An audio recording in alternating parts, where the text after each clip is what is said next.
Okay, we is streaming. Let's see if we can link up with the studio. And when we check the studio, hopefully we say have an excellent connection and the image comes up right away. And with that, what I do is I go check out the channel. Hopefully we hear an echo. Excellent. Link up we do hear an echo. Good. Everybody hit that upvote. And with that, we're going to check for a confirmation by YouTube. And with that, we start the infinite call. Okay, let's press that button and bring everybody aboard who wants to come aboard. All right. Okay. Oh my God. There we are, Hello. dearest Amy Comas. I've gotten. Oh, Hello. I should bring it up. Yeah, so thank you. Anyhow, Aristides says hello, and he's with us too, dearest Amy. By the way, Amy, Yes. no, yeah, I want you to speak later on as to what that incredibly large object was in your photograph. But give us a second to have Aristides do his blurb. Let's see if he's ready for that. How are you, Aristides? You ready to do this? Um, all right. A little drowsy today, but I think I can pull through. At Cool. least for the blurb. Celebrating. Yes. Yeah. Just all the excitement, the anticipation, waiting for Santa. Yeah. I love it. And so it's the three of us right now. Hopefully, we're joined by others later. If not, no worries. I have all too much to talk about. Amy Lightyear, shout out. Kisses to Amy Lightyear. I'll do my best to address conventionally. And we will allude, of course, to the far more deeper politics of why Trump wants Greenland, but she wanted me to address why Trump wants Greenland tonight. I'll be covering a number of other issues first and meander to Greenland, but obviously there's still all too much to talk about. But we want to take advantage of being together to emphasize the fact that we are all an extended electronic family, and I have a number of people to thank for their contributions. Before we turn towards Mr. Aristides, I do want to thank Claudia Romberg from the Austria, for her contribution of 100 United States dollars. Goddess bless you, dear lady. Love you dearly, and hopefully we'll meet someday. Closer to home, 100 United States dollars was deposited into my mail slot by T-Tank Barry at 3:45 a.m. in the morning in conditions of torrential rain. So thank you, dearest T-Tank Barry, for that. And 50 United States dollars from an anonymous donor, unless they wish to, cop to it.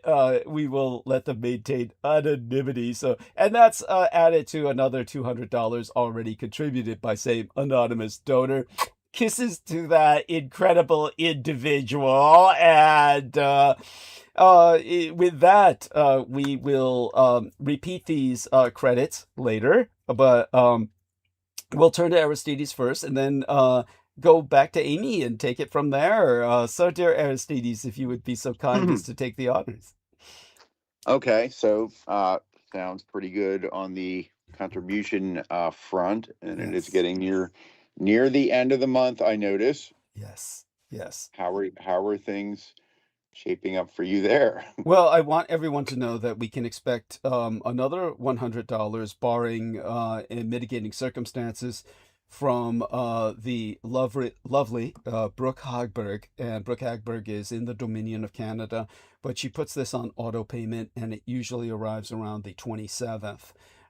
So our thanks to Brooke Hagberg ahead of time. We love her dearly. Everybody should follow her example. And all such being said, hopefully I meet her someday as well. She's way out in the middle of nowhere, Canada, wherever she's at. The United States Post Office could not recognize her address. When I tried to send her a calendar, the United States Post Office, oh my God, they kept me forever and held up a line of half 100 people who were ready to kill me by the time I was finished. It was horrible. But the woman just, insisted that there was no way to find that address in Canada, so she's out like in the woods, like way out in Bigfoot territory somewhere. The Canadians use a different name for the creature, of course, but oh my God.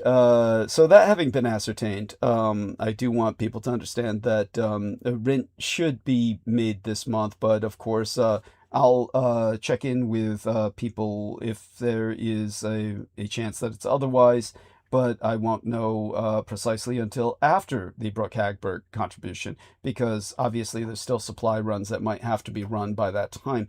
Looking at my calendar now, I do want people to understand.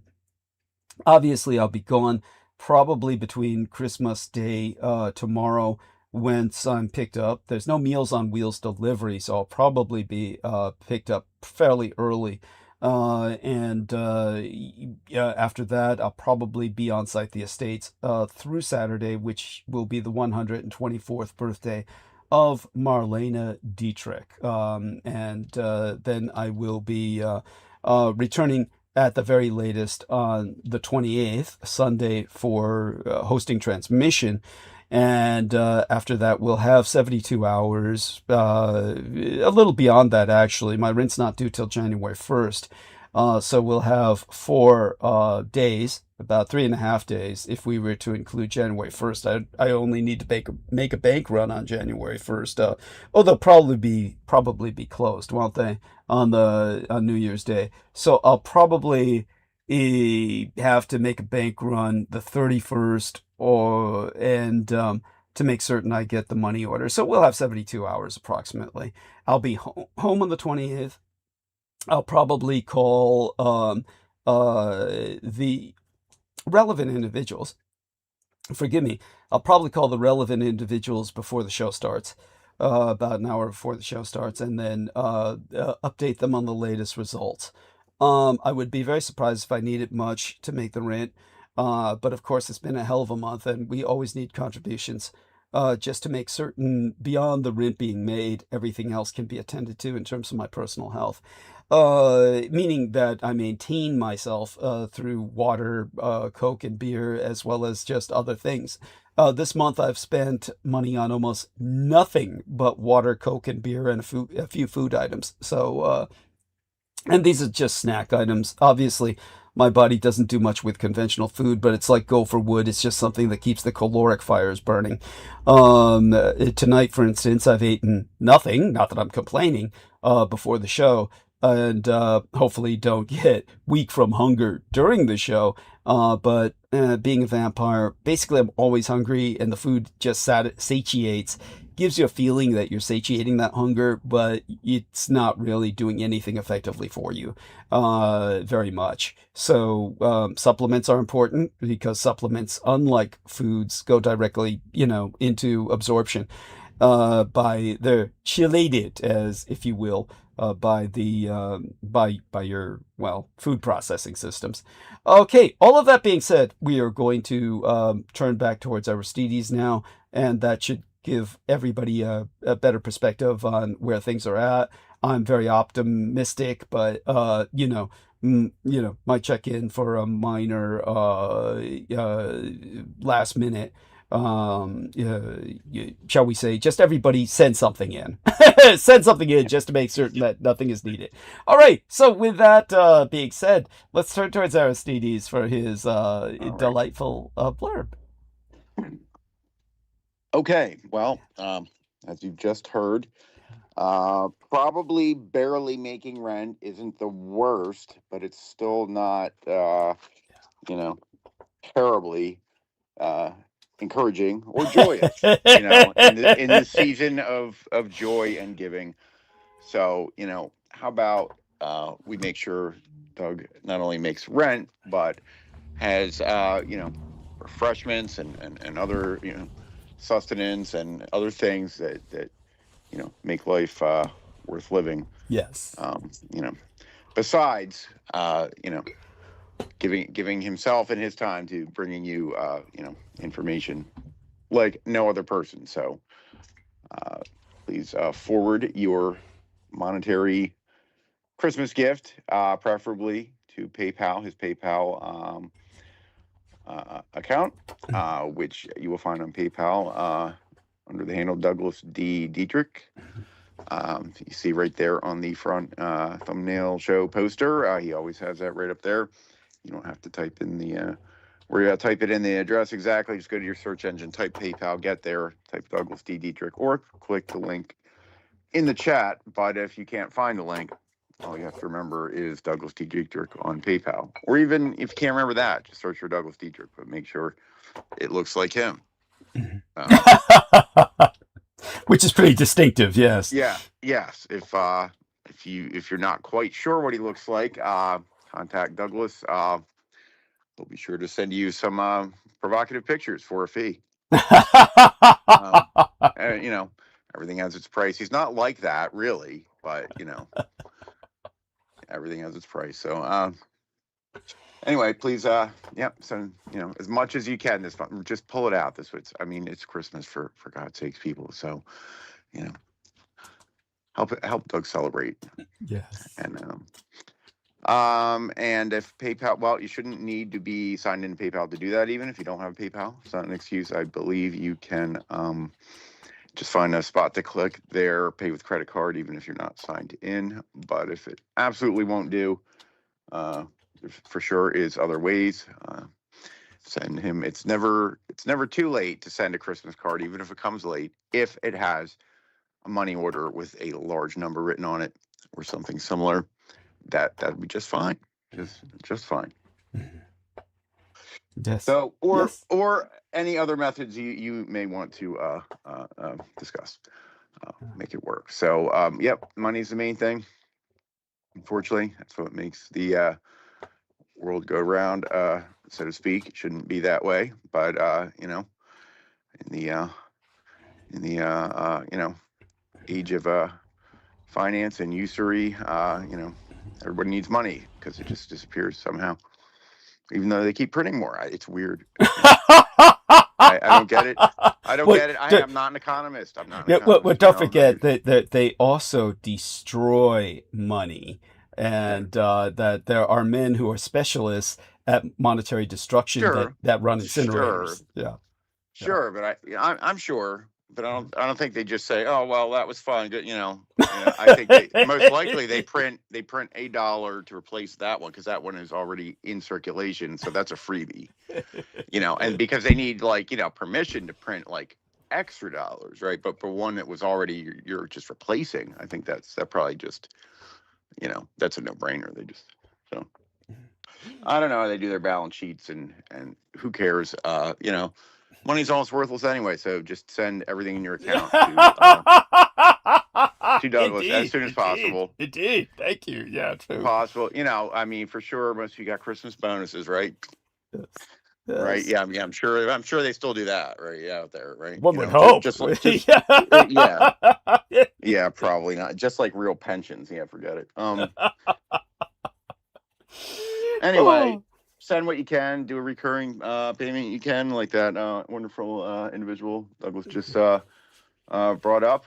Yes. So, by the way, just so people know, I happened to be awake at the time, and it was the creepiest thing in the fucking world. It's torrential rain outside, and someone begins clawing at the mail slot around 3:45, 3:30 a.m. in the morning, between 3 and 4 in the morning, and I was like, oh God, what now?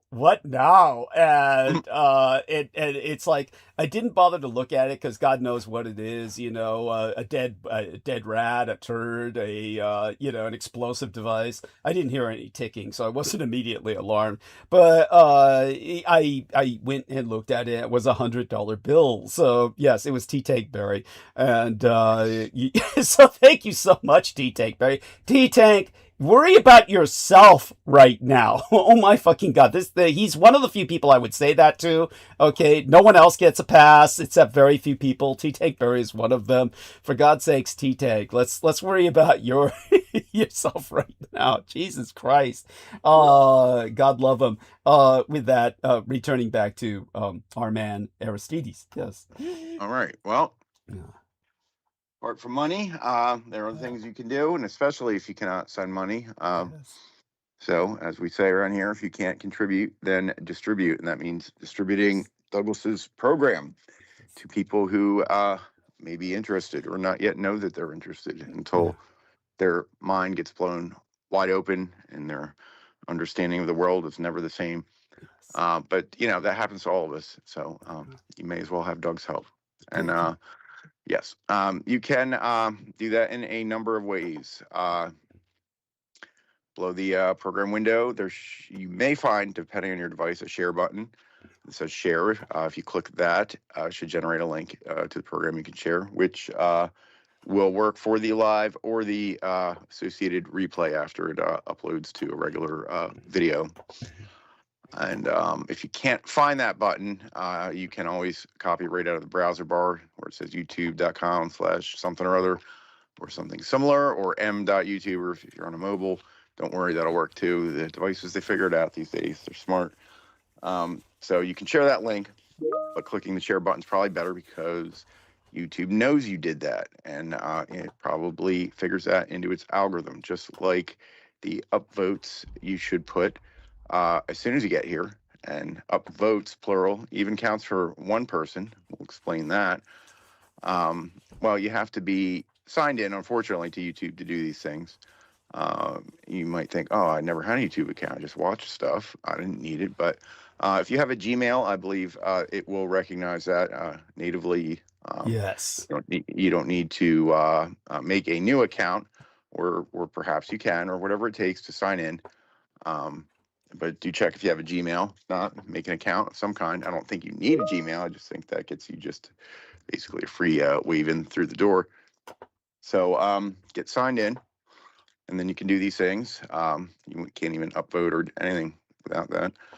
And once you have an account, you can actually create sub-channels underneath that account. Normally, those are channels people use for publishing various content, different types of content on each channel, whatnot.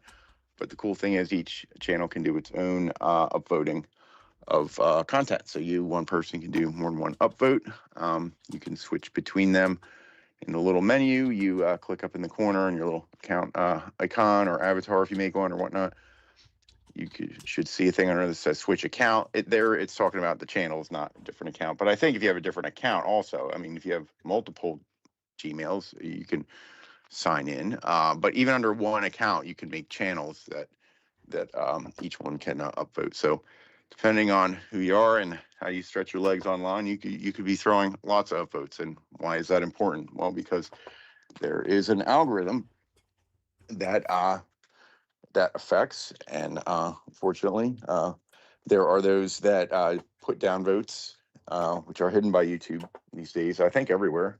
I haven't seen a downvote in ages, but people do play some. Oh, yeah, they play. Douglas's case, Yeah. there are a few sad, sorry people that never got laid in high school and just angry at the world, and went down the wrong path, and so they think that somehow they're going to accomplish something. So, and that's why it's important to click that up right away. And so if Douglas is up in the algorithm, that means he's more likely to be shown high up in search results and as suggested content, etc. To people who might be looking for him, might be looking for historical information, which he is a true fountain of. Thank you. Or whatnot. It'll just help him be found and find supporters and continue to hopefully get some financial support also. So, yes. You there? Oh my God. Yes, I'm here. Yes. So please do all that. When you're still in that menu, look for a little line that says restricted mode. Make sure that's off. What that is that's something to be turned on for children so that they don't see naughty stuff. That it'll never save them. But we're hoping you're not a child. We're hoping you don't leave your children unattended on the internet. But if you are an unfortunate child or minor, hopefully not by much, but and that is you. Well, just turn it off anyway, and make sure it is off. It may restrict people's ability to get at the content, especially where YouTube automatically reviews it, and it meets their criteria for adult content, then that would stop that. So make sure that is off. And of course, do what your parents tell you. But if you're there alone, we're your only friends, you could send some of their money to Douglas also. They probably didn't hit log out, on their PayPal. They probably just X'd out of the window, and it's probably, no, actually that time's out. But do what you can. We don't care where you get the money. Don't hurt anybody.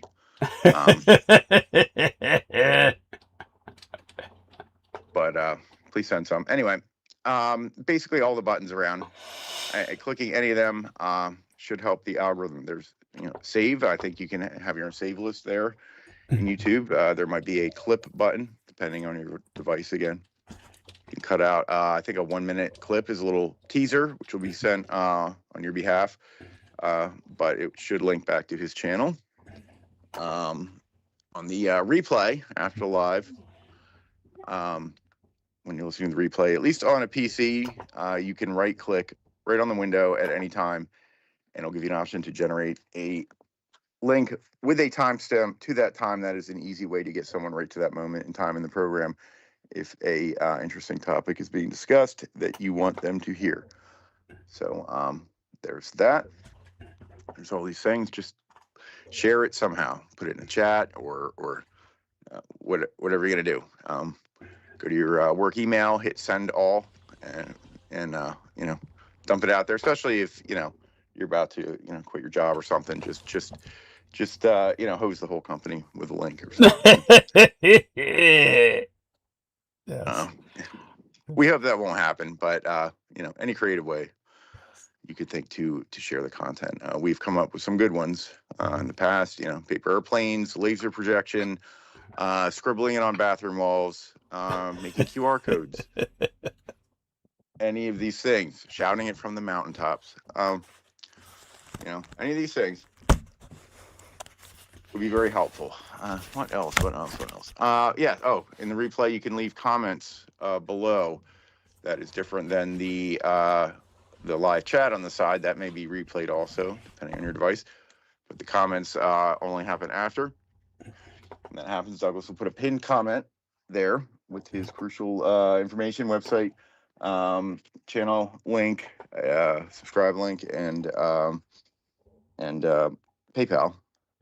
So be sure to upvote that for similar reasons. If comments get downvoted too much, they can be disappeared. So upvote that and any other positive comments, and feel free to leave a comment of your own. I feel like not enough people leave comments. Just say anything. Don't be shy. Yes. Yeah. Very important. We hope it's positive, but if you even if not so much, you got something you want to bring up, work it out. We're sure we can resolve it here. Wonderful. Just don't just don't use bad words. Yes, avoid those. Yes. Yeah. Or slurs.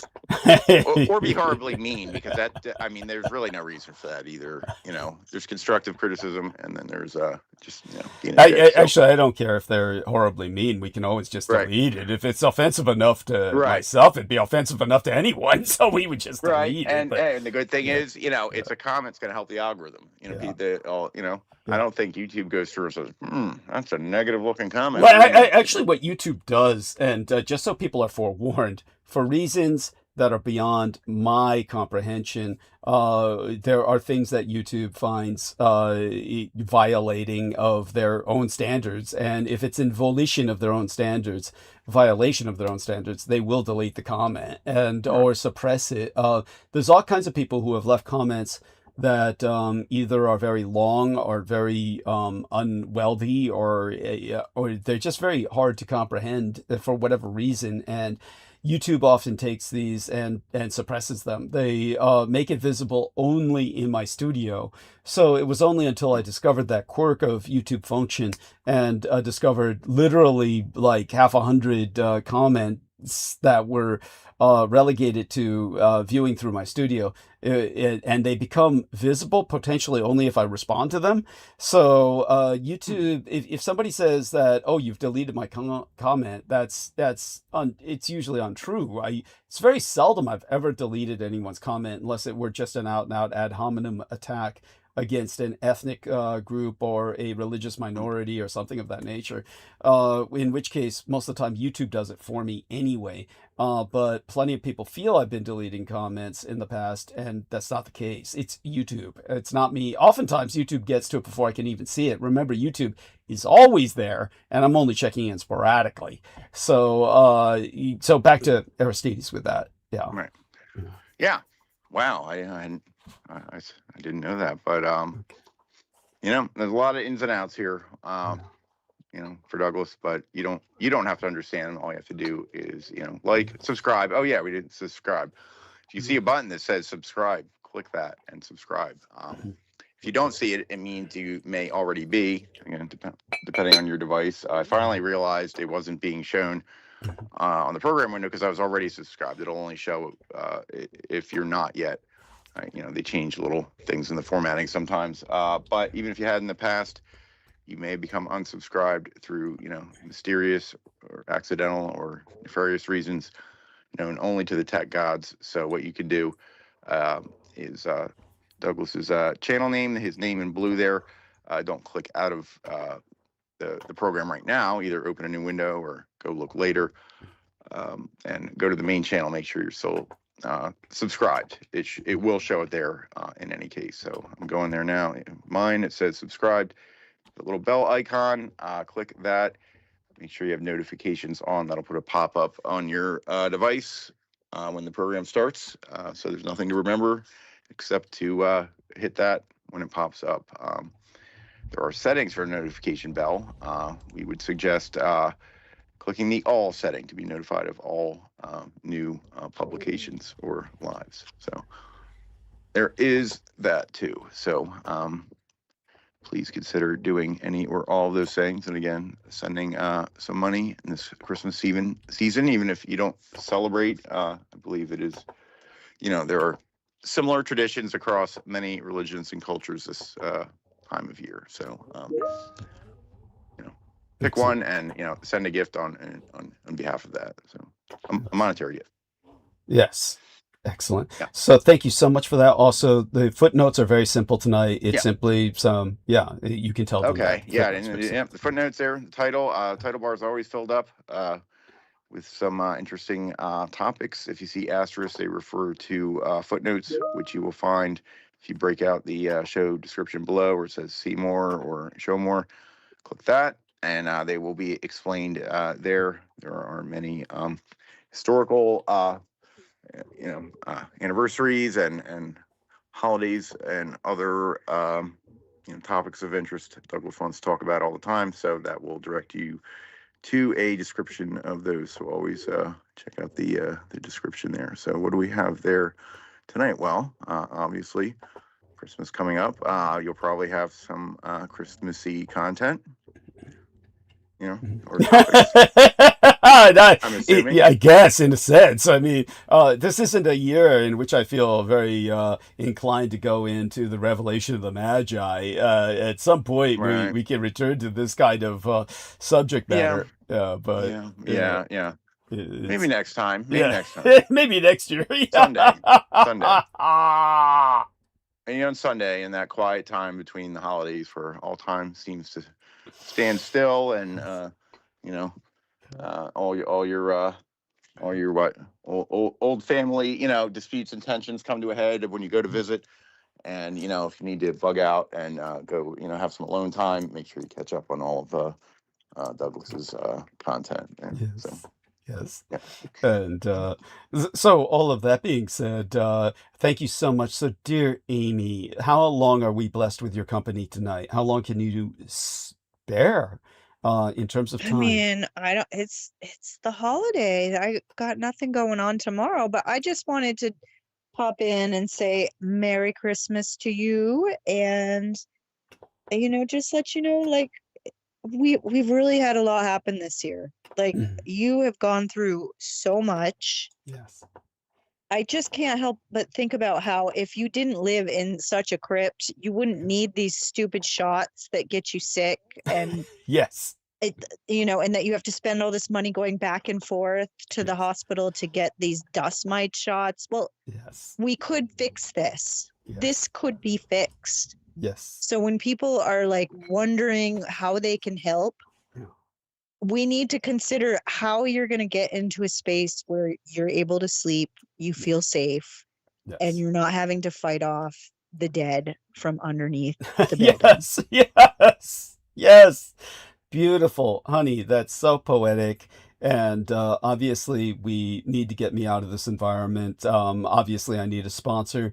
I keep envisioning a cougar to take myself in, and from there, life can only improve.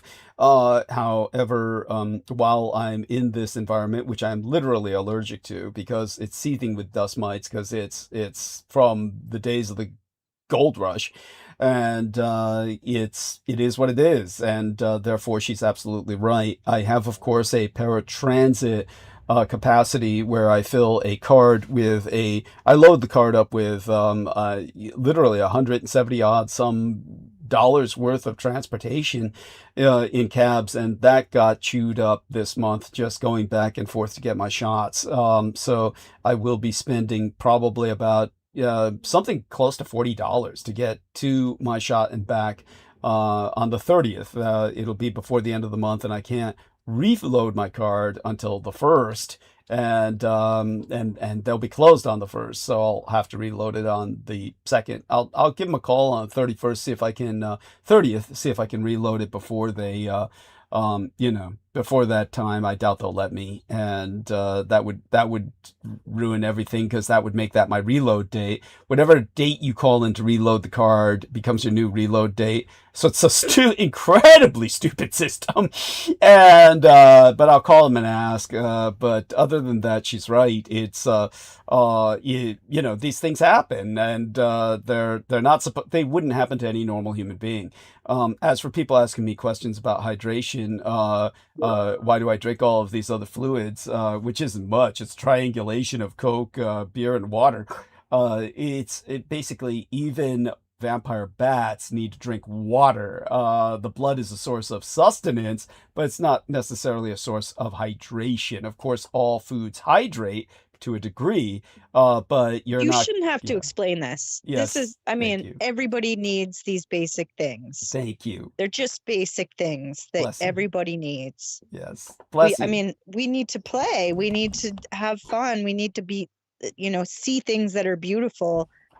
These are all the same sensations that everybody has in their body. Yes. And if you need it, then Douglas needs it too. And for him, it's a whole different game in that he hasn't left this place since his parents were alive. Yes. So it's a matter of, it's a big change. Yes. And so he needs support. He needs other people to talk him through it, to come up with ways to figure it out. Yeah. It's a very challenging time to be looking for anywhere new to live. Yeah. And he's not 18 and just out into the world. He's, he's done this before. So it's a matter of, it's not going to be me. It's not going to be Aristides. It's not going to be some cougar. It's going to be a bunch of people who really care about him, who come together and make this not a problem anymore. Yes. This is a horrible situation, and it needs to stop. There needs to be some accountability as far as this landlord who is not taking care of the property. Oh, well, in all fairness, let's, I appreciate what you're saying profoundly, but in all fairness, like I said, literally, if she were to do something about the building, I'm going to try and get the toilet replaced, and that alone may very well lead to the kind of work that was done next door, where they literally have to tear into the street to replace the sewer. All such having been said, however, in all fairness, if she were to try and refurbish the plumbing from an internal level, then we're dealing with something like it would almost require just tearing the building down and rebuilding it.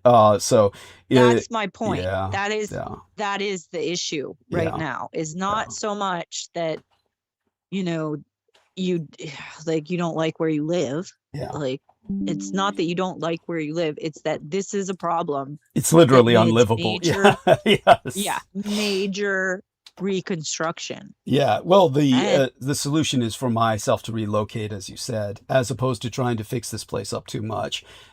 Just get some basics reinserted. Right now, there's only one pipe that connects the bathtub, which I can never use. I have to shower and bathe at the estates. I can never use the bathtub here because the water cooler is simply too small. And she's never going to replace the water cooler. And there's no rights advocacy organization in the world that really can force a landlord or landlady to replace the water heater, I mean to say. So the water heater is kind of like one of these gray zones that's impossible to enforce, but just having one, they would say, is adequate enough. But unfortunately, you don't have yeah. any heat. Yeah, and I have no heat. Yeah, that's right. And it's also no gas, but that's, again, none of this counts to me.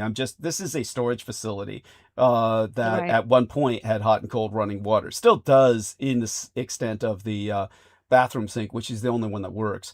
But yeah, that being said, what we do want to do is simply work together to ultimately relocate myself while maintaining this as what it's fit for, which is nothing but a storage space. So all that being said, it's not fit to live in any more than a storage space is fit to live in, and ultimately I have to get out of here. Whatever it takes. Again, if not a cougar who takes me in, then something. I'll Yeah, sponsor of Well, some sort. I well, mean, and I'll tell as you you what. said, Yeah, yeah. Go on. No, if you're getting up in your years and you've done well for yourself and you're unfortunate enough to have no heirs, please consider willing your property to Yeah. Douglas Dietrich. All right. Yes. Yes. Seriously. I mean, good Yeah. God. It's not like your kids have ever done anything for you. Right. Hey, nor will they Yeah. do anything to help the world. Yeah. Right. Y- It's an option. It's a real option. You could do that. yes. Yes. And so definitely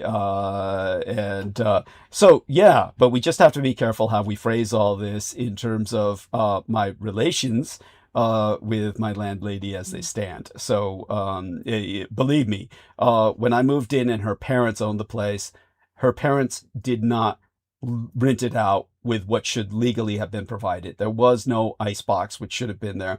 There was no aeration system that is usually above a stove. There's usually an aeration system that vents the steam or smoke from cooking hood. out.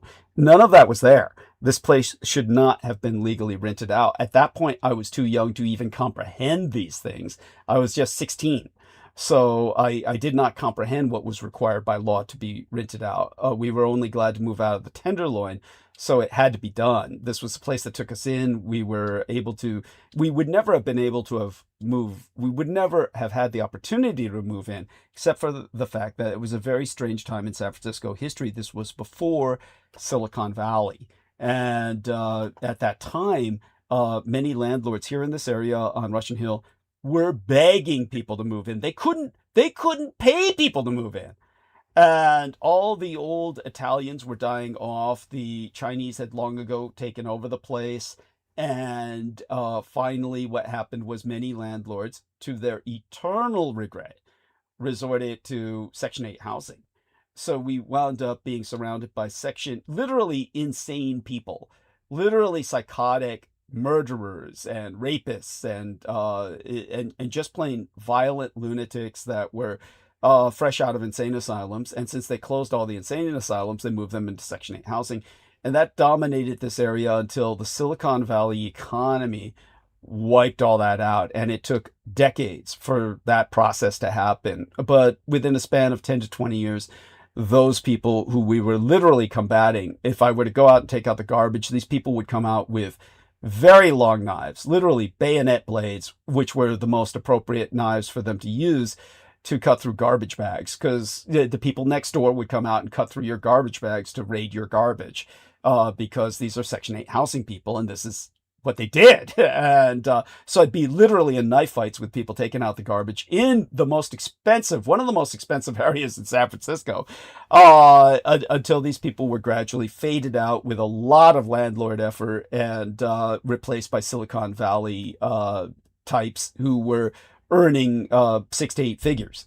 And the rents then exploded, and nobody could live here but the rich. I'm essentially the last rent control tenant on Russian Hill. The last one.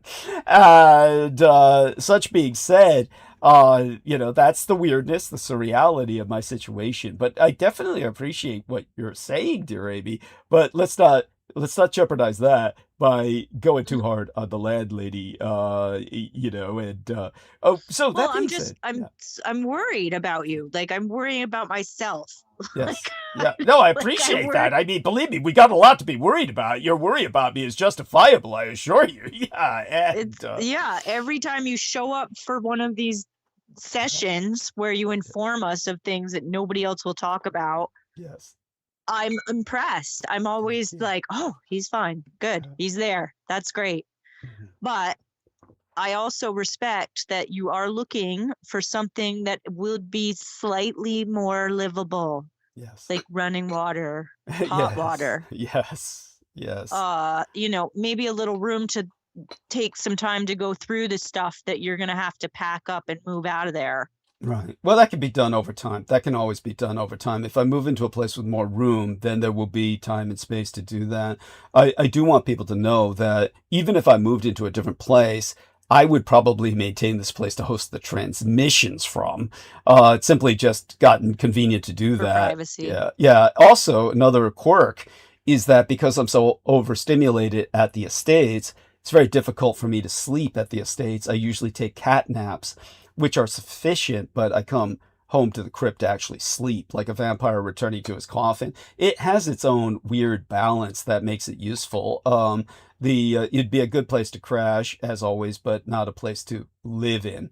The other weird thing that comes to mind with that, again, to people who are asking about the water heater, yeah, the weirdness about the water heater is it heats up 30 gallons of water, which is less than your average aquarium. Your average person has a larger aquarium than 30 gallons, and the 30 gallons does not fill up the bathtub at all. It's like literally the bottom few centimeters of the bathtub before the rest of it is cold water.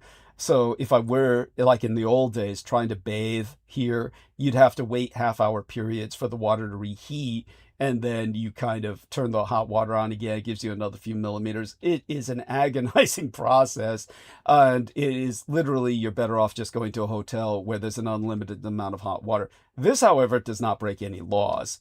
And when I was speaking to my cheap-ass next-door neighbor about it, he, who owns his property, he was astonished I had a 30-gallon water heater. He said, "Oh, your landlord's really generous.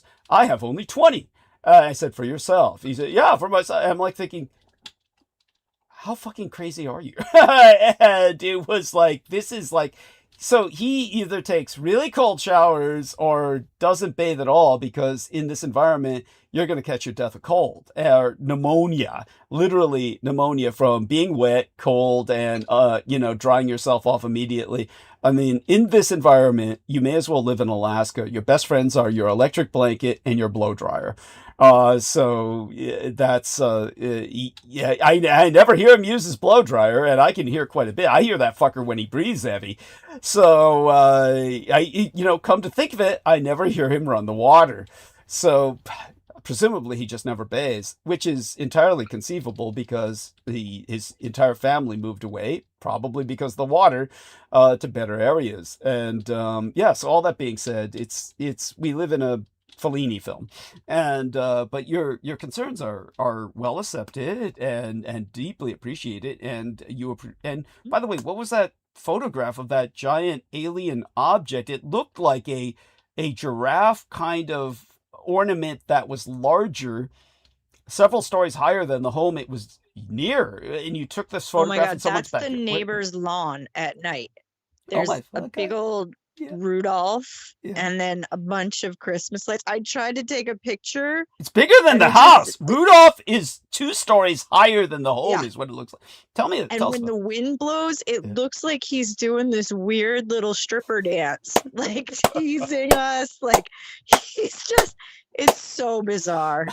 But I'm so grateful that they have it in them to hang up all the lights and do the big giant Rudolph. And That's incredible. like anybody who has the energy and the effort to do that in this day and age, good on you. Yeah, Thank yeah. you for doing all that, because so I don't have to. Yes, that's You know, incredible.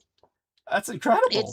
I mean, I tried to get a picture. It's not really like during the day, it's not as much, but like at night, it's just like fantasy land out off the deck.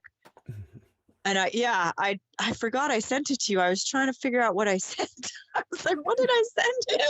Like, I couldn't remember. Well, But yeah, as for what you sent me in private messages, I'm going to look at them after the show. I promise you that, because while I'm waiting for Ed Beth, who, of course, people who are asking, yes, that is Ed Beth in the photograph tonight that's embedded in thumbnail of live stream.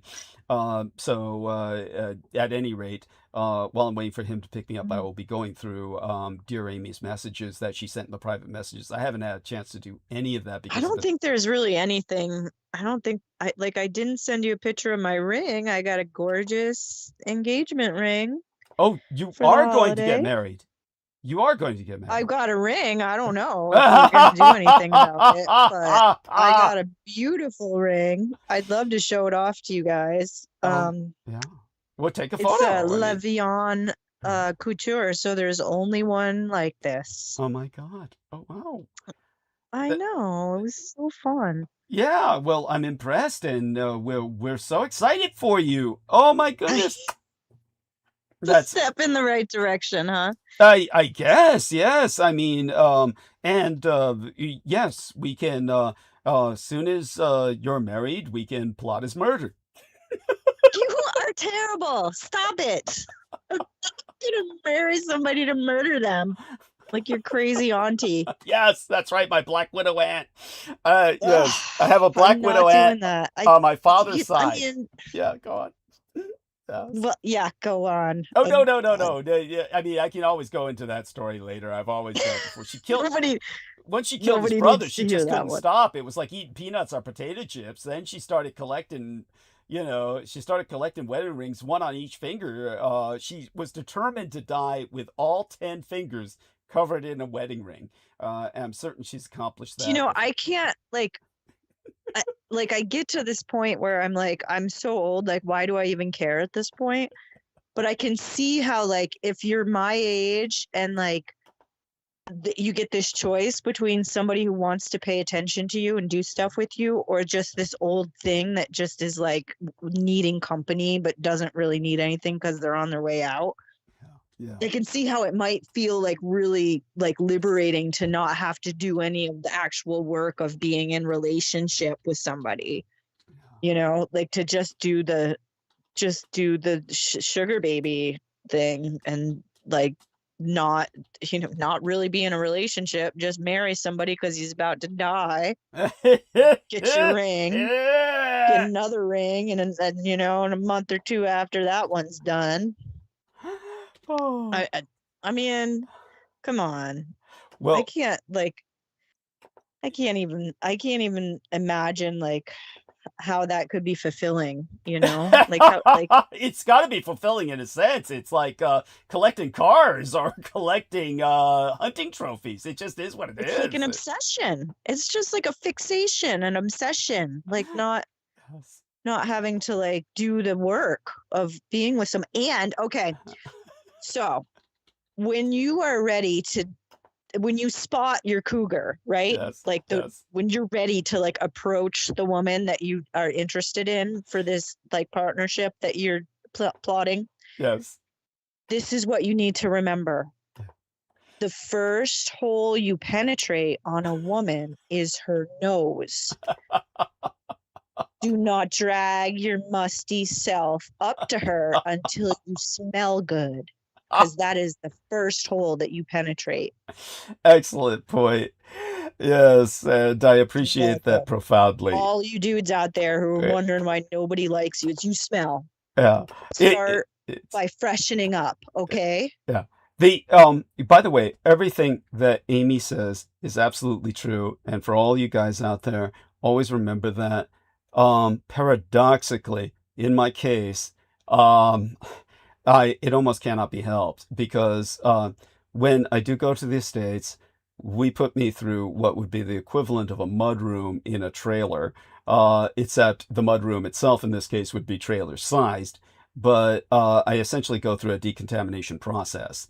I all of my clothes are kept in a certain spot, and I put them back on again when I leave. I get into different outfits at the estate, which are maintained at the estate. Really old stuff from my mother and other stuff that would simply disintegrate here in the conditions, the moldering conditions of where I'm at on Russian Hill. Just so people know, all of San Francisco is like this, unless you're in very specific apartments for the rich that are almost hermetically sealed in a kind of contained environment, and they have controlled environment concerning their air, it really is the case. If you go into the wealthier apartments and complexes, condominiums in San Francisco, they have controlled temperature, controlled environmental technologies that really help to keep this at bay. But San Francisco is infamously damp. And in San Francisco, working in security and police work and mercenary enforcement the way I did for years, biggest problem is rust on your mechanical devices and your metal devices. Handcuffs get rusty, firearms get rusty, everything corrodes. When it comes to anything else, it molders. It's a never-ending. You can't win, so you just live with the fact that in my case in particular, it cannot be helped. There's nothing I can do about the moldering smell. However, for whatever reason, I do want people to know, in my case, for some reason, women seem to find this with my vampire mystique, I guess, kind of an aphrodisiac, and they have paid to have sex with me, a few women in the crypt. So, make of that what you will. Those are losers. You're talking about a bunch of losers. They're just losers. That's a bit harsh. That's a bit harsh. No, That's a bit I vicious. remember you telling these stories about these women. They did not turn out to be good friends of yours. Like, Oh, you're that's not true. friendly with them, That's true. It's true. you know? I won't argue with that. I won't argue with you on Okay, that. well, I'm saying, like, I appreciate what you're saying, and I'm thinking to myself, burn it, which is like my go-to with the moldering, dead, ugly stuff. Not gonna wear it ever again. Not gonna read that book. Throw it into the fire. Like that. I mean, if that's got to happen to get you clear of this place, let's have a bonfire. Let's everybody get in a Waymo. Head over to Doug's. We're just gonna have a big fire Oh, of let's just not. No, junk. no, please. Let's not give anybody any ideas. Yeah. But all that Okay, all that okay. being He's said, not ready. yeah, He's not ready. well, believe me, honey, we'll do what we need to do. Everybody who's out there listening, if you're a potential cougar and a potential sponsor, even if you're a man who just wants to sponsor me, understand this much: I got to be provided a place where I can maintain a new wardrobe, separate from the antique and shall we say priceless reliquary that is maintained at the estate, separate from the grimoires that are maintained here on this property. Anyhow, so Shauna Rain says, "Happy holidays, my good DD, my peeps chat and everything. I open Pokemon card packs and watch them. The world turn." Yeah, anyhow, she's doing good. So thank you, Shauna Rain. And she wants to know how she appreciates the fact that I laugh at what you're saying respectfully. And well, our numbers are up, and I want you two to do me a favor. I'll start in on a monologue, and anybody who wants to interject can interject whenever they want. But first, I'll take a short break, as I always do, towards, around the time that we close the opening hour. So, Aristides, are you still with us? And can you maintain a conversation with our Yes. lovely Amy Como for a few moments? And I'll read. She makes it pretty easy, so I think so. Excellent. Excellent. How about you, Amy? You up for a little I'm conversation with usually, her? Yeah. I'm a talker. I can talk. You are one of my talkers. God love you for it. And everybody Okay. maintain Holly Kiefer in thoughts and prayers. God knows what's going on with her. So hopefully she's all right. And in the meantime, I'm going to go mute for just a few minutes. Be right back. And Sure. we have these wonderful, intelligent people to hold the stage. Okay, bye for now. Okay. All right. Hi. Hi, Amy. Hi. Thanks for sending me that link to the Surviving Evil Karen Wetmore document. It wasn't what you wanted, but it's what I found in the process. Did you look at it? Did you read it? Not so much, no. Not so much. Yeah, this woman actually, I guess she might be like 20, 30 years older than me. She was put into the Vermont State Hospital system, which is the mental health system in the middle of Vermont. And she was done from 13, from 13 until she was like in her late 20s when she got out. Wow. And they tortured her. Like they did all these experiments with drugs. Like she was heavily drugged. She was kept in isolation for months. But I had read that before. I'd already seen that document. And the one that I'd asked you to get was actually a reference for her when she was writing that, her memoir of what she could remember and what she found out having left the hospital, and recovered her memories, because the entire situation was they were trying to traumatize people in order to make them compartmentalize their experiences and forget, like to give them new names, to give them new histories, and program them to never remember who they really were or what had really happened. Wow. And it was all done in Vermont. It wasn't just in McGill or on the West Coast. It was all supported through the UVM hospital and doctors at the Vermont State Hospital. She named a lot of names, which I found really brave of her to do so. And because you never hear of this woman, Karen Wetmore, I wanted to place her somewhere, because she talks about a lot of these towns that I go to when I'm home. I'm always driving to Morrisville, because it's close and it's got shopping and acupuncture and stuff to do over there. And Johnson is where Tokyo went to college. So that, it was interesting to me, and I wanted to find her. But when I wrote the publisher, they just said, oh, she never gives interviews. And I thought, well, why is this woman being cloistered? Like, why can't she be more public? She's already put this document out. Like, she's brave enough to be public enough to publish. Like, why does nobody know where she is, and why doesn't she do interviews? That was my question about the accuracy of, how is this woman being held now? Like, if she's writing about all of these conditions where she would try to run away from the hospital and then somebody would pick her up, and then the person who picked her up would just take her right back to the doctors, as if they were letting her run so they could go collect her again. Okay, I'm back. What was this about collecting who? What? I was talking about this thing that Aristides sent me called Surviving Evil by Karen Wetmore. Oh, wow. What's it about? And it's about the mental health system in Vermont and how it was funded by CIA mind control experiments connected with McGill, but specifically in Vermont at UVM and at the Vermont State Hospital, which is the Wow. mental health hospital. Hmm. Hmm. That's And yeah, I incredible. was just saying I had tried to contact them to find out more about this woman, Uh-huh. and there was nobody. Oh, and this woman There, was she was the woman who you had found out about that kind of trading of your number on the market, so to speak, right? This kind of market no, trade. Oh, that was a different woman. yeah, this is basically, she just published this in 2015, Okay. and it's called Surviving Evil, and I'd seen it before. I'd asked him to find something that was used as a reference by Okay. her to publish. Hmm.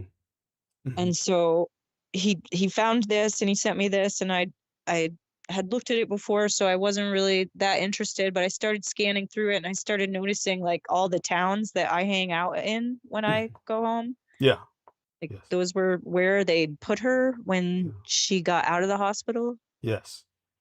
And so I thought she might be really local. I thought, Okay. well, can't be that she moved to a different area of Vermont. Like she's probably a neighbor somewhere. I probably see her all the time. Hmm. And I wrote the publisher thinking, you know, I'd like to interview her. I was just very direct. I said, if she's still alive, I would like to interview her. And the publisher wrote back and said she never does interviews. Hmm. Okay. And I thought, well, is that just another way to contain this poor woman Right. who's gone through all this? Yes. Like, you don't let her talk to people? Hmm. No doubt it is. Anyway, I mean, that's certainly a likely possibility, if not a probability.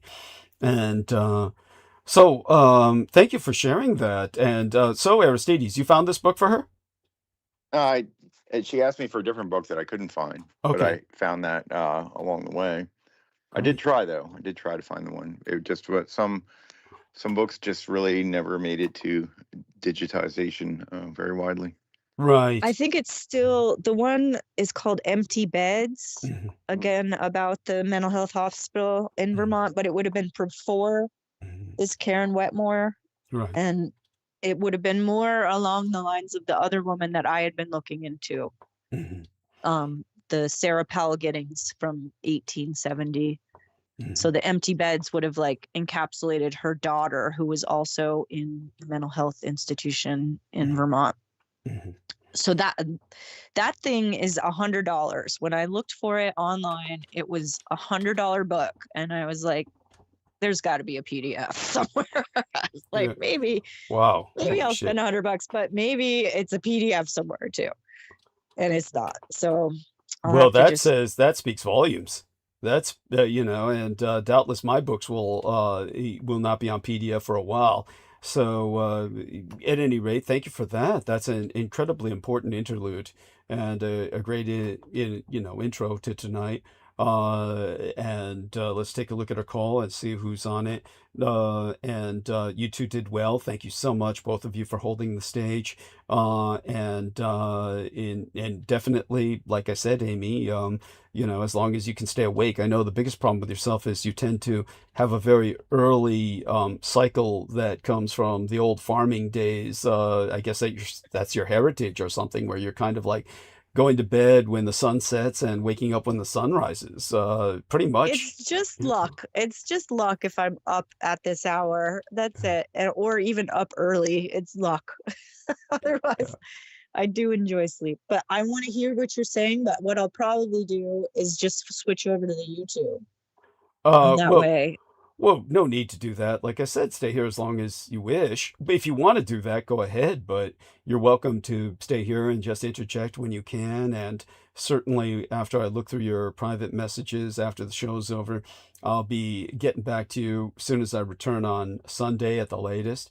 I doubt it, but I might be coming home to check in on something during this Christmas through to Marlena Dietrich's birthday on Saturday. But if I do, I'll try and call around to catch up with some people while I'm here. Other than that, yeah, I'll be back on Sunday, and then we'll have some time to talk between then and the New Year's Eve day. So with everybody who's here tonight, thank you so much for your participation. And Amy, just last thoughts you want to share with people, of course, before you kind of go into that gray zone of staying if you wish or switching to YouTube. Final thoughts with this particular book that you did research on. Obviously, it resonates with you. If there's a lesson to be learned from it, or some kind of thing that you'd like to emphasize about it, or anything else, domestic or foreign, in terms of topical events or even historical, what do you Well, think we should be I paying think that attention to? Yeah, go on. yeah, I think that the mental health Yeah. of the general public Mhm. is at a historic low right now, just from my observations. Even tonight, I To be went to kind, to be generous. Yes, go on. just I went to church and sang. I felt like I wanted to go sing, and my Chinese acupuncturist has been telling me, let's go to church. And so I went with her to a holiday service, and it was lovely, and we did the Advent and calendar and all, like it. I mean, all the songs. All the songs on Christmas, right? Kind of. So I mean, I always hear that new was fun, ones, but but yeah. no, they're all the same songs every year. But the That too, yeah. health, the health of people in this small gathering Mhm. was so interesting that like this very talented Chinese acupuncturist is going to this church where those people need her so much. Like she's definitely brought there for a good reason. But even like out in public, like shopping, like getting out and having to, pick up supplies for stuff.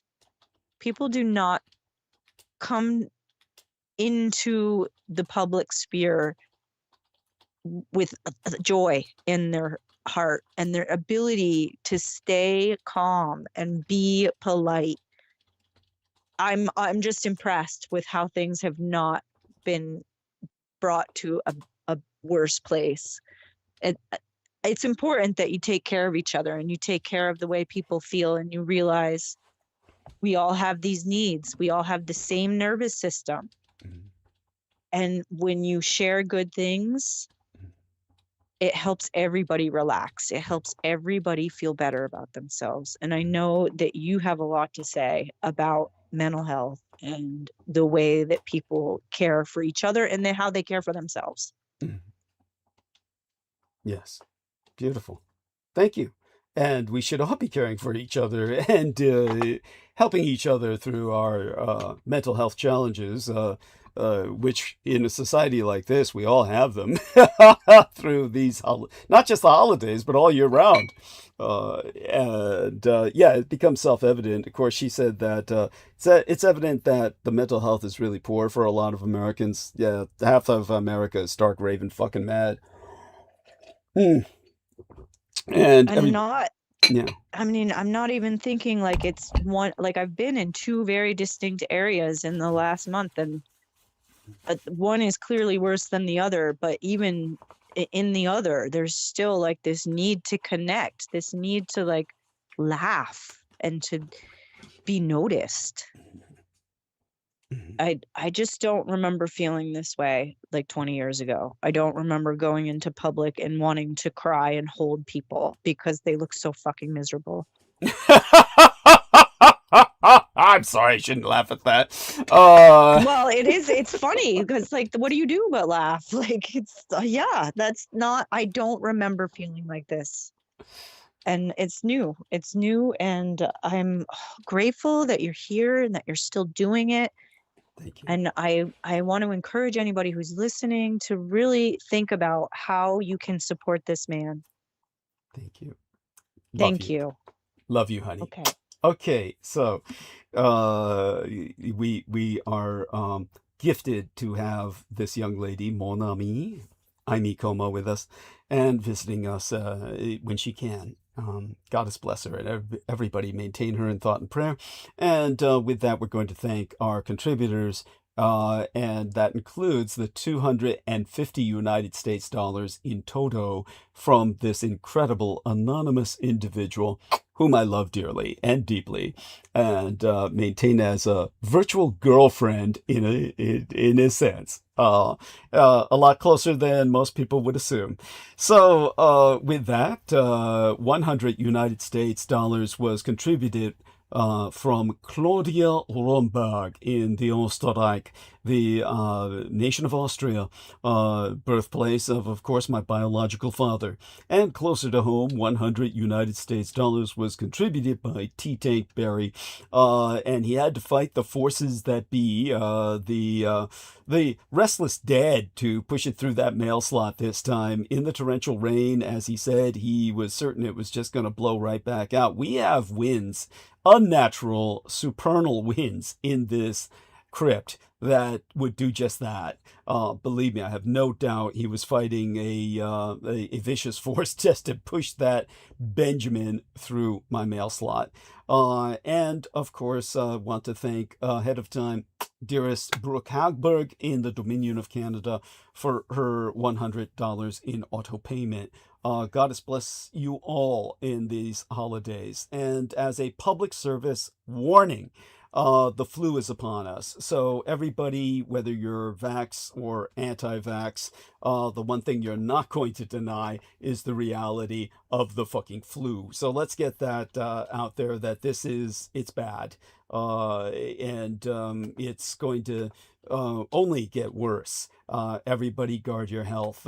We want to make people aware of the fact that on CBS Mornings, Dr. Amanda Kravitz, a pediatrician at Weill or Vail, a pediatrician at Vail Cornell Medicine in New York, specifically explained, and here I quote, is she, "This flu season is no joke. We are seeing more cases than we would expect for this time of year. We are seeing influenza A, and within influenza A, we are seeing a subtype or variant called H3N2.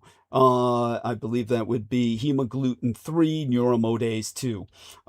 So think of H1N1, except ratcheted up by the numbers, and that shows how bad it is.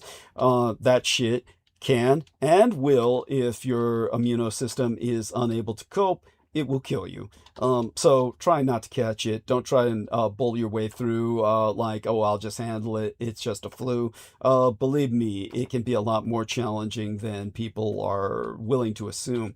With that, of course, I'm putting in some links for people to reference and for you to share with others. Trevor Bedford, who's also studies viral evolution at the Fred Hutchinson Cancer Center, who has in the past confirmed the very unnatural physiology, or morphology rather. It's more like these are cybernetic units.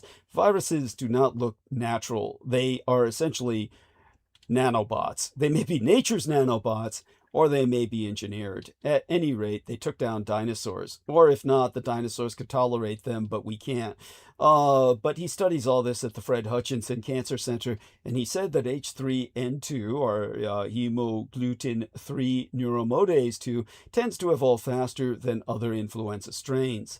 Stephen Morse, an infectious disease epidemiologist at Columbia University, has noted that influenza's behavior still defies confident forecasting, referring to a year with a notorious scare over a swine flu outbreak that didn't end up spreading widely. He said, "Many excellent scientists have come to grief trying to predict what influenza will do. Consider 1976. He added that the emergence of the H3N2 K subclade was one of those surprises, and while surveillance detected it quickly, in his words, the bad news is that we were not prepared for it." And as to why that matters, well, that should be obvious. H3N2 is known for causing tougher flu seasons, especially for seniors. The new strain has changed in ways that make it harder for the immunosystem to recognize, so more people may get sick and need hospital care. In fact, we can guarantee that will be the case. Doctors Also stressed the importance of early testing and treatment. Antiviral medications like Tamiflu and Xofluza still work against the flu strains circulating this season, including H3N2, but they work best when started within the first couple of days of symptoms, especially for older adults, young children, pregnant people, and those with chronic health conditions. By the way, when it comes to my reading through the Center for Disease Control blurb here, pregnant people. Wouldn't that just be pregnant woman? I mean, I don't mean to sound like some paleo reactionary who's against wokeism, but there are some physiological realities here. Pregnant people, mothers, just say pregnant mothers or pregnant woman. What the fuck? Yes, they are now trying to impregnate men who want to carry the baby, but wouldn't that be so rare, so statistically exceptional, that it just doesn't make any fucking sense to even acknowledge? All right, I'm not going to overdwell on that because that could take us down a whole new rabbit hole. But here's a link just to get me across the hump from that dive.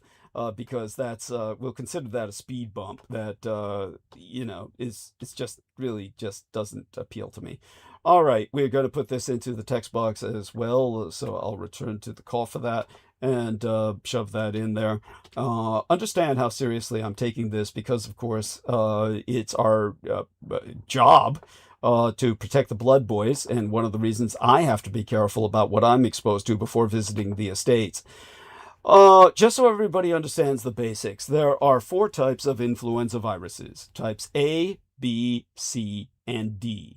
Influenza A and B viruses circulate and cause seasonal epidemics of disease.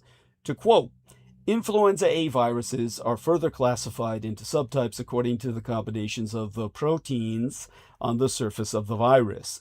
Currently circulating in humans are subtype A, as in H1N1, hemagglutinin 1, neuromodase 1, the mother of all influenzas, the original avian swine flu, the World War I so-called Spanish flu that was, in reality, the American Army and Navy flu, as it was cataloged upon its gestation as a bioweapon. And A, as in parentheses, H3N2 are the current hemagglutinin 3 neuromodase 2 influenza viruses. So our dear friend Brendan says, "You're pushing the germ theory, man. Lame." Okay, Brendan, fine. Accept the germ challenge. Come on and tell us. Tell us what else you've got in place of the germ theory. If it's not germs, then what is it? Okay, what do you have to replace it with? I take it you have an entirely different cosmology that can help us through these times. Actually, no, don't do that because you'll get us banned by YouTube. So, okay, all that being said, influenza B viruses are not classified into subtypes, but can be broken down into lineages. Influenza type B viruses belong to either B Yamagata or B Victoria lineage. Now, influenza spreads easily between people when they cough or sneeze. Influenza disease can cause illness ranging from mild to severe, sometimes resulting in hospitalization or death. While most individuals recover within a week without need for medical care, influenza can lead to serious complication, including death, especially among high-risk groups such as young children, the elderly, pregnant women, I'll use that term, and those with underlying conditions. Health and care workers are at high risk of acquiring influenza virus infection due to increased exposure to the patients and of further spreading, particularly to vulnerable individuals. Speaking of vulnerable individuals, the body of the missing 9-year-old California girl, Melody Buzzard, or Melody Buzzard, being found out of state more than 12 months after she went missing earlier this month, augurs that America is in for a confusing, troubling holiday. Because the death of Trumpism may be just around the corner as the Epstein files only get worse. The Epstein files are a vast trove of documents and will take time to absorb, but Trump made his attitude about women clear a long time ago.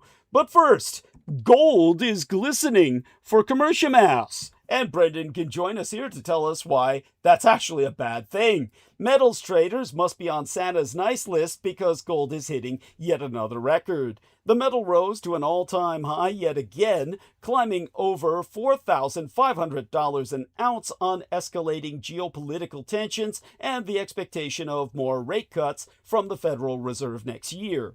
Gold has gained more than 70% this year and is on track for its best rally since 1979. Yet, unsurprisingly, one group that's obviously struggling during this gilded Trump maladministration is MAGA itself. Following the murder of Charlie Kirk, conservative influencers have started to fight among themselves over the direction of the movement. The truth is that the MAGA media elite is much more comfortable in opposition than in power.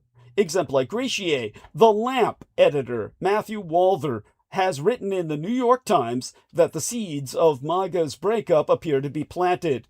In 1935, the English journalist George Dangerfield, no relation to Rodney Dangerfield that I know of, published a book-length obituary for the British Liberal Party, despite that party nabbing one of the greatest victories of all time only a few decades earlier. Dangerfield's central argument holds true for the postmodern MAGA movement. Coalitions organized around symbolic enmities and ideological absolutes rather than shared material interests are prone to sudden collapse. Nothing can coalesce amid this kind of failure, and Walther confirms that MAGA figureheads are similarly not delivering the goods. To quote Walther at length and verbatim, not long ago, the Make America Great Again movement was ostensibly a right-leaning response to neoliberalism. Its bugbears were free trade, immigration, post-industrial decline, institutional inertia, and the cultural condensation of an elite managerial class. Former Tea Party voters, paleoconservatives, Christian culture warriors, foreign policy realists, and a small but decisive number of disaffected Democrats in the Midwest all could be part of MAGA because its enemies, the establishment, the swamp, the media, globalism, were external and vaguely defined.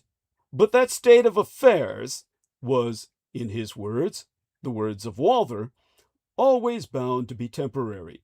A year into Mr. Trump's second term in office, MAGA's internal contradictions can no longer be ignored.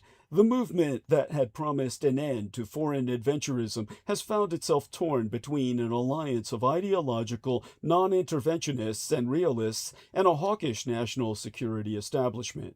Trumpism promised a revival of domestic manufacturing, yet neither the president nor his advisors have decided whether this means tariffs, industrial policy, reviving organized labor, environmental deregulation, or mere nostalgia.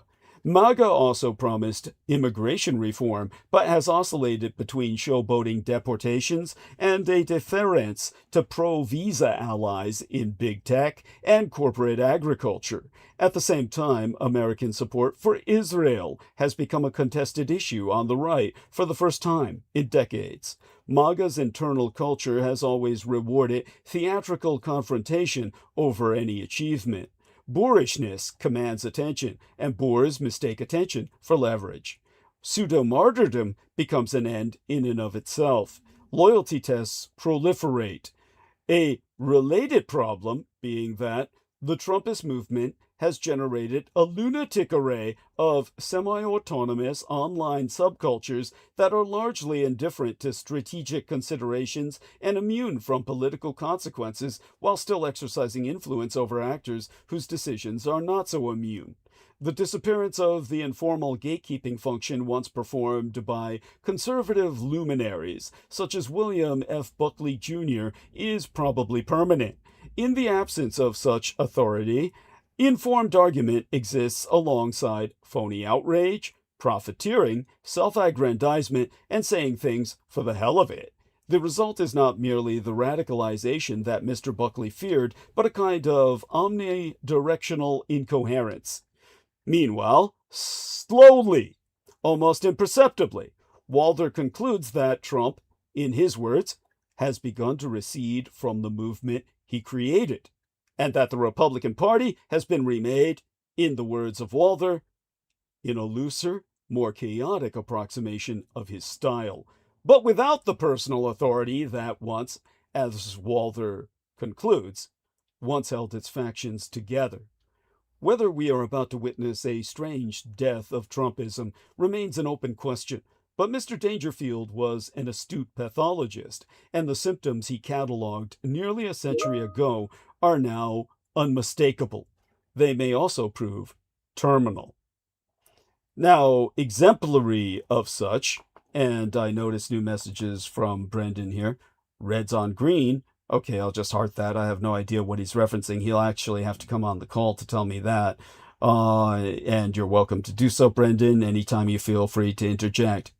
But as Mr. Walther, in his study of Mr. Dangerfield and his parallelization of Mr. Dangerfield's pathological forensics onto the MAGA movement, has proven that this is a state within a state of terminal decline, exemplary of such in the most, well, vicariously, or shall we say, vicarious for the rest of us in terms of appreciating it, but it is visceral in terms of the act. Exemplary of such, the MAGA mother of Melody Buzard, or Melody Buzzard, has been arrested and accused in the death of her 9-year-old after the girl's body was found in a rural area of Utah, as described by Samuel Romero, the Serengeti of white people, more than 12 months after she went missing in Southern California. While announcing that Buzard, or Buzzard, and I can't think of a mother more appropriately named in this case, is being held without bail on suspicion of first-degree murder, the Santa Barbara Sheriff Bill Brown has told reporters that investigators uncovered a significant amount of evidence that indicated that 40-year-old Ashley Buzard, or Ashley Buzzard, killed her own daughter. And at least 12 people are dead and others are missing after a natural gas explosion caused parts of a Pennsylvania nursing home to collapse, trapping some residents inside. Per the Bristol Township Fire Chief, Kevin DiPolito, 5 residents are unaccounted for, but, in his own words, they may have left the scene. They may have left this. What the fuck? When I get these breaking news items and I relate them, I still can't believe what I see. 5 residents are unaccounted for after this gas explosion, but they may have left the scene. Yeah, like, old people in nursing homes just tend to do that. They're all demented and senile anyway. They just wander off. A local utility company was on site responding to the reports of a gas odor in the facility when the explosion occurred.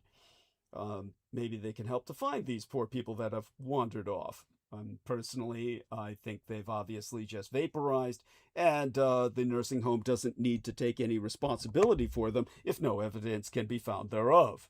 They just wandered off, 5 less cases to pay compensation for. In a personal sense, this particularly... Oh, they left the scene all right. You're with us. They left the dimension. Oh, fuck. Oh, you're killing me. Oh, it's... So tell us, reds on greens. Okay, so what's the reds on greens refer to? And let us know about this and tell us. I Okay. exposed you. I exposed you. Mm, So there was this. So back in the '80s, there was this Christmas commercial, which yeah. I'm sure you saw. That's why you're all jacked up. Um, and it was like it was Santa, going over the Bay Area, and then they were talking. They were saying, "Yes, enjoy your Christmas," and then they said, "Except for the the red menace," and it like shows a missile, like a nuclear missile, like obliterating Oh, Santa that's Claus. right. That's right. Go Yeah, on. Yeah. and then it like cuts to their like what's the word for it? Not like a dissertation, but like this kind of like slander piece, and it says the reds on green, Yeah. the threat within, and it Yes, was that's it. the Now, Russian embassy. it was on Green Street. They're wishing for Yeah. a red Christmas. That was the Yeah. statement. Yes. So what he's talking Yeah. about is this was a commercial that was a advertisement for a breaking news story that was on local news about the Russian embassy in San Francisco, which I pointed out to Brendan Zoget was just literally up the block from the final, Yeah. which was the bar and pool hall that they all went into, all the Russian spies. And that place is still open, but the Russian embassy has since been closed because they were causing cancer by beaming everybody with surveillance equipment so intensively, they basically microwaved the neighborhood. So Right. but continue. That's right. That's right. We saw Well, they the tried to weird. say it was Yeah. all the hoax. They were trying to say it was a hoax, and they were just office workers and shit.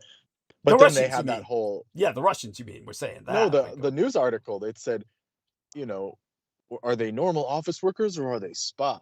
They were like insinuating, but not saying it outright. Interesting. That Yeah. now I want you to know there must have been rival reports because the reports that I saw were definitive that everybody operating there it was to the point where they Yeah. had to close the place down. The consulate. It was actually a consulate. Of course, San Francisco Yeah, has consulate. consulates, but yeah, Yeah. Washington D.C. The has embassy was embassies. only in DC. Yeah, right. So, but continue. And please. apparently, Yeah. during the Soviet Union, that was the only consulate basically on Earth for the Soviets. Somehow it was there on your street. That's So right. That's why I said I exposed you. That's right, on Green Street. He's the red on green. Yeah. He's the red on green. Hey, don't call it Russian Hill for nothing. Yeah. Yeah, exactly. Yeah. Well, I speak Russian. I'll give you that, but I ain't no Yeah. fucking red. Yeah. But Well, some people would say so. They'd be like, he's Oh. he's a double. At this point, he'd be a triple. He's a triple agent. Oh, dude, the gang stalker fantasy is that I'd be deported, quote unquote, deport him to communist China, and it's like the insanity speaks for itself. At any rate, so such being said, I think because the police were called in, we can talk about this much. There was another physical assassination attempt on your campus. And thank God there were witnesses.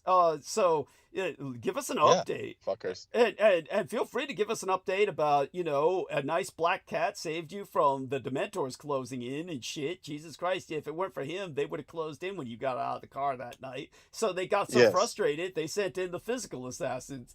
Literally Yeah, throwing so shit. Literally throwing shit from the roof aside from fireworks. Yeah, go on. Spiked wooden, like basically wooden, I don't know what to call them, but beams, Yeah. wooden beams with nails coming out of them. Yeah. Yeah. So So there these were are like some electricians. Yeah. Yeah. And thank God there were. Yes, please continue. I mean, these are obviously potentially lethal weapons, not to mention you're in an area that Yeah. has explosive chemicals that fireworks could ignite at any moment. I mean, And they were throwing fireworks, like not even fireworks. They were throwing full on, like M80s Yeah. onto the roof, like Yeah. putting These are them down the basically hand vents. grenades. These are basically Yeah, fucking hand putting grenades. them They'll down blow the your fucking vents. hand off. Go on. Yeah. In an attempt to get us to come outside and then throw shit at, try and kill us. Yeah. This is literally what happened. Yeah. I'm not exaggerating. Yeah. But the problem is there were other people here they weren't expecting to be here. Yeah. And the person they threw the wood at was an electrician that had like a similar style of glasses that I do. Right. So whatever the dossier they have of me, it's like an older photo. So they said, That It's must him. be him. He has the same That's glasses. him. And so That's they it. just Yeah. they were throwing these spike pieces of wood at him, and he got pissed off. He grabbed a hammer and was about to go kill them and shit.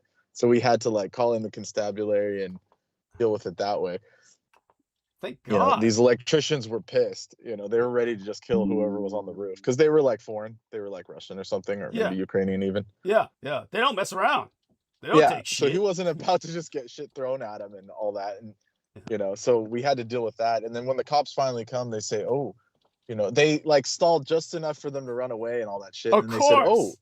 and they told me directly, they said, they're gone, right? And I said, well, I don't know. How do you know? And they said, oh yeah, they're gone. You know, you guys have a good night. And they even saw the spikes, you know, the spikes with wood and shit. And they just handed them to me. They're like, here, just go throw these away. I was like, Fuck okay. you. That's disposal of evidence, you motherfuckers. Yeah.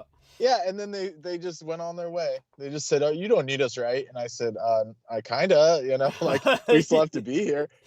And they said, oh no, it's fine. And they just drove away. They said they were busy or something. What So that was fucking it. motherfuckers? What fucking Yeah. motherfuckers?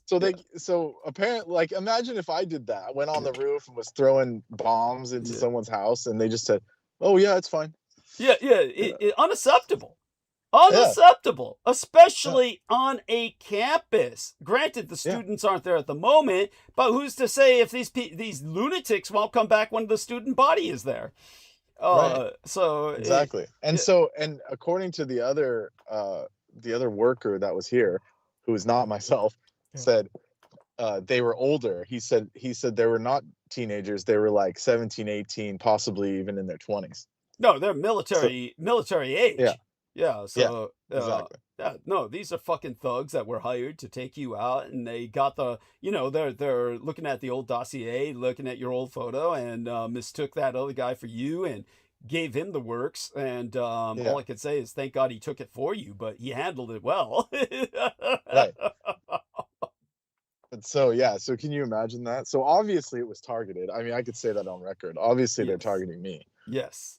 So first it was the fireworks and the various grenades that were thrown into the chemical bay where I was parked. That's right. In an attempt to explode my car and or the you know, literally a cistern of chlorine. So it would have been like this fiery immolation where my face would have melted off and shit, like, you know, Joker style or like Two-Face style. Yeah. At the very least, you would have been blinded by the vapors. So, which is like a horrible way to go either way. But this is like these people. The damage has been. Yeah, go on. These people aren't playing has been around. Recorded. Yeah. Mm-hmm. Thank God. No, this is no joke. This is no joke. And then they've, you know, damaged my car twice now, throwing different things at it. Yes. So we know it's targeted. You know, whoever's doing it, it's on record, and it's on record outside of the county as well. So if this county is not going to care, I mean, it's on record elsewhere. Thank you. Thank you. Yeah. Most important. And I want you to know numbers are going up as soon as you came back on to discuss this. So, I'm sure they want to see, check on their work or something. See if I'm still up. Yeah. What? That's his voice? Oh, those fuckers failed and shit. Yeah. Whatever you do, don't pay those fucking idiots because they fucked up big time. Because now there's like 2 and 3 calls on record that didn't source from me. So when the district, you know, or whoever wants to look it up, it's not going to be like, oh, this one crazy. It'll be like literally their workers are getting attacked en masse, like multiple of them. Yes. So there you go. And there's repeated incidents. So it's a trail of repeated incidents. And I told the constabulary that. I said, look, this has already happened multiple times, and you know, this is not good. Yeah. Yeah, and so in terms of, aside from that, you and I will have to speak privately about some other developments, but in terms of anything that could be considered psychic or supernal in terms of an occult attack or a psychic attack, anything you're willing to relate publicly, or is that something we need to discuss more privately? Yeah, I mean, just in short, it's just constant. I mean, it's just constant stuff is happening, but nothing to relate at the moment. Okay, we'll talk about it privately when I come back on Sunday before the show. So I should be back Sunday before the show, and I should have a few hours before the show starts. And I'll try. And then regarding what you told me earlier, it's kind of like, you know, it's expected. Yes. Yes. Well, I think it's miraculous that that black cat showed up as soon as you opened the door. You almost stepped on that thing, but it's like really it Yeah, helped to yeah. the Go. cat came up to me. Yeah, like it was like you heard it. It was like Yes. almost like it startled me because it was like staring at me from inside the car almost practically. Yes. Like it was trying to come up to me. So it was Yes. very auspicious, I'd say. Yes, not a bad thing at all. We're speaking of this as an auspicious event, very protective. Yes. Yeah, acting as the witch's familiar for our man Brendan at the time, because tell him your mirrors were registering approaching object or following object without anything visible there when all the while you were driving Yeah, so home. I was going to lock up, do security check at my various places of work, at the soup kitchen and various places. So we have to, shut the gate, and all that. So I went to shut the gate, and the second I'm out by myself, everyone's gone, this like mist comes in, this like mysterious, ethereal mist, Mhm. you know, hidden mist jutsu as it's called, where they Yes. just covers the zone so you can't see. And that's what happened during the incendiary attack, is the whole area became misted and I couldn't see even 10 feet in front of me. I couldn't see people or anyone or whoever was shooting those things at me. Bottle You couldn't see rockets, anything. yeah. Yeah. Yeah. Yeah. Oh, Roman candles, like even bigger than bottle rockets. thank They were you. huge. Good Yeah. point. So Yes. they were like, yeah. But I couldn't see them through the fog. And so the same thing started happening. And that's when I was like, oh shit, like, of course this would happen. And so I just, instead of doing it on foot, I do it in the car and all that. So as I'm driving away, you know how modern cars will have the blind spot detectors that are Yeah. based off of radar, Yeah. kind of like the Teslas. Yeah. So my detectors were going off as if there were things in my periphery, but I was driving in an empty lot with no one around. Yes. And they kept going off like something was nearby. Yeah. Yeah. So Yeah. whatever it was definitely sketchy. Oh yeah. And so Kind what of I like the Teslas, like when they're in graveyards, they like show that there are pedestrians around, but yes. there's no one like visible. Yeah. And then the people online are all skeptics and they say, oh no, it's a tombstone and all that shit. And it's like, no, it can tell the difference between like a living tombstone and an entity, like a person. Thank you. But, there you go. Thank you. Definitely. And Yeah. so it was like when we were Aaron Tice and I were in the Presidio military graveyard, and where you have also been, Brandon. And in Aaron Tice's Yeah. case, we saw just a plethora of ravens began to land, and there's no food for them. So they're obviously landing there for a very different reason. They're considered messengers from the Yeah. other world. And it Oh was yeah. just yeah, and it was just as we were exiting that this like formula type car. It's like a racing car, though I know formulas have a hard time going on the regular road or regular pavement there, or they can because they're so low slung. But one was driving up right into the cemetery with a guy wearing a devil skull mask, a red skull mask. Oh wow. Yeah, a kid was driving in. Just as we were leaving, this sort of thing happens. Whenever I'm with somebody and we go into that cemetery, then something. And by the way, Aaron Tice and I were right up there right after T. Tank Berry was right at the same time T. Tank Berry was paying respects to his dead relations in the military. He has some relations who are buried in that cemetery. So it's an incredible series of coincidences, synchronicities that are statistically impossible, or at least highly improbable. But again, repeat for people so that they get it.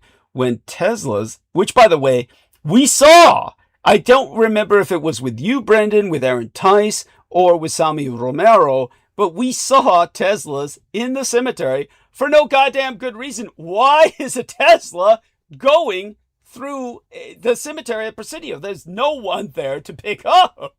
And yet the Teslas do register pedestrians in the cemetery. So again, go through that. And I don't remember. Was that you that saw the Tesla with me in the cemetery?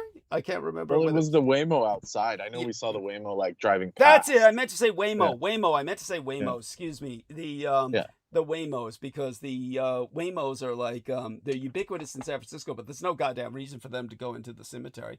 And Yeah, so we saw it and it was like, why the fuck was it there, yes, yes. But then point out to people, yes, and yet it registers people, which are the dead, and registers them as pedestrians. So it's like, of course, skeptics would argue, oh, they just brought the Waymo up there so they could familiarize its navigation system with every inch of San Francisco. I mean, bull fucking shit. I mean, it's like, Right. Yeah, it's like at that point, it's like how much data do they need? yeah. No one's going to be in the cemetery and then call a Waymo. But for one thing, how would Right. they get up there in the first place? Well, some would argue that, oh, they took a Waymo up there and then, anyhow, fuck it. We didn't see Well, anybody when they getting in start that Waymo. Yeah, when they start raising the undead army, someone's got to pick them up. You yeah, know, I guess so. that's I what I guess, think. That's yeah, what I think. something of that nature, yes. And so aside from that, anything else you're by the way, Amy says exactly. Okay, so I'll heart that. And so she's typing further and she's welcome to come back on and converse with us, of course, but glad she's still listening. She says, dead and Waymos. There we are, dead and Waymos. Yes. And so don't think the dead don't ride. Forget the dead having to walk. You remember that series, The Walking Dead? Think of it as the Right. Waymo riding dead. And Right. That's almost worse. yeah, it's like dead on dead. So in terms of what else comes to your mind in current events, before I start sucking oxygen out of the room again, we want you to kind of discuss. We obviously, you seem to be okay. The usual challenges are occurring. You're the worst threat to yourself in the sense that you're working yourself to death. How much do you feel you're being exposed to? Okay, so tell us about this without getting us kicked off by YouTube for denying reality of viruses or something like that. So, okay, so what's the alternative to the germ theory in a theoretical sense? Oh, I mean, there are many things, but basically, from my perspective, I just take the Ayurvedic stance or the Unani medicine stance. It's just, it's about imbalances in toxins.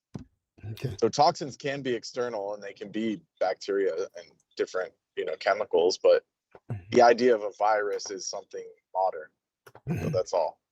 Okay. Nothing else. So it's just a matter of imbalances and poison. That's how that system works. And there's that. So I'm not saying anything against the modern system. It's just this other system doesn't work off of germ theory or, Mr. Listerine or whoever, Lister. No. Yeah. So, Oh. but it operates the same. It functionally operates the same because the immune system still has to, counteract the toxins and counteract all this other stuff. So there you go. Yeah. And in terms of how do you contend with the flu season then? When a lot more people are obviously getting sick, what do you do to protect yourself? Well, just typical, the same that any conventional doctor would say, just keep up on your vitamins and all that stuff. Stay away from sick people, all of the same things like that. Okay. And so that's good. I'm just entering something here. I'm multitasking. Yeah. And But when it comes to like Ayurveda, it's like this season is a more rainy and wet season, and it's more cold and dry. Mhm. So when you get into that zone, like the cold and dry, which is Vata, it's like the elemental nature of Vata, or Kapha, which is the watery nature. Once you get into those those elements cause more of the disease. That's why it manifests strongly against, towards people that aren't, prepared for it and all of that.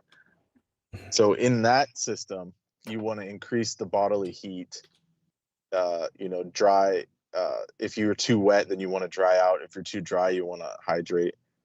So there's this balance you have to maintain. And so the winter time is a little tougher. That's why it's, people get sicker. You have a lot more issues with like runny nose and all that, and conventional colds too. And the inflammation picks up as well. So stuff like that. So what you would do is you would, like, if you're in a cold environment, then you would increase warming spices like cinnamon. That's why cinnamon is a winter spice, or clove, and then, things like that. And those also purge toxins. They also purge bad, things that come into your system that are not so good. You can even call them viruses and stuff. But like the polyphenols and the essential oils in those foods and those spices will help counteract any of that. That's just generally speaking. So there you go. Beautiful. Thank you so much Yeah. for that. And so definitely what I'm going to do now is kind of go on towards our lovely Amy Lightyear asked me to speak about why Trump is talking about acquiring Greenland again. I'm going to meander my way towards that. I'll try and cover all of the conventional angles of it tonight, at least, because if I go into the Unterland angles, then that... Well, the simple answer Yeah. is the what are they called? The technate. The simple answer is the technate map, right? Oh, well, oh yeah. So tell people about that. That's a good angle. Give them that angle. Tell them about Well, that. I mean, which- that one yeah. makes the most sense because Yeah. it's just he has the map, like they just gave him the map, and then he's obsessed with it now. Because on that map, it's called the American technate, the technetiate. What are they called? Oh no, it was the technique. It was the Yeah. technocrats. The technocrats Yeah, were the Technocrat. That's yeah. right. Just so people know, there were two fascist movements that developed in the United States during the 1930s, and one of them was much more of a positive, and the other was much more of a nihilist or negative movement. And in terms of the positive movement, it was led by William Dudley Pelley and was known as the Silver Shirts. All of the fascists had their own shirt colors as kind of like, if you will, gang colors, if you will, but it was how they disambiguated themselves. The Spanish were the blue shirts, the Italians were the black shirts, the Germans were the brown shirts, because this was what they had available after their colonies had been taken from them in World War I. Their colonial soldiers' uniforms, which were brown, to blend in with the African savannah, they had enormous surplus thereof. So these became the fascist brown shirts of Germany simply because these uniforms were the cheapest to acquire. So it was for pragmatic reasons on the part of the Germans, many others for reasons of cultural identity. The Romanian fascist movement of Horasima and his Iron Guard, these were the green shirts. So when it came to America, we had two such movements. The William Dudley Pelley silver shirts, and then we had the gray shirts of the technocrats. And the technocratic movement had hegemonic aspirations. And back to our man Brendan with that.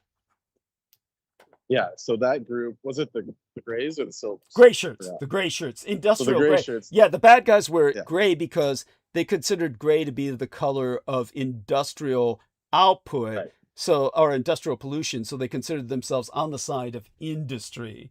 Yeah. So please. That's right. Yeah. So these people had the map drawn up where America would be the center, the United States would be the center, but it would absorb Canada. Down south it would absorb Mexico, Cuba, and then the northern part of South America, which is like Venezuela now, literally that part, and all the Belize and all that, those parts, and then it would go as far as all of Greenland. Mm-hmm. So that's the map, and you can look it up. I've shared it with you before. Yes. Now, what was interesting was, did this guy's photo? Oh, here we are. So, let me do a screen share for our man Brendan Zogit, who actually found this map. And if you find a link, share it with our listeners. Right now, I'm going to do a screen share. And so when I look up the man who founded the technocracy movement, he was Howard Scott. So Howard Scott was this look at this. He was an engineer, and he obviously was not the most charismatic man in the world. He is gray. His personality is... he looks good. Yeah. And it just, but he was the founding philosopher of technocracy.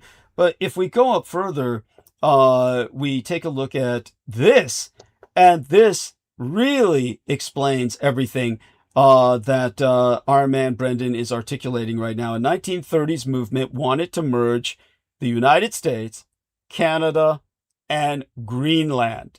Here's why it has modern resonances. So Here we are with Elon Musk. So what our man... And allegedly... Yeah, go on.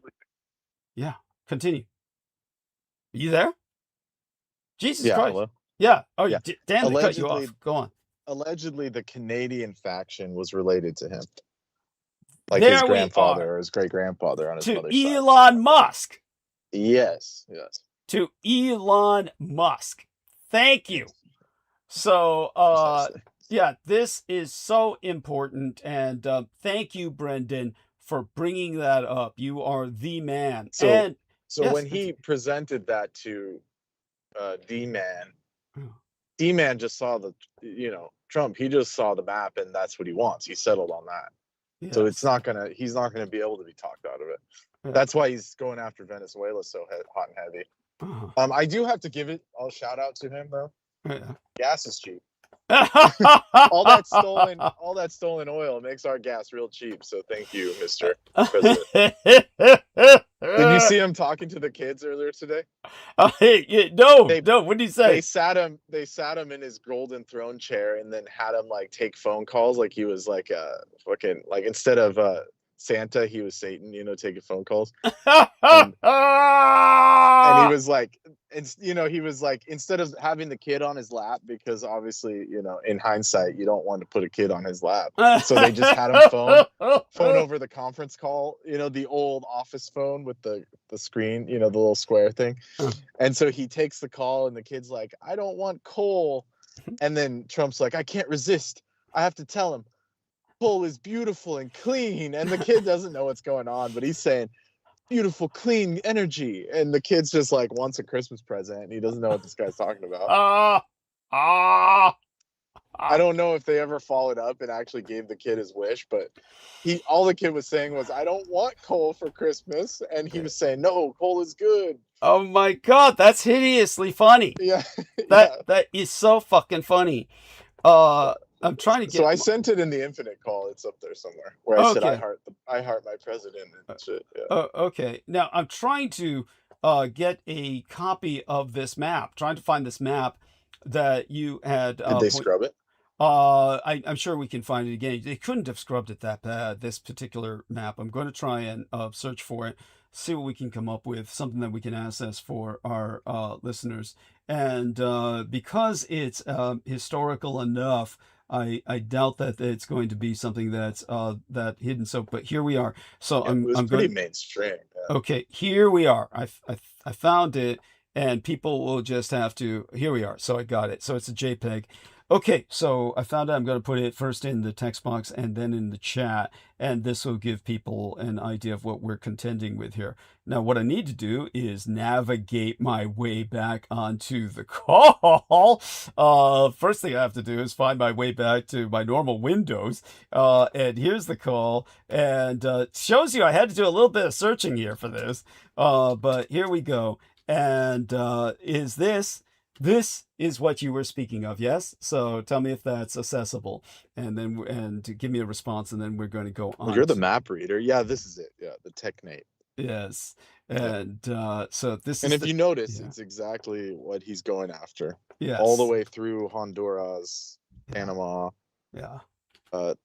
Pretty sure Belize is right there, and then parts of Venezuela. So there you go. Yes. Yeah, there we have it. He wants it all, baby. Yeah. He's thinking in extraordinarily primitive terms. It's well, look at look at the terms these people were thinking, and they just look. It's just the dotted line on the fucking the longitude line. Yeah. You see that? Yeah. The Atlantic Ocean. They oh, just said, "Oh, okay, just pick that one," and and it cuts off right there. Yeah, and that will be the actual borders. In other words, taking the borders meant for navigation and turning them into political boundaries, which is not unheard of, but it's definitely simplicity taken to a brutal degree. It's a brutalization of politics. So it's and they claim that the Nazis were into territorial aggrandizement. This is this is what. Yeah, did I send you that other article recently where it said someone finally, or not finally, but they said the hidden truth of Poland's aggression, and then they were saying, Poland and Germany agreed to dismantle and take over Czechoslovakia. I mean, was Ah, it Czech oh, Republic? No, was it the Czech Republic? I think it was the I Czech thought it Republic. was. Well, tell us more about this. Yes, yes, It that's it true. was That's true. basically Yes, before that's the true. Czech Republic and before Czechoslovakia. Yeah, but that's historically Hitler made a true. deal with. Yeah, Yeah, it's something we've always talked about, but yeah. people now are just saying, Just "Oh, now. Poland is Yeah, evil now." yeah, You know, yeah, it's like, yeah. Well, but when that's what made it yeah, so yeah, cheesy. Is they said Poland just did, he surprise attacked Poland, which was not the case. They had deals. You know, yes, absolutely. Well, not they only that, but they go had on. been actually allies, and then they backstabbed it. Hitler. Yes. So, anyways, Yes, thank you. Thank you. And they were attempting to annihilate their own German population in Poland. And that's who they built the yeah, camps for. I've explained that at length in the exactly. past, Yeah. yes. And but again, it's your appearance that reminded me of this element of to speak about when I get to talking about it when it comes to answering the questions of Amy Lightyear. That's and now aside from that, what about your other observations about things that are going on in terms of domestic or foreign policy that you feel we need to be paying attention to? Nothing that jumps out to me right now. So Hmm. just the usual. Hmm. Okay, and so we provided people with the area in red on this map shows the area of the Americas that the technocracy movement wanted to quote unquote unite, rather annex outright. And so you get a idea of what Trump is following, why he's following this ideological pattern of territorial aggrandizement, which may ultimately lead to war. He's starting in the easiest soft underbelly, which is Venezuela. And but you Right. must have some insights into the gas and whatnot. Any more news on the piracy? Oh, tell people about the term synagogue of Satan. Now people are using it after I introduced it on our latest Oh, episode. literally 2 days, less than a day, 2 days after we said something, then one of the Venezuelan reps was saying, this is international piracy. So there you go. Yeah. Like, yeah. Yeah, but not only that, but after the Venezuelan rep was saying it's international piracy, after we were introducing the concept of Then it was using all over. Yeah, that was all yeah, over. that was all over. But also with the synagogue of Satan, the term synagogue of Satan was also now being Oh, used. yeah. You saw that. Yeah. Yes. Yeah. And so Classic. yeah, Classic. yeah. And they can't get enough of us, and they're listening all the time. All such being said, I'll get back into it in a moment. But if you got any other complaints, feel free to vent. Cathar, Jesus, this is your time. It's a kind of therapy. Let's make it a kind of therapy for you. There must be something you can. Well, Yeah. everything is good right now. I'm just kind of, I'm trying to rest basically at this point. Got it. Got it. It's about time for me to rest after working so much. So. Well, you certainly more than earned it, and for God's sakes, make certain that you basically give yourself the gift of some sleep. How's your sleep deficit going? Have you managed to catch up on that at least a bit? Oh yeah, it's fine. It's normal. Situation normal. Nothing. Things gone wrong. Yeah. Yeah, Well, thank God for that. other than the demonic wasps and shit showing up. Yeah. You want to share some of that? It's like Not really. I don't think we even shared the first half of it, but it's just mysterious creatures showing up and disturbing my sleep that are anomalous to say the least. Mhm. Yeah. So, And how else would you put it? yeah. But some of these creatures, just so people understand, I've experienced the same thing with insects in my home. They big mutants that are, certainly there's a lot of species of insects, but still, it's so I do want to say that before I get into the subject for tonight, I'm going to warm myself up to it by talking about other elements of what's going on around us. And but thanks to our man Brendan Zogit, I'm thrown on the right path to give people some real historical context. So thank you so much for that, Brendan. You truly are indispensable.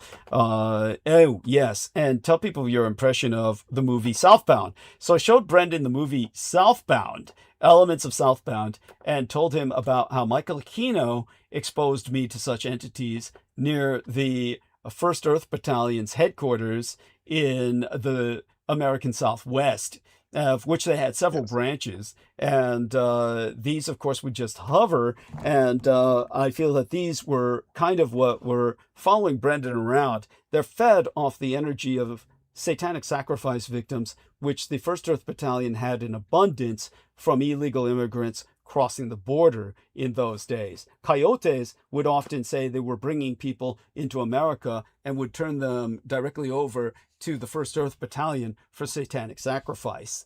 So, especially the women or children. All of this is something that was actually right next door to my former sponsor, Ben Estenius.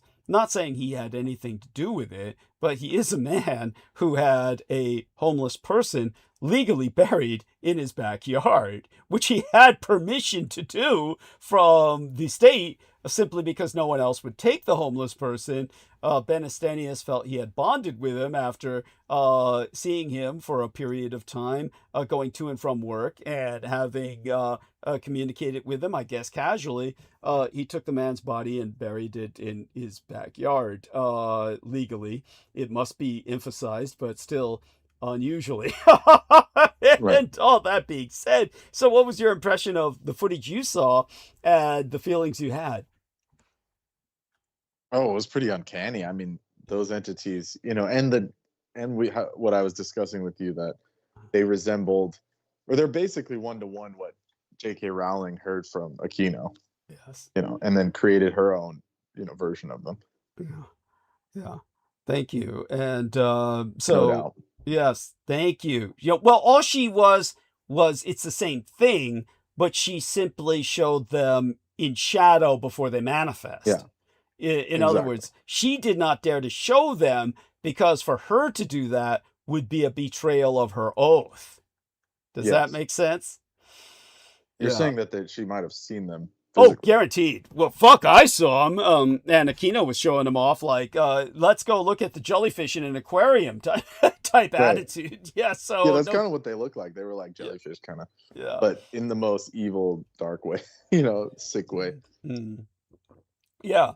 And definitely they're kind of like a parasite, except a very aggressive one. Let's put it this way.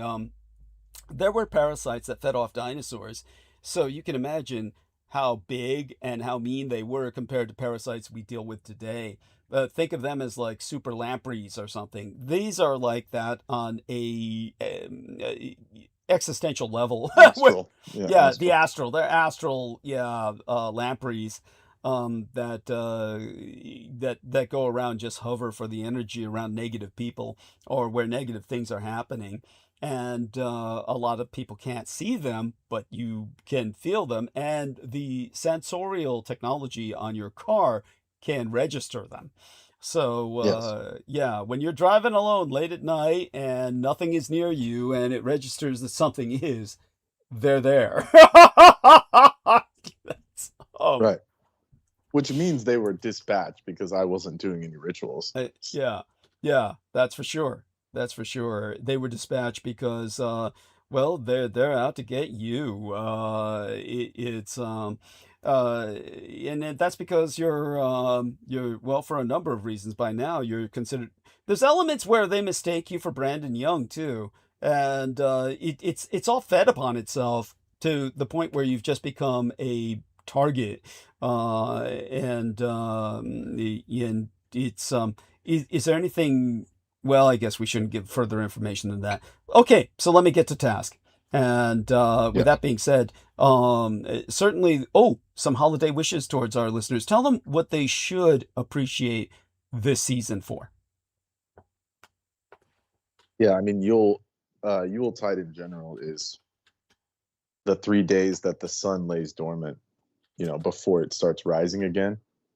So after the 25th, that's why it's a celebration of, you turn on all the lights and it's the Son of God, it's the sun going back into its northern climes. So it brings the sun back to us. So that's why Yuletide's important. It's like the returning of the light. That's why you put your lights on the tree. And it's like a prayer for the sun to come back. And, you know, because there's no guarantee actually in the cosmic sense that the sun has to do that. It's just part of the nature. So you want to, send your homage to the nature and the planets and the divine. You know, the Son of God to return. That's basically what you're saying. So that's Beautiful. that's why it's, you know, the day Christ was born or the Son was born. Yeah. Yeah. Reborn, actually, specifically reborn. Yes. Yes. Beautiful. Okay, and with that, I'll get back to task. And again, it's Christmas Eve. We want to respect all of the spirituality that's behind it. In a personal sense, this particularly cursed holiday weekend kicked off in earnest last Eventide when my cosmetologist turned her iPad in my direction. On its screen was a terribly disturbing post on X containing images. In the first, Jeffrey Epstein was hugging and kissing a little girl. In the second, that girl was bound and gagged upon a bed. V was rightly outraged and disgusted. She asked me if I had seen the photos in my time going through the Epstein files. I immediately recognized the first image of Epstein and deduced that it had been photoshopped from a widely distributed photograph of Epstein hugging Ghislaine Maxwell. The second image seemed to be an AI rendering, and to add to the confusion there, images really do exist of Epstein cuddling children. I let her know that this particular set of imagery was fake, and a distinctly non-Yuletide conversation ensued. Yes, Epstein was a heinous pedophile and convicted human child trafficking mass sex offender. Also, the internet is awash in fake, traumatizing slop that is being abused to score points in an ongoing information war. Happy holidays! Early this morning, the Department of Justice released nearly 30,000 documents related to its investigations into Epstein.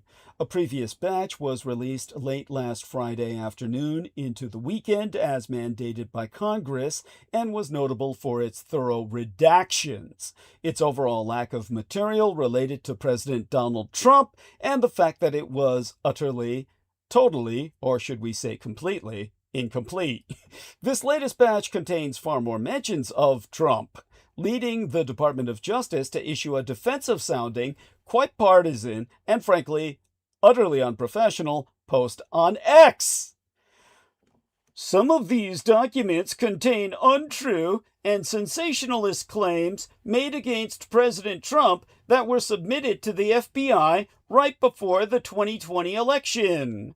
To be clear, the claims are unfounded and false, and if they had a shred of credibility, they certainly would have been weaponized against President Trump already. Well, that's impossible because they were never released, you dumb fucks, and we all know that you're loyalists to Trump or you wouldn't even be employed. Just weeks before the 2016 presidential election, the American public was provided with dispositive information on Donald Trump's beliefs about women, sex, and the rights of men, particularly famous men. Or infamous, I should say. The information was delivered unmistakably in Trump's own voice. On October 7th, the Washington Post's David Fahrenthold published a video of Trump circa 2005 chatting merrily on a bus with Billy Bush, the co-anchor of Access Hollywood, as Trump prepared to make a guest appearance on an episode of the soap opera Days of Our Lives.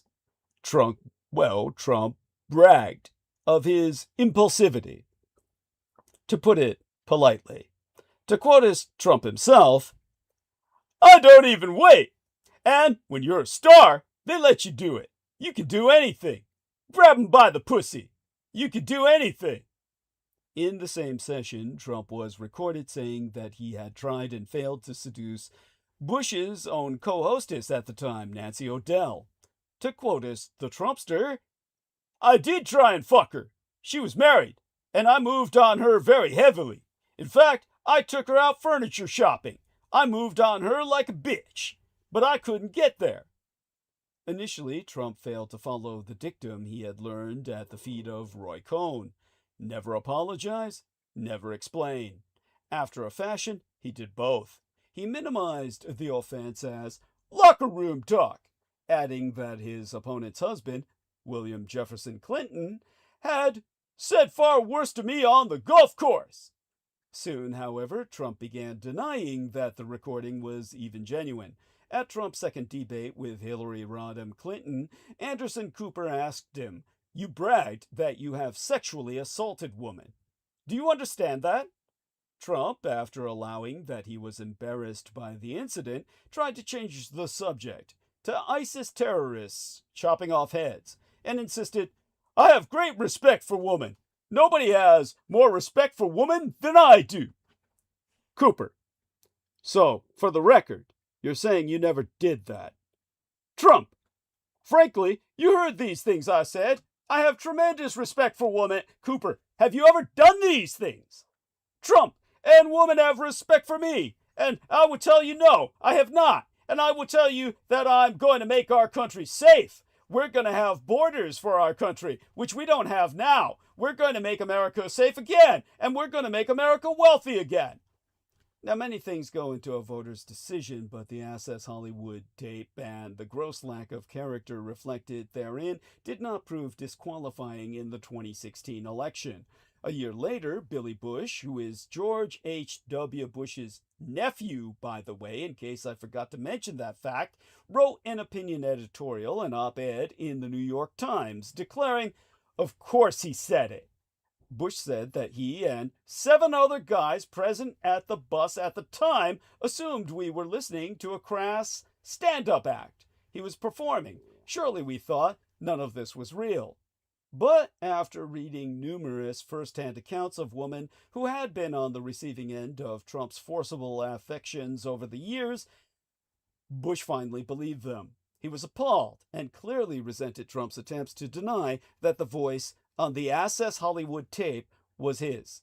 Bush, so writing, "To these women, I will never know the fear you felt or the frustration of being summarily dismissed and called a liar, but I do know a lot about the anguish of being inexorably linked to Donald Trump.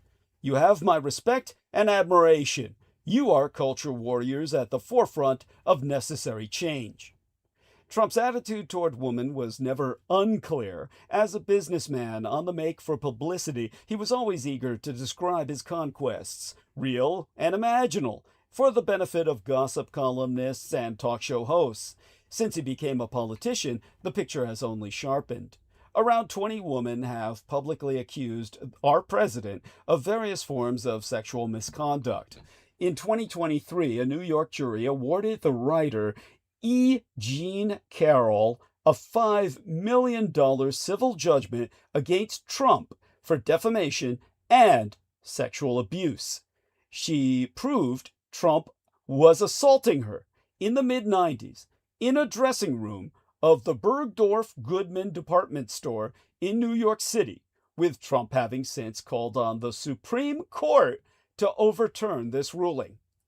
On Tuesday, as the Justice Department continued to release the avalanche of documents and photographs known collectively as the Epstein Files, some, but hardly all, major news outlets reported on a letter purportedly written by Jeffrey Epstein to Larry Nassar, the former Team USA gymnastics doctor who abused hundreds of female athletes and pleaded guilty in 2018 to 7 counts of first-degree criminal sexual assault. The letter was postmarked August 13th of 2019, 3 days after Epstein killed himself in his Manhattan jail cell, or should I say was assassinated, taken out. The handwritten text reflects contempt for Trump and hints darkly about his past, Epstein writing that while all 3 men shared a love of young nubile girls and the president loved to grab snatch, Only Epstein and Nazar had ended up snatching grub in the mess halls of the system. Life is unfair. The existence of a letter, this letter, was cited in a 2023 dispatch by the Associated Press. But is it real? This is the un-Yuletide argument I had with V, because there is no reason to believe that it is.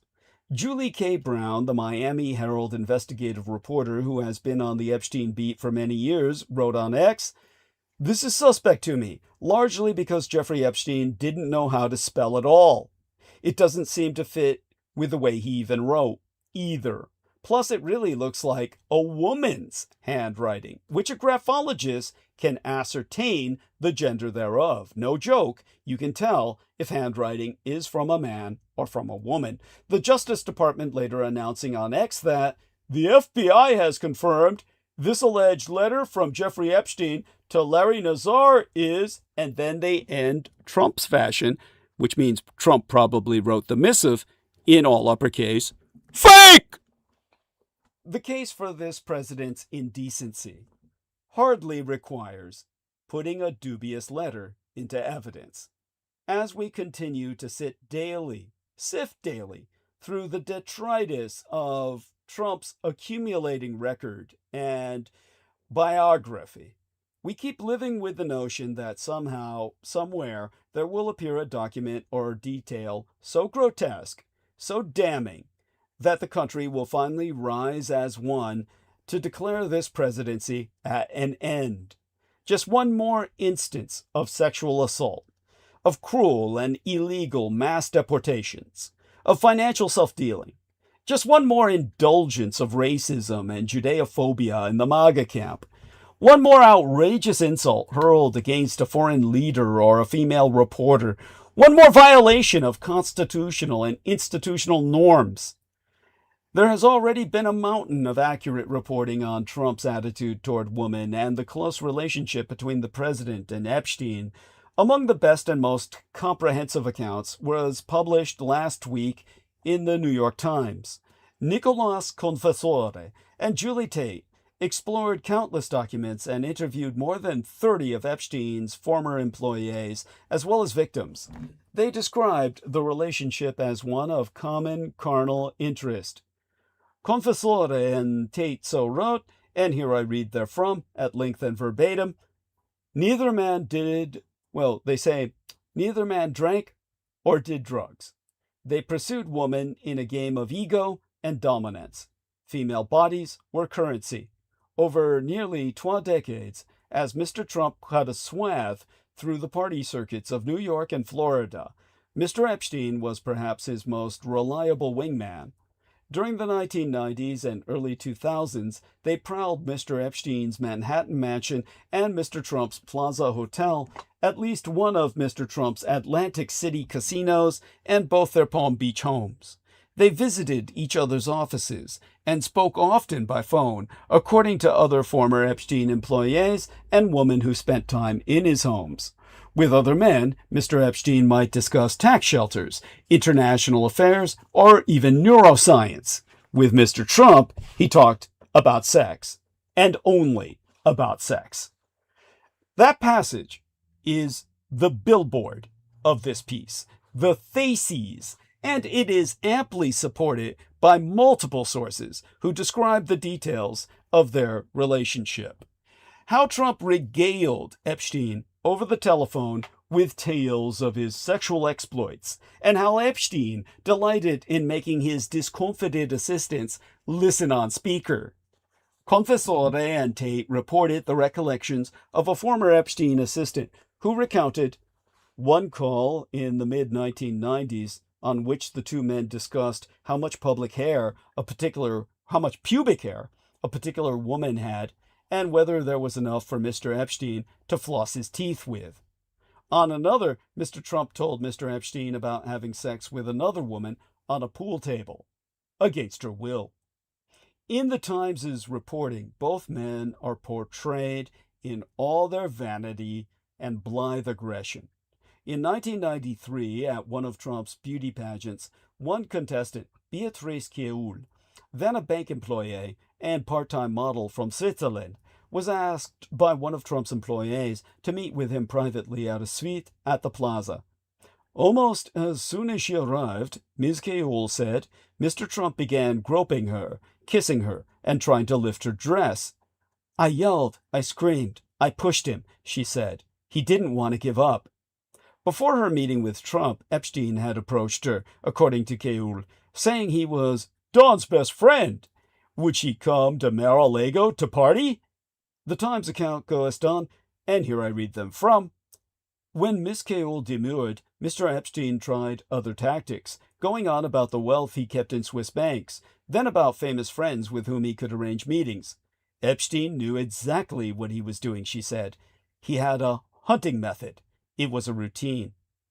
The White House press secretary, as Sammy Romero observes, buckling under all the toxicity that she swallowed, Caroline Levy, responded to the New York Times' questions about its reporting by saying it was all a fake news story, which is precisely where we began, on that bus so many years ago. Deny, deny, deny, and move on. In his op-ed, his opinion editorial for the New York Times, Billy Bush recalled another off-camera remark from Trump when Bush confronted him about his lying, in this case, inflating his television ratings. Trump observed, in his own words, people will just believe you. You just tell them, and they believe you. That brings us to our Christmas quote. When I use a word, Humpty Dumpty said in a rather scornful tone, it means just what I choose it to mean, neither more nor less. That's from Lewis Carroll's, another pedophile, Louis Carroll's Through the Looking Glass.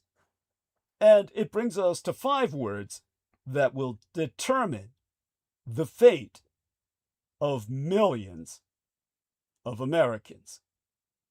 Before I go there, checking our latest messages incoming from Heather Holman. Okay, I'll heart this to grave sites of Rayner and Epstein. I'll be damned. Thank you, honey. I'm sure they were good guys, man. Yeah. They were just a couple of Joes having beers and playing pool.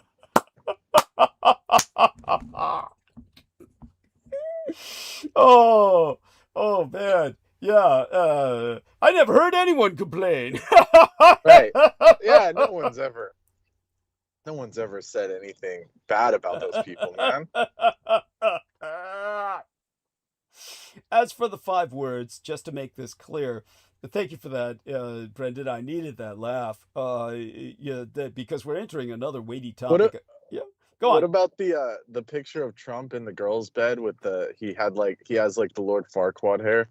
Is that real? Is that like a real photo? I haven't followed up on that one. I know I've seen it. It's pretty bad. It's pretty hideous. Yeah, but I think most of those are real so far because they came out a long time ago. Those things are old. They came out before AI.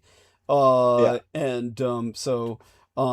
definitely appreciate you bringing that up. I mean, look, it's like I said, we don't need to fake anything about Trump. We all know he's a pedo piece of shit, and the man belongs in prison. So it's just all I can say is that hopefully we get him there, and I mean all of us as a nation.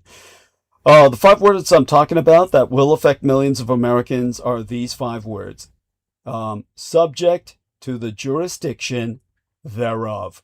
So let's get into that and get this out of the way. It's a deep and ugly topic, and I want to get it out of the way as soon as possible. But it's important because it's based on Trump saying that words are what you make them. You see, when Donald John Trump signed Executive Order 14160, or 14160, on January 20th, declaring an end to birthright citizenship under the 14th Amendment for the children of undocumented aliens, constitutional scholars laughed at him. They had also laughed in 2018 when he first threatened, but ultimately declined, to issue this decree. The idea that a president could gut a constitutional right by personal fiat seemed too crazy, too cold straight from the lunatic fringe, if not the imagination of Lewis Carroll, to actually happen. No one is laughing anymore. On December 5th, the 102nd birthday of my late and sainted Cyrus, Diana Zuchin-Lin Dietrich, the Supreme Court granted the maladministration's request to review the order's constitutionality.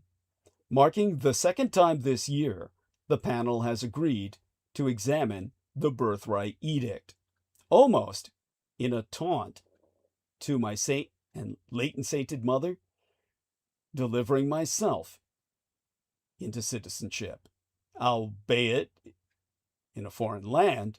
I am a naturalized United States citizen.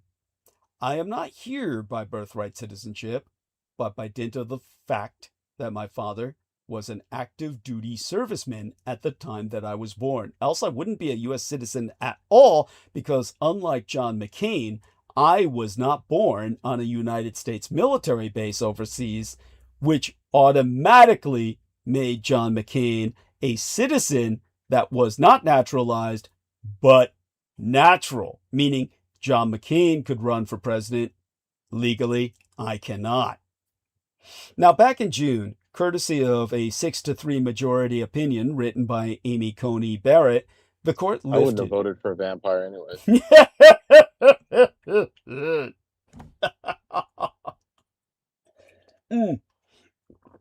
Dude, it's like we said, considering what's running the southwest of America and Hollywood right now, I'd almost prefer the Satanists and their Dementors to be running the show.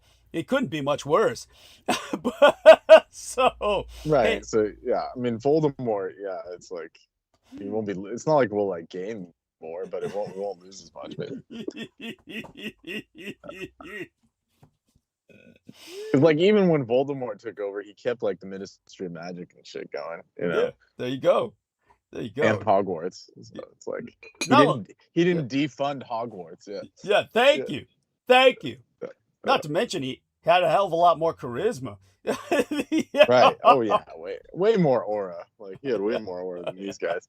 Yeah. These guys have like an aura of like fucking cheese whiz. I mean, it's like, it's like what exactly is like? You like look at it and you cringe. You're like, oh shit. Oh man, I love it. Especially with the Ep guy. I mean, he was so hideous and weird looking. It's like, you know. The horror about the Ep guy was he looked like so many of these predators of a certain bloodline look. He looked actually the norm. He was the norm. And it is, you know who he looked like? And I apologize ahead of time. Actually, I'm very sympathetic to the Jewish chef who killed himself.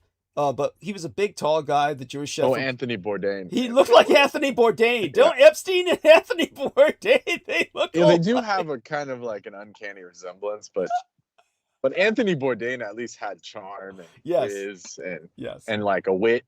You know, he had some things going. He was also, it wasn't perfect. But, he was also very self-deprecating, which is what I appreciated about him. Was Anthony Bourdain was very hard on himself, too hard on himself. Ultimately, he killed himself. So I mean, it's like, well, I mean, I don't know. I wonder about that whole story. It's like he just dies, you know. Yeah, and he kills himself in a hotel. Yeah, it was like he may well have been murdered. Now that I think about it, you're right. You're right. We have a right to question that. That was so sad, and he had everything going for him. Why would he do that? And why did people just accept it?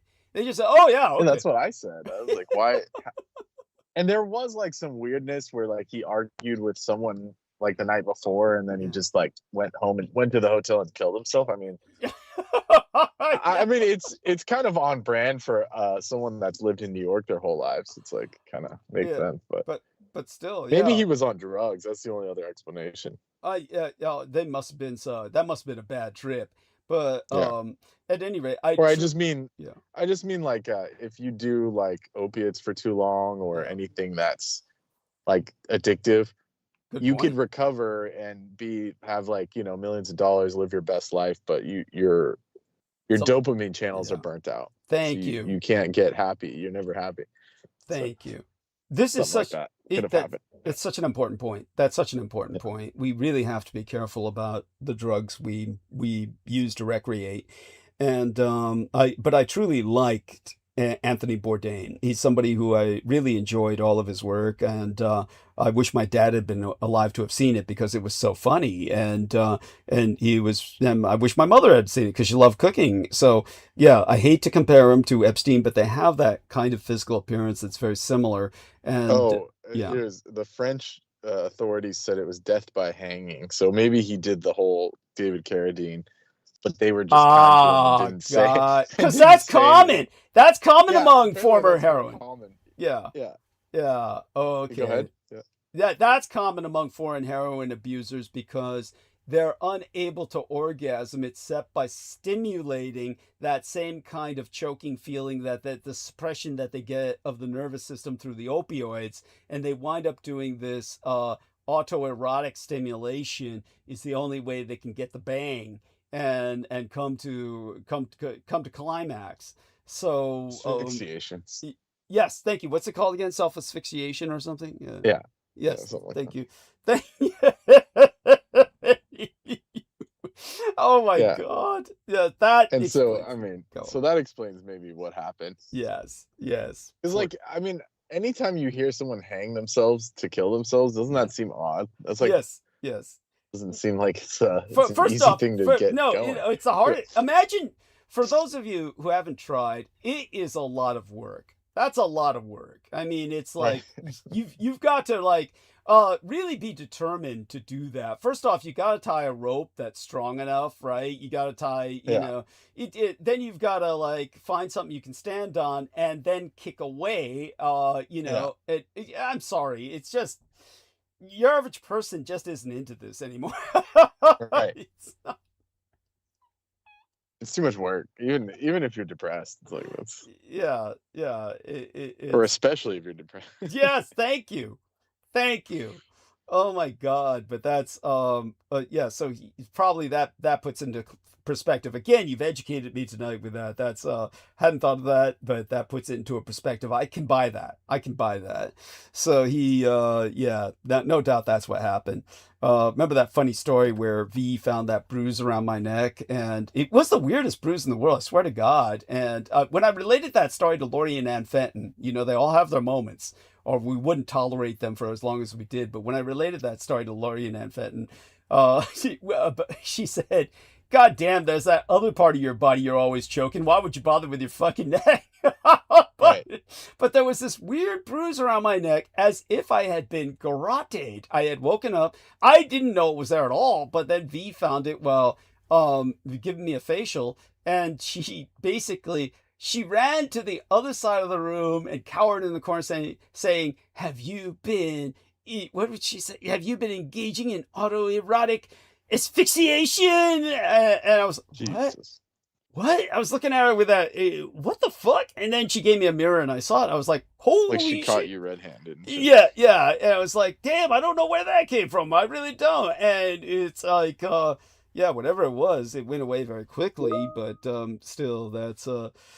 yeah, at any rate. So, thank you, Brendan, for that. And interject anytime you wish. So, back in June, courtesy of a 6-3 majority opinion written by Amy Coney Barrett, the court lifted 3 nationwide universal preliminary injunctions issued by 3 different federal district court judges that had blocked the order from taking effect anywhere in the country.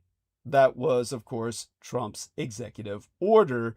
It had been blocked by 3 federal courts, but the Supreme Court rendered Executive Order 14160 or 14160 legal again. Barrett's opinion was messy and complicated, but I'll say it was at the very least, procedural in nature.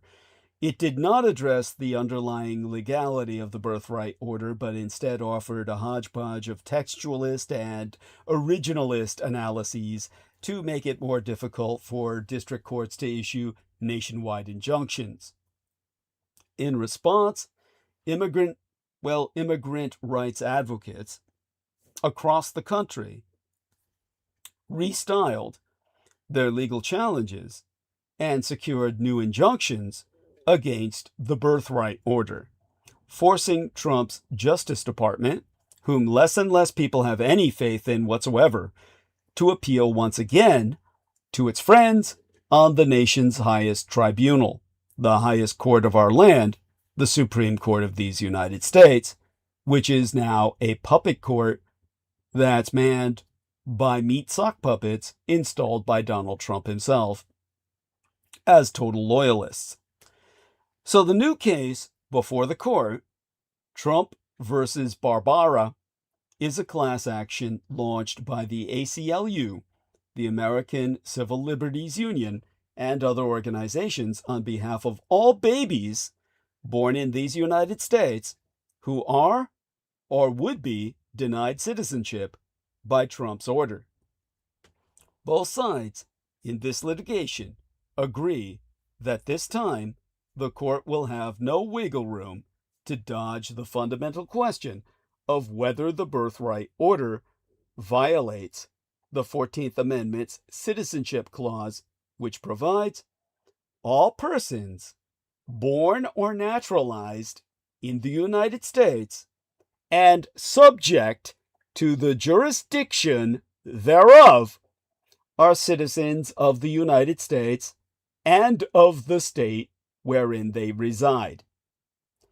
In his petition to the court, Trump's Solicitor General, his gunslinger, D. John Sauer, argues that the clause was adopted to overturn the case of Dred Scott versus Sanford and grant citizenship to newly freed slaves and their children, but not to the children of temporary visitors or illegal aliens. In Sauer's revision, the key to unlocking both the text and original meaning of the clause turns on the 5 words, subject to the jurisdiction thereof, which he insists confirm that the clause was crafted to extend to children who are completely subject to the political jurisdiction of the United States, meaning that they owe direct and immediate allegiance to this nation and may claim its protection.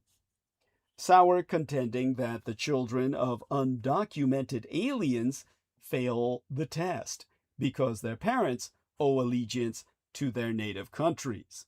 The rights and loyalties of the children, separate and apart from their parents, are entirely discounted, creating a caste-based system that binds the legal status of children to the status of their parents.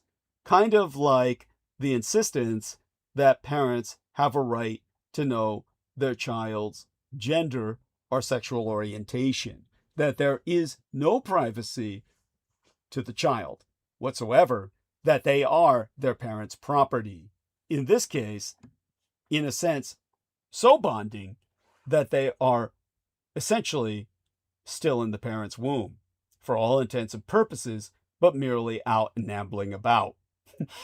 There are a great many things both notable and deeply wrong with Sauer's argument, but a few stand out like sore jurisprudential thumbs. First, the argument is essentially a rehash of the nativist dissenting opinion in the Supreme Court's 1898 landmark decision on birthright in the case of United States versus Wong Kim Ark, which recognized the citizenship of a Chinese American man born in these United States to parents who at the time were subjects of the Chinese emperor under the Qing dynasty, but lived in California.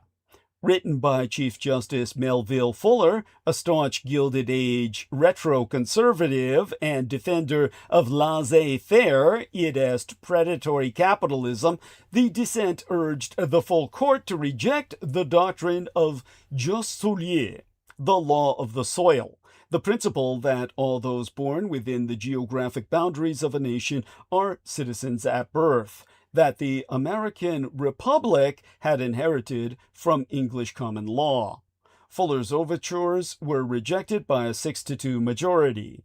Sauer is making the same discredited argument in 2025. And contrary to Trump's oft-repeated rants, more than 30 countries continue to recognize the Yo Soy doctrine, including these United States, the Dominion of Canada, and Los Estados Unidos Mexicanos, the United Mexican States. Great Britain having modified its nationality law in 1981, understandably because they are a small island nation, smaller than most of our states in union, and had to, of necessity, not allow just anyone born on British soil to be recognized as British.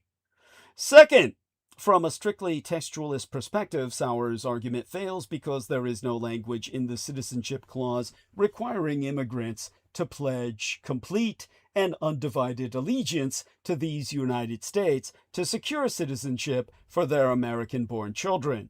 By the plain meaning of its terms, the clause extends to children born in this country. It says nothing about their parents. Third, Sauer's argument comes up short on originalism in what should be a fatal blow, given the extreme lengths the Supreme Court has gone to embrace originalism as a kind of legal theology. Today's originalists focus on the original public meaning of the Constitution and its amendments, which they contend can be ascertained from the recorded debates of the framers and other sources such as widely available dictionaries. So, what was the original public meaning of the phrase subject to the jurisdiction thereof? The answer is no mystery. As the University of San Diego law professor Michael Ramsey, a leading authority on the clause, has explained, when the framers of the 14th Amendment inserted the phrase into the Citizenship Clause, they chose one with a well-defined meaning. To quote his T, in 19th century language, a nation's jurisdiction meant its sovereign authority. The 1865 edition of Webster's Dictionary defined jurisdiction of nations as the power of governing or legislating, the power or right of exercising authority, the limit within which power may be exercised, or extent of power or authority. The phrase subject to the jurisdiction of a nation meant that under that nation's sovereign authority. The 19th century idea of territorial sovereignty made everyone within sovereign territory subject to sovereign authority, except those with jurisdictional immunities, such as diplomats. Ramsey's reading of the 14th Amendment is consistent with the debates of Congress on the amendment itself, while repudiating Dred Scott was the immediate impetus for the Citizenship Clause. The Senate and the House debates in 1866, immediately after America's first Civil War of Rights between the United and Confederal States, extended far beyond that notorious decision. The clause was introduced in the Senate by Jacob Howard of Michigan on May 30th of 1866. As an add-on to the draft of the 14th Amendment formulated by the House. The clause tracked similar language contained in the Civil Rights Act of 1866 and followed the principles of Yo Soy. In his introductory remarks, Howard noted that the words subject to the jurisdiction of the United States meant that the Citizenship Clause would not apply to the children of ambassadors or foreign ministers, the children of occupying foreign soldiers, or to the offspring of Native Americans who claimed allegiance to tribal governments, but that the clause would include every other class of person, regardless of race or descent. Howard testifying that the clause settles the great question of citizenship and removes all doubt as to what persons are or are not citizens of these United States. Fourth, and most critically, Sauer's argument if accepted by the Supreme Court, will have devastating practical effects. According to the Migration Policy Institute and Penn State University's Population Research Institute, over 250,000 babies are born every year in these United States. Not to Americans as defined by heritage, as obsessed over by J.D. Vance and Project 2025, but instead to parents of undocumented aliens or temporary visitors. Depriving them of citizenship will condemn them to lives of poverty and the constant threat of mass deportation. Millions will be rendered stateless. There is no telling how the Supreme Court, now firmly controlled by 6 paleo-reactionary Republican justices, will rule. After the court gave Trump wholesale immunity from criminal prosecution last year in a case argued by none other than Sauer himself, nothing can be taken off the table. So I've got a wish list for Santa, and it's topped by this urgent request: a lump of coal for Trump, a governor focused on California, and other Christmas wishes, and a remodeled president with at least an ounce of humanity and humility. Maybe a Ronald Reagan type. I'm not referring here to ideology or policies, just common decency. Someone who acts presidential. I know, forget it, that's beyond Santa's reach. It would require a miracle, and that's not likely to happen with President Trump, who seems increasingly to be auditioning for the devil's disciple. But you'd think as we approach our nation's 250th birthday, America could be led by a president who at minimum doesn't publicly trash the newly deceased. Someone who follows the basic rules of good behavior and respect for others that our mothers taught us. Because for Trump, the golden rule seems to be only about cheapening the historic Oval Office with tasteless, gilded garnishments, turning it into an extension of his Mar-a-Lago resort. That's what you'd expect from someone who would pave over the lovely rose garden. But I've gotten off the point. The despicable way our unhinged president treats people he deems the enemy because they've criticized him, as we've got a right and often a duty to do in a democratic America. What our president said about Rob Reiner after the actor, director, producer, and his wife Michelle were brutally stabbed to death in their Brentwood home, obviously by their son Nick, should not have shocked us coming from Donald Trump. After all, this is a guy who once said that the late Senator John McCain, a Navy pilot shot down over North Vietnam, tortured, maimed, and held captive for 5 years, was not a war hero. I like people that weren't captured. He also once mocked a disabled New York Times reporter at a campaign rally saying, "The poor guy? You ought to see this guy." Then Trump jerked his arms around, imitating someone with palsy. He frequently attacks female reporters for their looks. Recently, he called all Somali immigrants garbage. We don't want them in our country. As for Minnesota Representative Ilhan Omar, a one-time Somalian refugee, she's garbage. Her friends are garbage. But even with Trump's sordid history of insults and insensitivity, what he disrespectfully said about Reiner was stunning. He implied that the Hollywood legend was killed by someone angered by Reiner's criticism of himself. Again, everything's all about himself in this egotistical president's mad mind. Trump said that the Reiners died reportedly due to the anger he caused others through his massive, unyielding, and incurable affliction with a mind-crippling disease known as, all in the uppercase, Trump derangement syndrome. Then the next day, he doubled down, telling reporters that Rayner was a deranged person. I thought he was very bad for our country.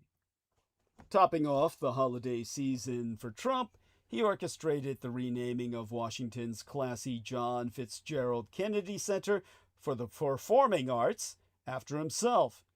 From now on, it's to be called the Trump Kennedy Center, like they were a gay couple and he...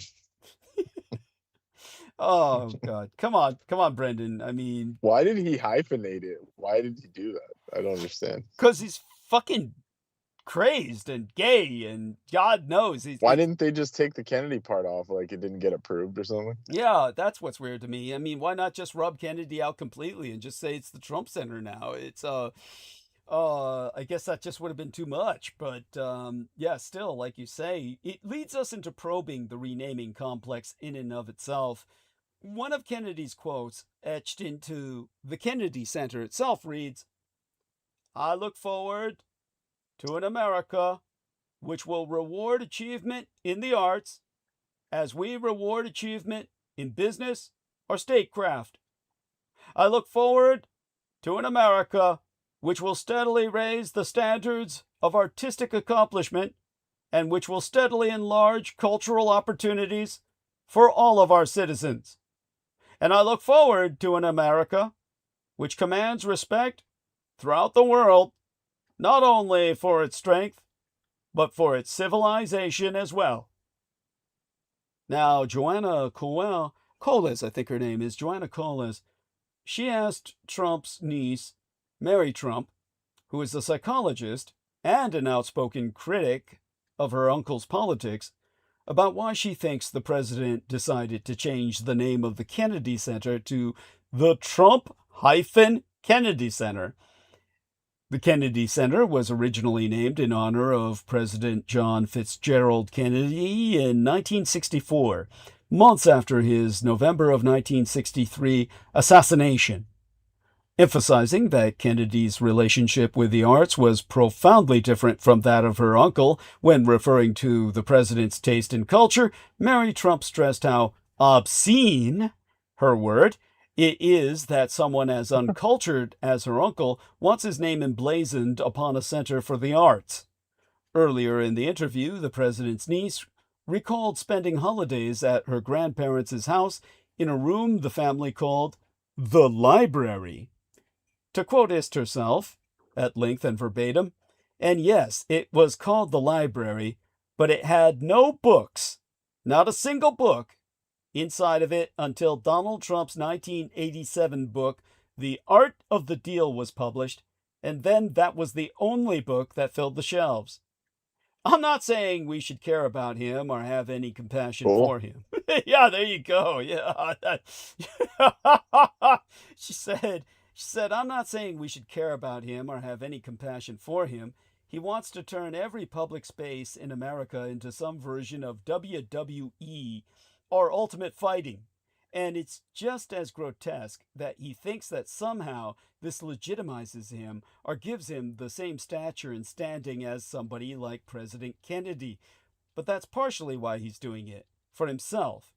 Trump cares nothing for the arts. He and his administration have underfunded or defunded them all. She has a point.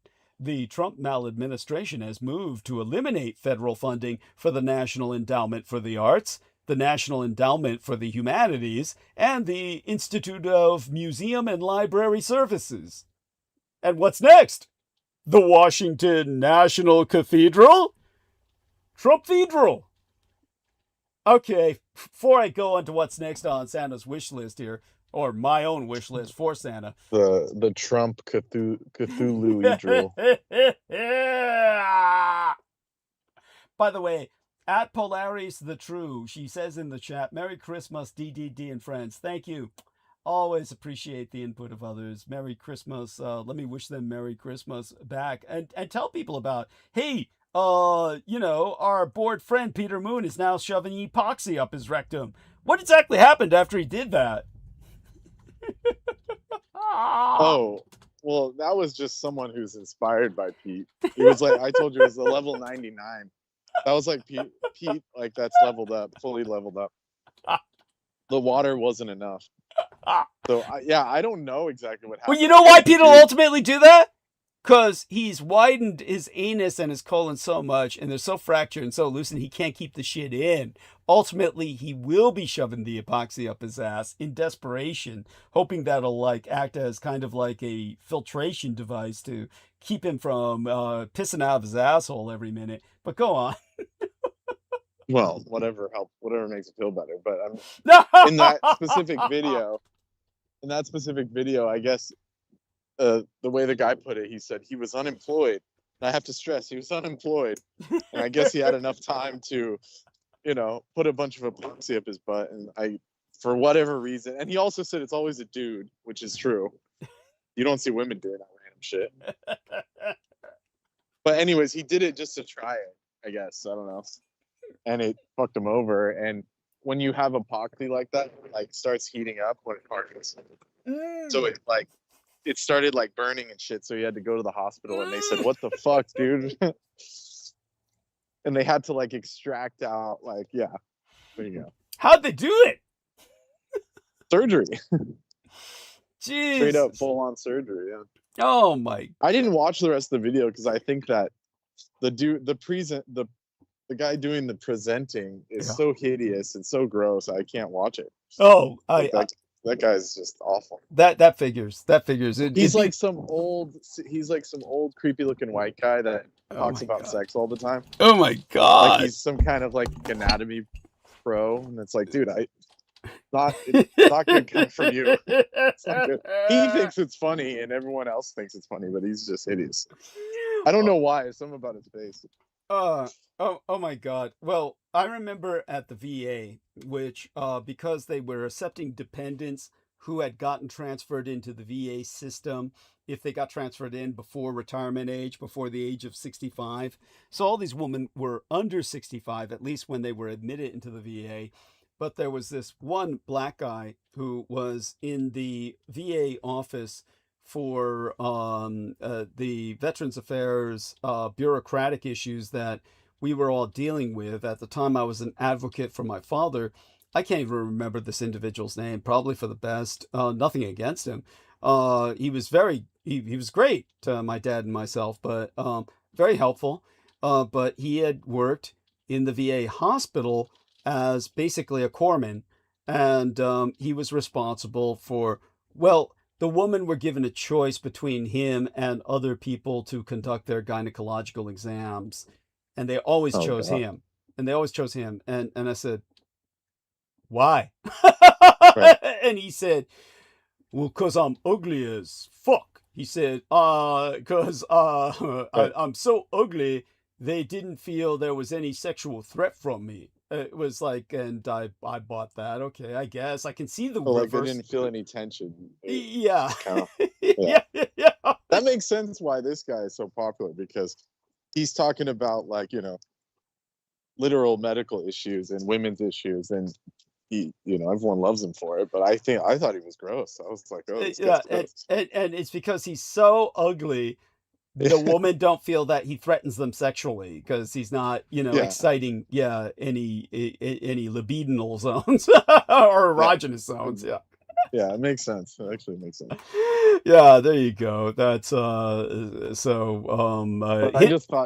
thought that one story was just ridiculous. The dude that put epoxy up his butt. Yeah, no, definitely. Well, I want to show you this because this could come up. It won't come up tonight probably, but I'm going to do a screen share. And of course, let me see if I can find the right call to get into. We're going to go into the screen share here, and we'll probably wind up back at the map. So then what I'll need to do is kind of lower the map out of the way. Now, one of these things that I was bringing up as evidence for Unterland at the end of the war was a top priority was made to find the inventor of the Kohler device. The Kohler device most famously refers to the hand Kohler what the fuck? Help me out here, Brendan. This is a German word. Magnetstromapparat. Magnetstromapparat. With an N or an M? You can see it, right? Can you see it? Oh. Okay, it's on the Uh, screen share. Screen share. oh, Magnetstromapparat.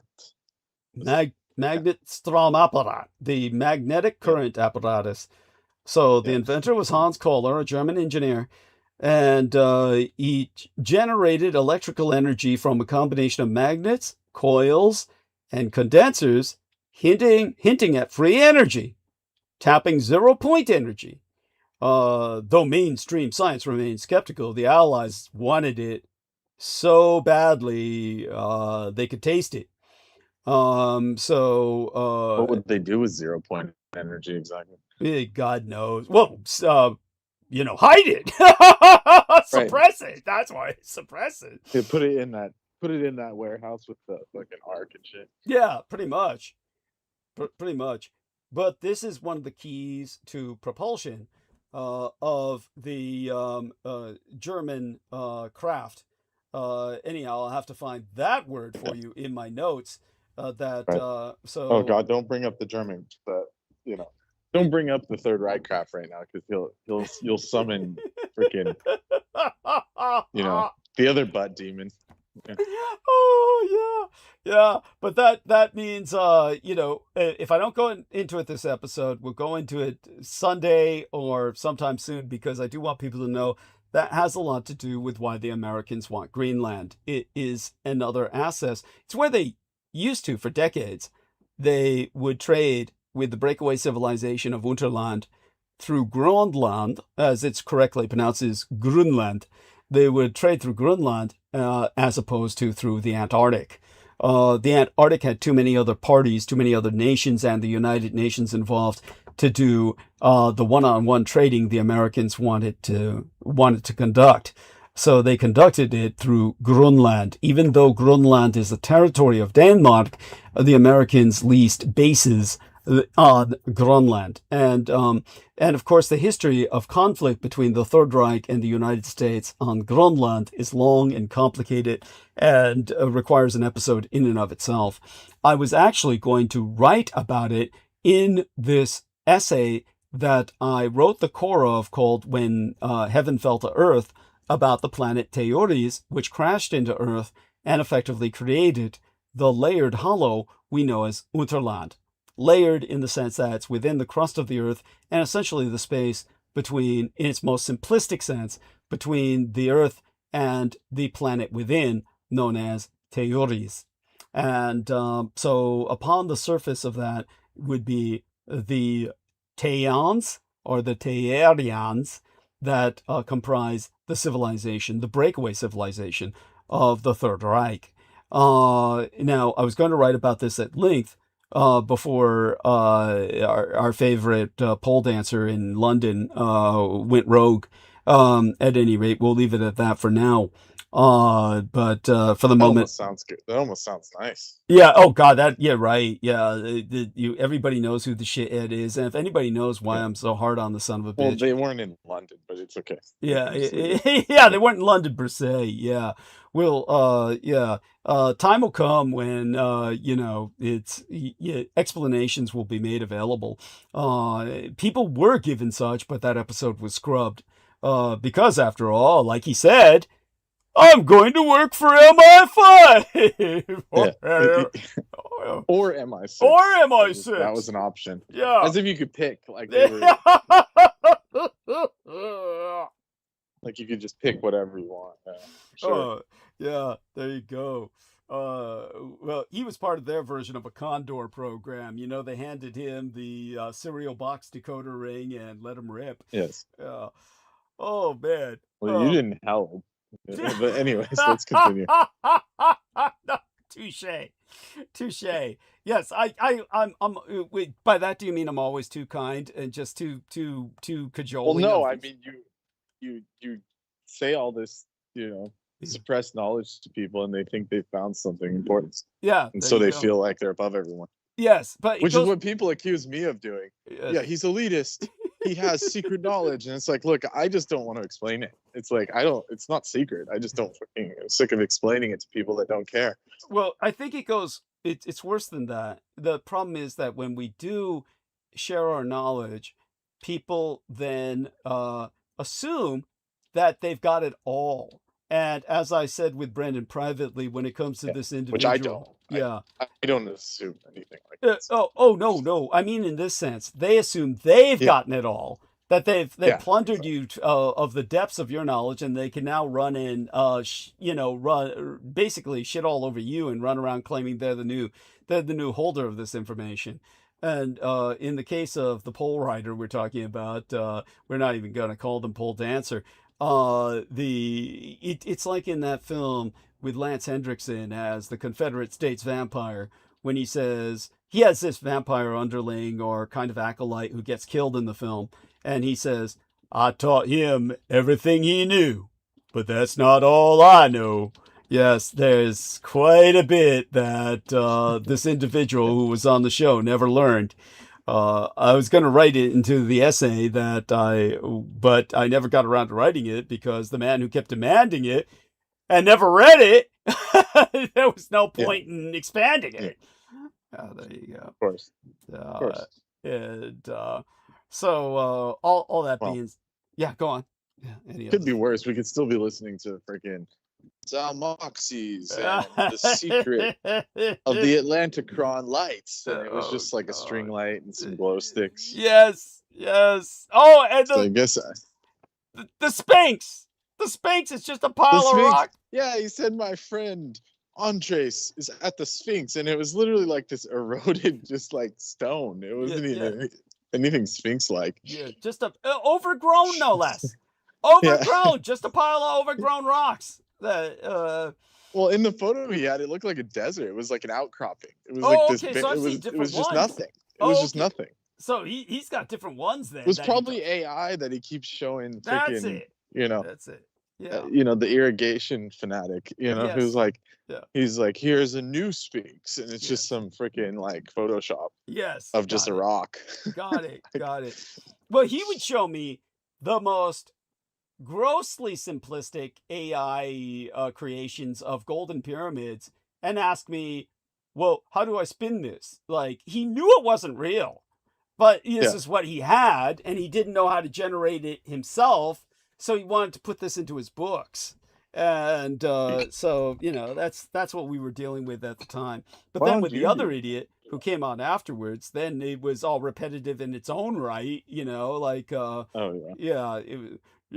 but then again, it was the disingenuousness of his enthusiasm that was just grating. Instead of the other one, it was the droning. With the other one, it was the disingenuous enthusiasm. Yeah, well, at least we all knew that Pete didn't care about you. That was cool. Other than like some other sick shit. But I'm talking about like on a knowledge level, he wasn't interested. At all. Yeah. He couldn't even remember except the Cho and then the freaking... And the Vox Arca. The Cho. The sick... What are those things called? The eldritch kind of horrors and shit. Oh yeah, the anti-gods. The Cho, the anti-gods, and the Vox Arca. Everything else, he just was like not even... He didn't even say anything. He would just say, that's great. Yeah, and then couldn't remember it later. So when'd you say this? And then Aristides would have to dig up the episodes for him because piece of shit. Yeah, anyhow, Peter, that is Peeper Moon, and goes on and on. What was it called? The George Moon. Yeah, George Moon. Now there's this guy named George Moon, claims to be George Moon, going around claiming he's taking Cho chocolate tours or guiding them or some shit. Says the smell is I can confirm that they don't make any chocolate anymore. It's like powder. It's like they've gone really in the toilet. Yeah, thank you. Yeah. Thank you. Yeah. It's just, you know what that powder is? It's all the sweepings of the factories they've had to close. Yeah. Yeah. That's what it looks like. It's like they had like a bunch of bulk chocolate and they were like, what do we, we're wasting money just making it in chocolate. So they said, let's make hot chocolate. Yeah. And then they spelled hot with a W. HAWT. That was it. It was the best they could do.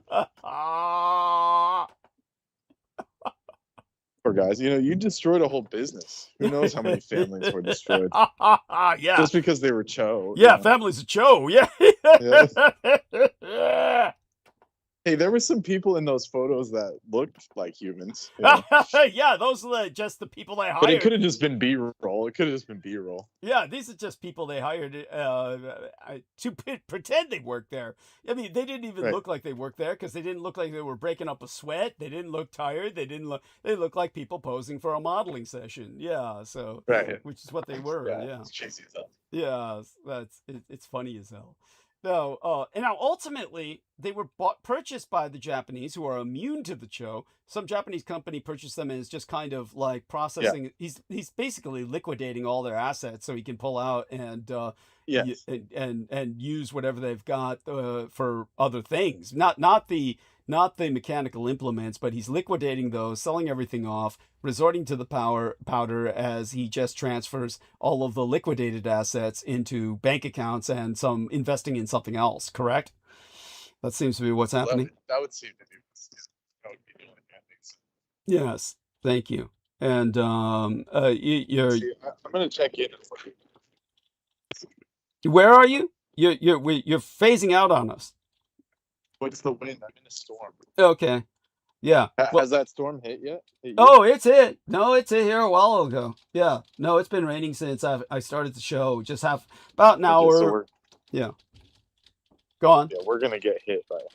Well, it's storm gonna. Yeah, it's gonna be on all night. It's gonna be all night, and there's serious flooding going on all over the place. Serious flooding. And Yeah, I'm looking at the cho lineup. It's pretty sparse. yeah. There you go. They've got a bunch of like holiday flavors. The perfect matcha, that one with the oozing matcha. The one with the green shit you were saying. Yeah. So I mean, they pivoted like a little bit, but I don't think they're gonna last, man. Yeah, no. Like here's the hot chocolate. It says drinking chocolate crumbles, perfect for mocha. Oh God. That's it. Yeah, man. Darkened bitters. It looks like they're pivoting to like bulk stuff for like cafes. Yeah, that makes sense. And it looks like they took off the, where it said come visit our thing. Yeah. Come take a course. tour. It's totally gone, scrubbed. Course. Yeah, that goes without It says saying. our story. Find us. Yeah. $1 off cho near you. Man, they're desperate. That's as desperate as it gets. Oh man. Well. Yeah, they took off the offer that said come tour us. Yeah. Someone. Yeah. There you go. Yet someone named George Moon is claiming he's leading tours, where it smells heavenly and shit. Yeah, all that crap. What a joke. Now, thank you for that. And let's see, are they hiring? Maybe you want to join our team? Oh, we don't have any open positions. Of course not. Never did. Yeah. Holly went to their supposed factory that toured, and there was nothing there. There wasn't even a building. Oh, here it is. Tours and tastings reserved now. So we can go. Let's go. Oh, man. Yeah, thanks. I think I'll pass. Yeah, I don't want to meet anybody named George Moon. So,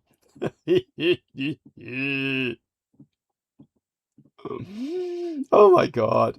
So it looks like you have to pay to tour them. Damn, they're fucking desperate. Of course you do. And I'm sure there's going to be all kinds of reschedulings, and it'll never happen. And then ultimately, it says made in Berkeley. Oh yeah, remember before it said San Francisco, then it was Oakland. Remember, they just keep changing all around. They keep switching their location, moving all around the Bay Area, so people can't. It was constant. Yeah. Yeah, always is. Yeah, no, it's definitely one of the weirdest phenomenon that's out there. And over the years, it's amazing that just the kind of ongoing, we'll call it a running battle I've had with Joe. Right. But also, okay, so they put up their backstory. Okay. This guy, he was the leader in cocoa sensory analysis. And he was a former NASA tech wizard, Timothy Childs, a 40-year chocolate vet, and blah blah blah, and curiosity. Yeah, this is where they said, oh, he was an engineer, so he called it technology chocolate. But then they're not saying it in this article. Of course not. Yeah, remember how they originally said it was that CHO was an acronym for technology chocolate. What a fucking Yeah. joke. It's the Yeah. Tibetan word for black magic, and they know it. Yeah, of Always course. has been. And so, at any rate, thank you for that, Brendan. And again, feel free to interject. Okay, next on my Santa's wish list is a governor who spends his last year in office trying to improve California rather than his presidential prospects. Actually, Gavin Newsom could do the latter by doing the former, making this state a better place to Oh, live. hold on. I found the scheme. It Oh, says our oh. tasting room is available for wheelchairs, walkers, and strollers. Our production floor cannot accommodate anything, but if you have need, we can give you a room with visuals of our process on a TV screen. That's their idea of a factory tour. There What you go. a fucking joke. That's more like Oh, chocolate shit. MK Ultra. It reminds me of Clockwork Orange. They sit you in a chair and then pin your eyes Yeah, open. they say, look, this Yeah. is what they're doing back there. And it's just some Yeah. dude, like, on B-roll, Yeah, like there you making go. chocolate, Yeah, till stamping they chocolate. till they get you to believe that. Then you go out and tell others about your great tour. Yeah, and they're like making waffles in the back so that everyone says, it smells great in there. Yeah. Yeah. Love it. What a fucking joke. What a fucking joke. That's pathetic.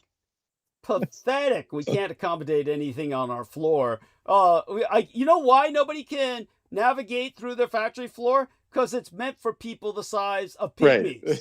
It's meant for fucking Yes. show like Keebler elves and shit. Yeah, you'd think it was child labor, but it's not.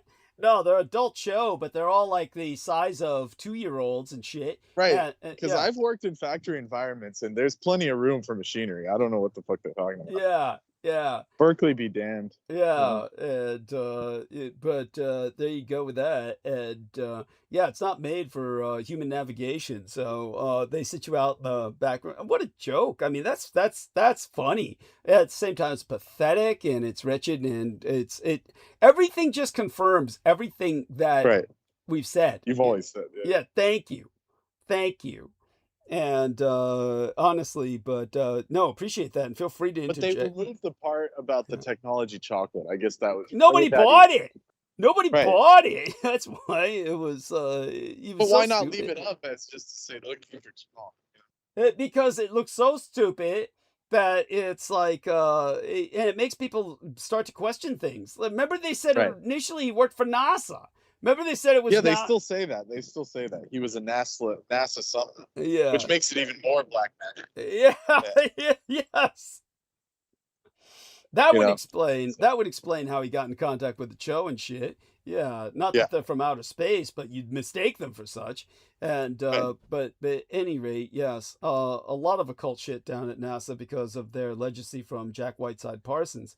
But yeah, so all of that being explained. No, thank you. I appreciate that. And like I said, next on my Santa's wish list is a governor who spends his last year in office trying to improve California rather than his presidential prospectus. And he really could. Oh God, did you hear the new tickets that we're looking forward to? It's hideous. Tell us. It's like Vance and RFK Jr. Oh, I love it. and I love it. Yeah. and Scott, whatever that creep that you were talking about, mixed with Newscomb. Yeah. It's Oh, like these are horrible options. yes. Those aren't options You at know, all. They what was aren't the options. dude? The Kelly. It was like Kelly and. Oh God, I'm hello? trying to remember. Did you hear Some. I'm sorry. Did you hear something? that? As I was saying that, I heard a dial tone, like when you're Yes. beeping, you're Yes. dialing on a phone. Did you guys hear that? I heard that. So- I heard something like Okay. it. Yeah. It was. What the fuck was that? We know damn well what it is. It's like they're taking other calls while they're Yeah. Yeah. yeah while they're in on ours and shit, and it's So like, it was Vance and that other creep as the RFK. VP, and RFK is yeah, VP. or no, RFK was added later. They said I'd rather have RFK than Vance, and it was just like they were all fucked up. Yeah, And then on the other side it was Newsom and Newscomb and Kelly, and it's like, dude, is there no one else? No, I know I've talked about this, Kelly, before, but help remind me because I bleach these people after I vent and cathart about. the fake space guy. Oh, I shouldn't say that, but you know what I mean. oh, It- right, Don't right. make me go off on the space thing, but the gay guy that went to space. Oh, Yeah. And then he's gonna be with Newsom, you know. oh shit! What a joke! What a fucking joke! That's his chocolate energy for you. They claim to be in the Right. space age when they're stuck in the chocolate mud. Their own. Oh god, that's funny. Okay, so let's see. Here's the thing. Here we are. Let me look. It's so hard to find. Oh, it was Mark Rubio, DeSantis. I mean, come on, these are the worst things I've ever heard. Well, Worst they're just combos. old, boring. Newsome with, Yeah. with it's either Newsome with Yeah, Kamala Harris or AOC right. or Buttigieg. I mean, these are like we're scraping the barrel, man. Yeah, Buttigieg. Remember, then I kept Matt calling him Romney or Buttigieg. Mark I kept Kelly. calling him Buttigieg. Mark Kelly. It's Mark Kelly. That's who you're talking about. Yeah, Yes. Mark Kelly and Mitt Romney. Come Yes, on. yes, Who are you? You guys are scraping the fucking dregs and shit. Good God. Like, I hate to be like this, but I'd rather have Trump a third time. At least he's entertaining. Imagine these other clowns. Oh my Like, god. Oh my god. Well, these two would be an entertaining couple. Newsom and Kelly would be entertaining, but it'd still be horrible. Yeah, it's you're right. It's better off with Trump than these fuckers. Oh. right, this is bad. Yeah. No, the other option was Vance, and there was someone else. It was like Patel, it was someone horrifying. Oh god, yeah. Did you hear that about what Kash Patel wanted? What did he want? Typical freaking foreigner. Idiot. Typical immigrant that gets money. He wanted armored BMWs. Oh, that's for it. his Yeah, tell personal people about motorcade. that. On your my God, I dime. can't On believe your that. I dime. can't believe that. He used Yeah. our taxpayer dollars to give himself a fleet of armored BMWs. He ain't buying American. And he said, and this is what all these rich people always say. They said it was to blend in, so I'm not a conspicuous. And everyone was just roasting them in the the comments, saying, "Yeah, you're totally inconspicuous in an armored BMW because that's what we all drive." That's right. Yeah. And they were all shitting on him. They said, "You would have been better off in a fucking Land Rover, you idiot." Come on. Yeah, piece of shit. But no, he had to have the BMW. Yeah, of course. And then all the cultists are defending him, saying, "It's made in Georgia. The BMW X5 is made in Georgia." Right. They're all claiming, because BMW and Japan keep Americans employed. Tell them that. Yeah, exactly.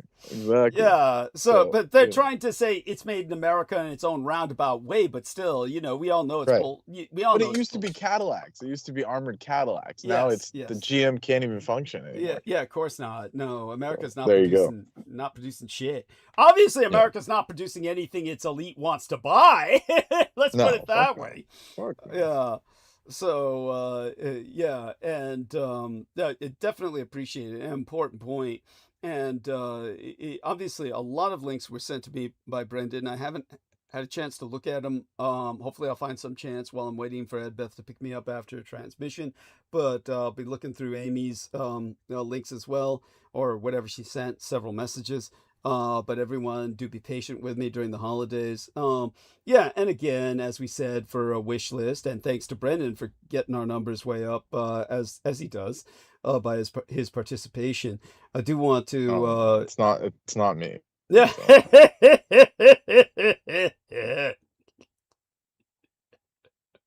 Oh, don't be so modest. At any rate, when it comes to Gavin Newsom, he could actually, like I said, improve California by, working on his presidential prospects at the same time through making this state a better place to live and proving his ability to sensibly govern. That would at least improve his presidential prospects rather than his ceaselessly campaigning. Too many of Governor Gavin Newsom's projects fall flat, however, collapse, or are a complete and total waste of energy and taxpayer dollars. In other words, he doesn't govern. He's a complete and total incompetent buffoon and an idiot who's just another actor posing as president. No better than Donald Trump. He's a reality show. Now, one of these projects that fell flat, collapsed, wasted energy and investment of dollars was, well, one of them recently announced Newsom. Well, there's this one recently announced Newsom venture that's particularly questionable. He seems to be using state resources and tax money to expand his overdone war with Trump rather than helping Californians with their everyday lives. And that, in particular, irks me. Really gets my craw, as they would say. Now, Brendan, while I recapture my voice, tell us a little bit about, what you're sending me. That's a surprise or no surprise? It just says it all. It's surprise. I just misspelled it. Okay. But yeah, it says the Pentagon says it failed its 8th audit. Targets 2028 to pass. It's they're on that manana trip. We'll do it next time. We'll pass next time. We'll do. We'll make it. Next time. Oh my God, Pentagon. Oh yeah, here's the Trump thing. Yeah. What would you like Santa to bring you? The kid, not coal.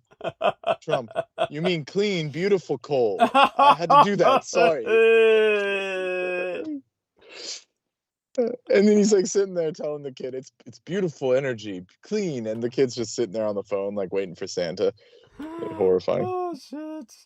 Oh, and so this. Oh, here it is. Waymo explains why they stalled during the blackout. Oh, tell us what they say. It says the scale of the disruption overwhelmed parts of its system. That's what it says. The scale of destruction. Disruption.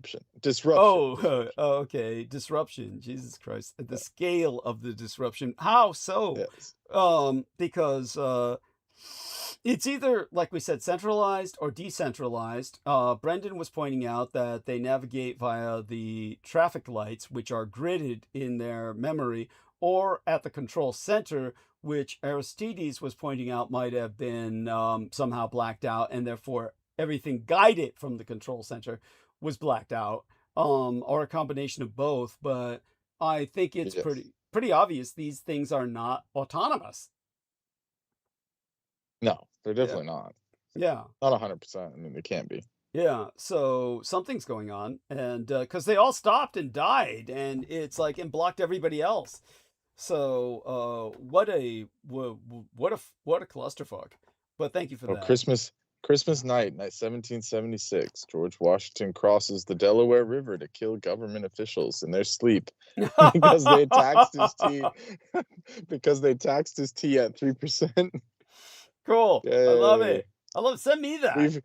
We've came a long way. Yeah. Send me that. I love it. Well, you want the screenshot? Yeah, please. Anyhow, so our governor of California unveiled this new state-run website that tracks what his office calls Trump's criminal cronies. And it catalogs all these major criminal convictions that were followed by Trump pardons, from January 6th rioters to former politicians and business tycoons. So again, this is exemplary of using state resources and our tax dollars to expand Gavin Newsom's personal and quite overdone war with Donald Trump rather than helping us Californians with our everyday fucking lives.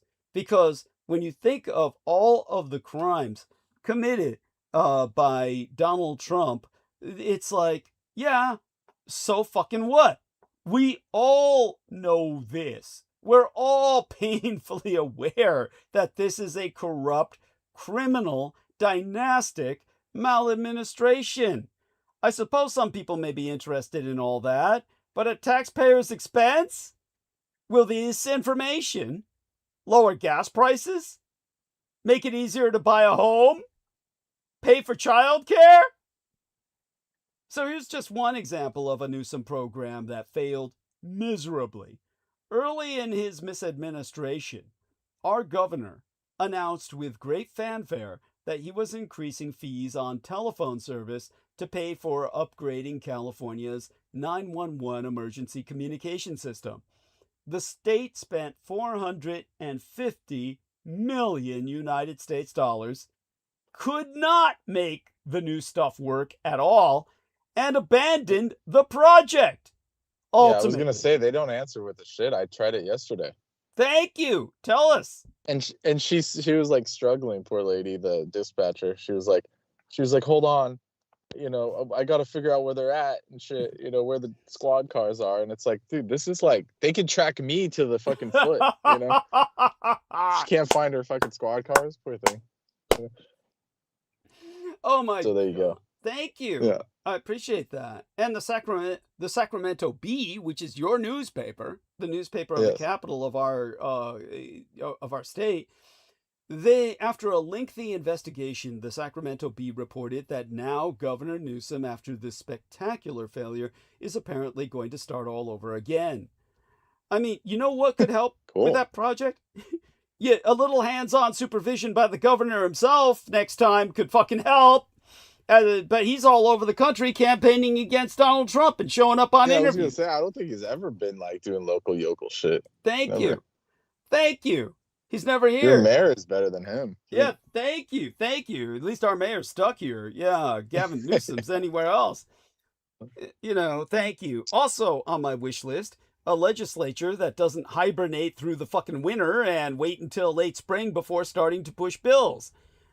They'd need to change legislative rules, of course, but Democrats with their supermajorities could do practically anything they wanted, even work earnestly during the cold months. Either that or just stay home. And included in this gift package that I'm stringing together as a demand, legislation focused more on quality and less on quantity. This year, the legislature passed 917 bills. My guess is that 100 meaty measures alone would have sufficed. And there's just one more item on my Santa list that all of America needs. A new casual greeting to replace, "How you doing?"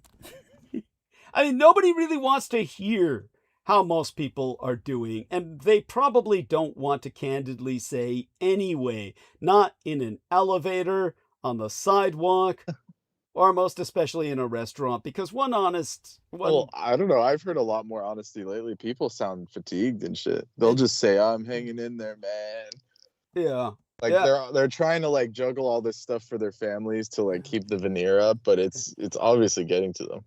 Thank you. Like 10 years ago, people would never have said that. They would have just said, it's fine. But now they're starting to wear. Now they're starting to, times are rough, man. Still just hanging in, shit like that. There you go. No news is good news. They still feel pressured to buy gifts. It's so sad. Yeah, thank you. No, that's so, I hate to say it. I hate to sound communist, but I'll go red here. That's just unproletarian. I mean, we can't afford that shit. Exposed, Dietrich exposed, red on green. Yeah. Red's on green. There you go. Red's on Green Street. but it's getting to the point where people are going to be honest and straight up say, bad stomach flu.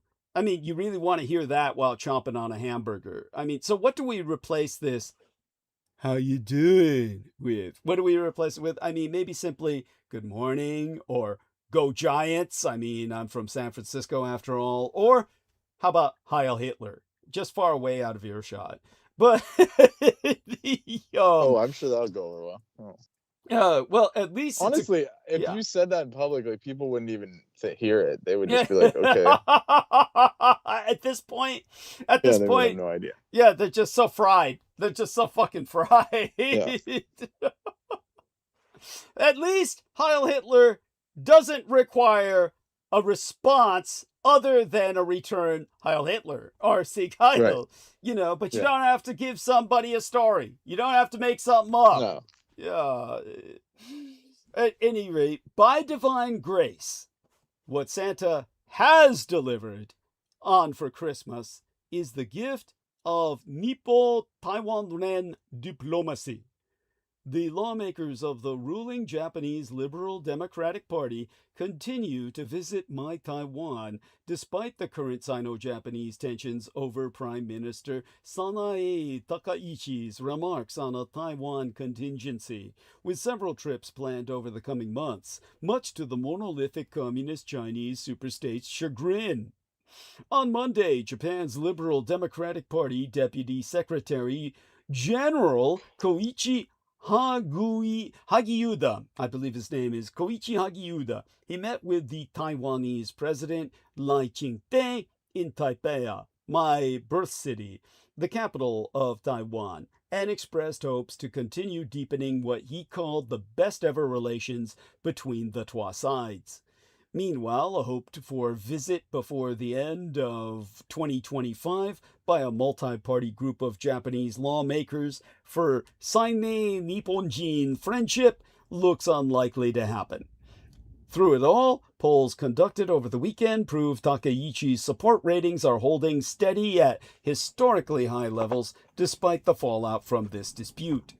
Speaking last Wednesday, the Imperial Japanese Defense Minister Shinjiro Koizumi and the Royal British Defense Secretary John Healey shared serious concerns over Red China's recent military maneuvers, including a joint flight by Chi-Com and Russian bombers off Fortress Japan's Pacific coast.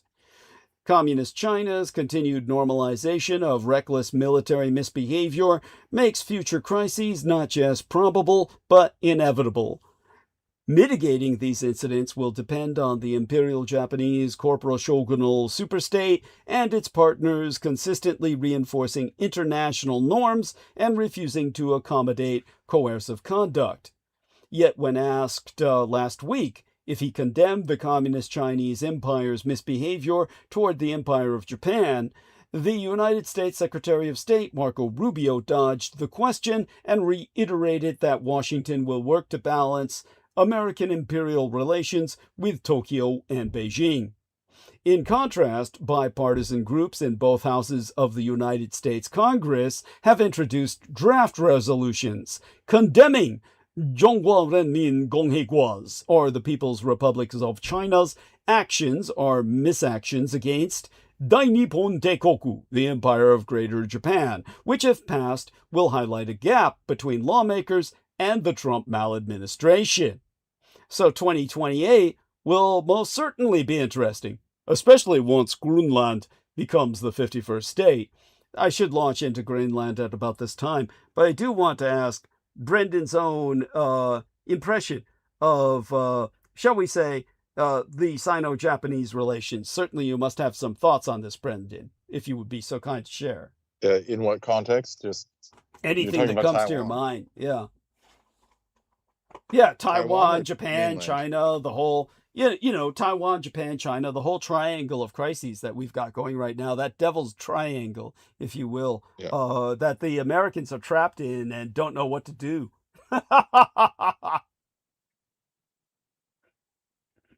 They definitely have recently bolstered their support for Taiwan. I know that. And the Japanese have openly said they want to rearm with nuclear weapons. Excellent. Which they always have had, but just on the books, they want it to be clear that they have them. Thank God. Yeah. Now tell people the third season for Dan Da Dan. We've got the go-ahead. Oh yeah, that's good news. Yeah, it's in next season's going to be huge for anime, so it's good news. Yes. There's many, including Jujutsu Kaisen and Dan Da Dan, all the hitters that everyone was hyped on. Thank you. Yeah, excellent. Yeah. Excellent. Who did you know was Romanian? You sent me some link about somebody and said I knew she was Romanian. Is this one of the chicks we're following, or is this someone else? That's the lady that makes those occult videos. Okay. She says the entities. She talks about the entities or whatever, different things. Yeah. You remember that lady? Yes. The lady that looks like a Romanian witch. It turns out she's a Romanian witch. Cool. All right. Yeah. And she said, people in Romania are deeply occult. And we were like, and I was just saying, oh, I already know that. Yeah, no shit. Tell us something we don't know. Yeah. Oh man. Yeah. According to this, it says U.S. defense officials have assessed that China is advancing towards its goal of achieving a strategic, decisive victory over Taiwan by 2027. This is according to Trump's people, the military department. Okay. So Yeah. so they, however, are forewarning Trump about this, and he does seem to be okaying budget Yeah. weapons deals, weapons budgets for Taiwan in terms of deals. And Yes. of course, all this is important, and Well, he made his own. He had the plan to make another, a bolstering the fleet, and then he just named it after him, which is fine. If that's what it takes, go ahead. Yeah, talk about Yeah. masturbatory. Tell people about these. The biggest ships. The biggest ships. Oh yeah, that was disgusting. And did you see them? They were like these AI drawings that look stupid as fuck. I can't believe that. It's like, Thank you. And they're nowhere near the size of a carrier. They're simply large in terms of it's probably the largest class of ship they can produce at this point in technological history that would still be small, right, a small useful. target. Yeah. Small Yeah. target. It's not going to be a battleship. These aren't battleships, people. No. These are not big ships by historical standards. But Japan, on the other hand, Japanese aircraft carriers today are far larger than Japanese aircraft carriers of World War II. Just so people have an idea about, any idea of legal constraints on Japanese military expansion, you're out of your fucking mind if you think there's any such thing that exists. Just get with it, people. Japan won World War II, and the limits were on America.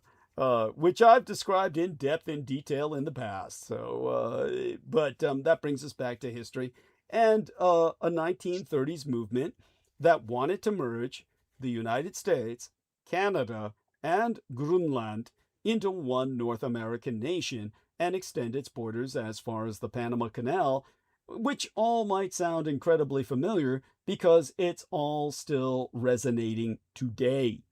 This group, called the Technocracy Movement, was a group of 1930s nonconformists, as they were once called, simply because they were revolutionaries ahead of their time.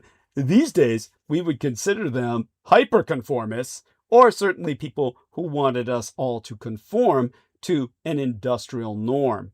And they had big ideas about how to rearrange American society in that respect.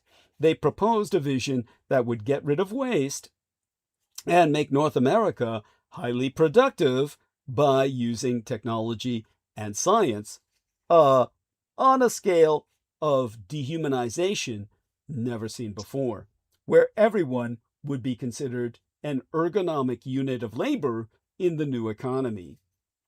Now, these technocrats, sometimes also called Technocracy Incorporated, which is a very telling title for their movement in and of itself, not because, of course, they were incorporated in an entrepreneurial sense, but they were incorporated in a societal sense, proposed merging Canada, Greenland, Mexico, these United States, and parts of Central America, all the way down through Venezuela, up to the Guianas, into a single continental unit. And this is what they called a technate. It was to be governed by technocratic principles rather than by national borders and traditional political divisions.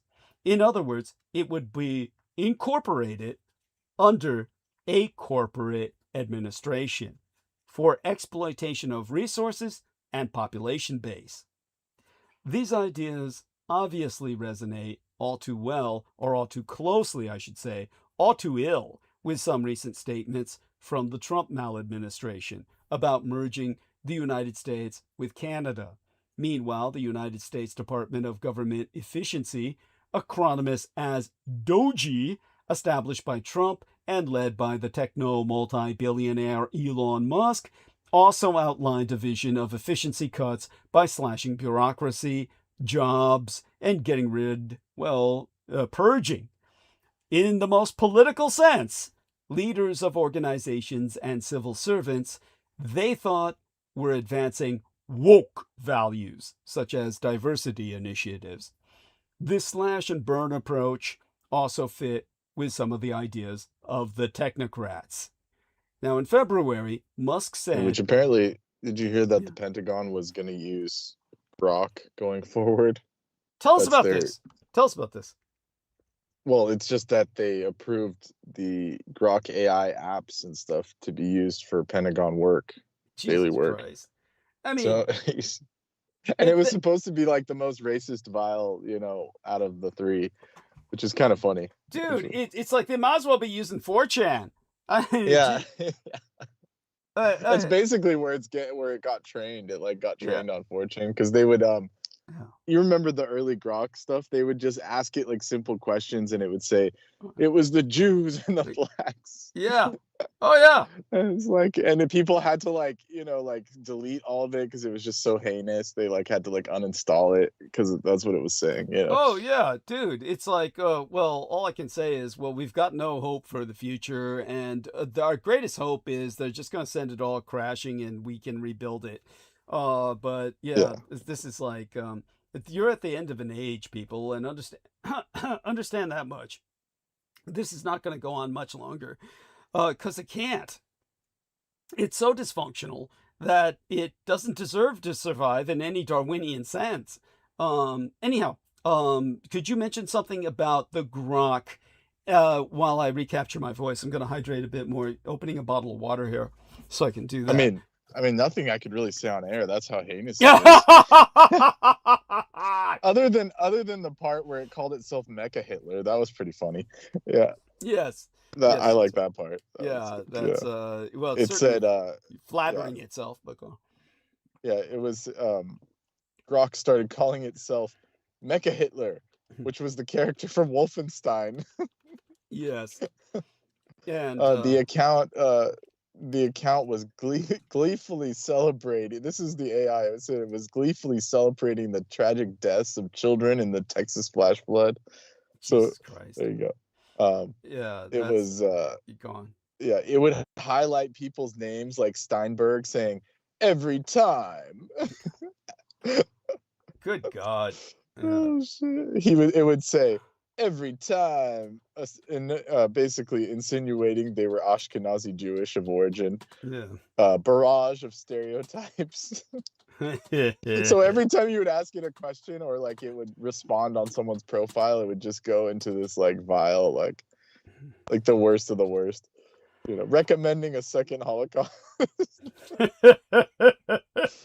Oh, hey, shit. at least It it's says not. other At least it's users- not denying the first. So go. Oh, yeah, there you go. Other users prompted it to produce violent rape narratives, so it's trained on your fucking books and shit. Yeah, there you go. Or your storylines. Your what are they? Storyboards. Your storyboard. Poland plans to report XAI to the European Commission. As if they were any better, the Polish themselves. Yeah, no kidding. They're the source of all this shit. They're the source of all this shit in 4chan. Jesus fucking Christ. Yeah. And then the ex-CEO, after that happened, this was like a few months back, she said, the best is yet to come. Yeah, no doubt. Oh, no doubt. Yeah, that's is she being sarcastic? Is she intentionally being ironic? No, or- I think they're told- crazy. Yeah, she's just told what to say. Yeah. Oh, it says she stepped down since then. Okay, well, there you go. Yeah, not shy that was the from best. making- That was the best that was yet to come, was her stepping down. Yeah. But go on. Yeah, so it's almost like she was trolling. It says it does not shy away from making claims which are politically incorrect as long as they're well substantiated, I'm sure. Oh, yeah. Yeah. That means everybody on 4chan saying it must be true. Must be true. Yeah. Oh, at any rate, thank you. I appreciate that. Truth isn't always comfy. That's like what he's saying. This Oh. is what Grok would say. There you go. Reality doesn't care about your feelings. That's what Oh, it's saying. man. So, Oh, man. Actually, it does, because these people, everything they say is projected to try and offend or hurt or demean or just Right. every disempower other people. It's just so it's all about It says feelings. here Sunday's update was including telling Grok to assume subjective viewpoints sourced from the media are biased. They Well, that goes literally without saying. programmed it. Yeah. They literally programmed- Yeah, garbage in, garbage out. That's the Yeah. programmer's term for it. And this is a running sewer of cyber shit. So Well, anyways, yeah. the Pentagon's using it now, so there you go. yeah. Yeah. And that, well, we know what direction the Pentagon's going to go. It's all the way down. I mean, they So it were. says here, Yeah. Pentagon taps Musk's XAI to boost sensitive government workflows to support the military operations. What a fucking joke. I mean, Uh, it's these Grok will be deployed across systems serving 3 million military and civilian personnel by 2026. well, there So you they're go. doing it immediately. Yeah. Yeah, that's good. It means that's the end of the state as we know it. The biggest problem is it won't be able to help Taiwan with the American military going to shit. But then again, we really couldn't expect much from America anyway. Just get the weapons deals and I don't know, man. It sounds pretty legit. Uh, It's XAI is designed to analyze real-time data with the War Department. oh yeah, The partnership would give them a decisive informational advantage, in quotes. I'm shaking my head. Yeah, it's Partnerships could lead to potential future classified workloads. I bet. There you go. I bet Yeah. they'll take on all the child porn that they're dealing in and just make it disseminated to everybody. Holy shit. So in February, Musk said, "We really have here rule of the bureaucracy as opposed to rule of the people, democracy." And the technocrats also viewed elected politicians as incompetent, inherently, intrinsically so. They advocated replacing them with experts in science and engineering who would, quote unquote, objectively manage resources for the benefit of society. Which brings us to objectivism, and it brings us to Nick Fuentes. So take it from there, Brendan, about Nick Fuentes coming out of the Oh God, closet. you're gonna make me talk about Yes, Fuentes? please, as an objectivist.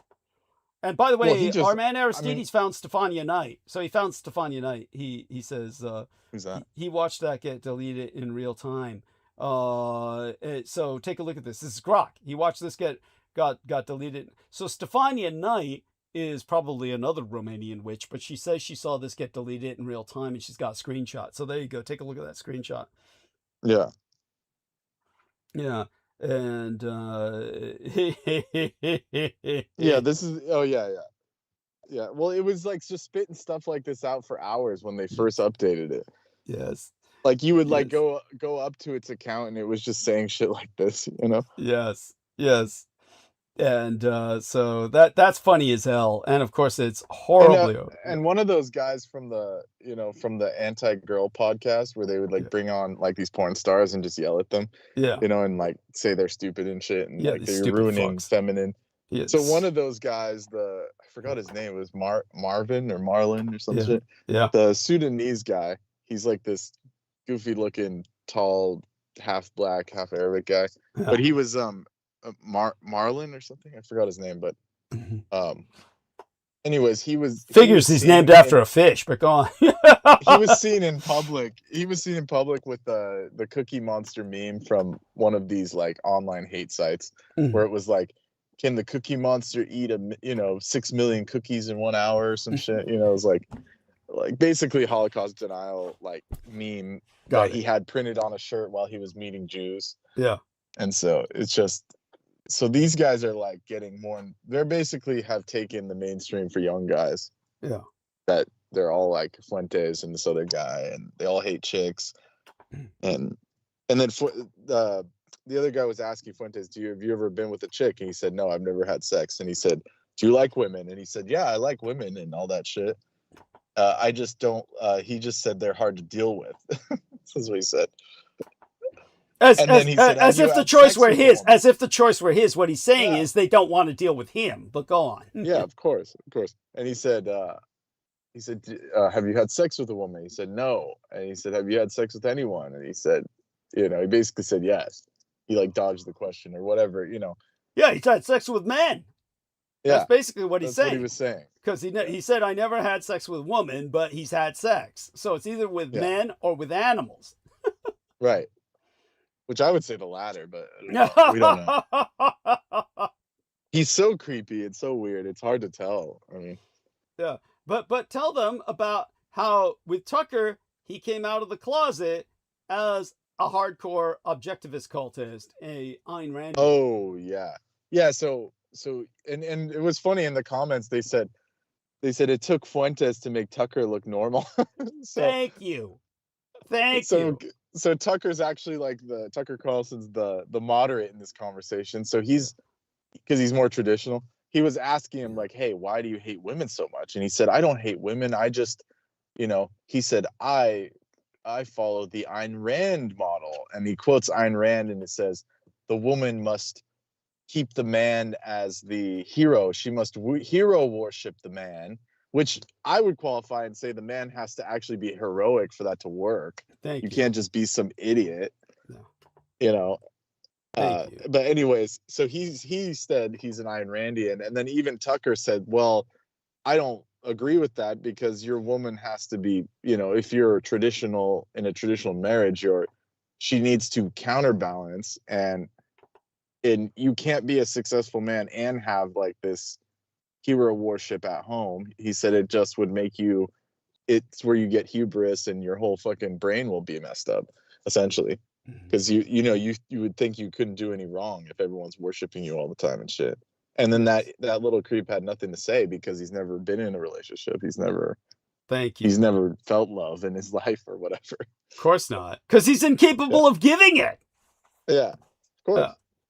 And they're just hatred. They're just like running off of hatred and caffeine and shit. Thank you.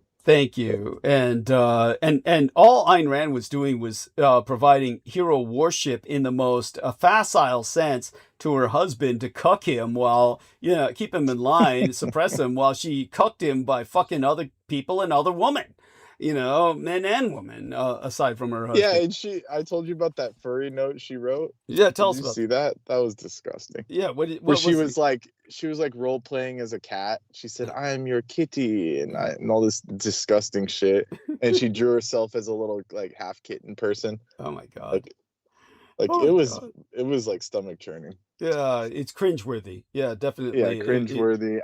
And apparently that was to her first husband. But like you said, she was just scamming him from a distance. Yes. Like he was like traveling, so he couldn't. It's not like she could do anything. Then later on, he became homebound. First he was traveling, but then he became homebound. She just left him alone while she went out fucking other people. Yeah, and no, she'd leave him. She'd come back, but only to check in on him, and then. But it wasn't like she was caring for him. She was just leaving him apart, so to speak, while she went out to fuck other men and women. But there you have that. At any rate, when it comes to this objectivism, this was kind of emerging at the same time, or rather the technocrats really pioneered it for Ayn Rand. And after visiting the White House, Elon Musk told reporters that the people voted for major government reform, and that's what the people are going to get. So what was it the technocrats wanted to get rid of? The 1930s movement was an educational and research organization that advocated for a fundamental reorganization of political, social, and economic structures in the United States and Canada without regard for borders. It was a transnationalist movement.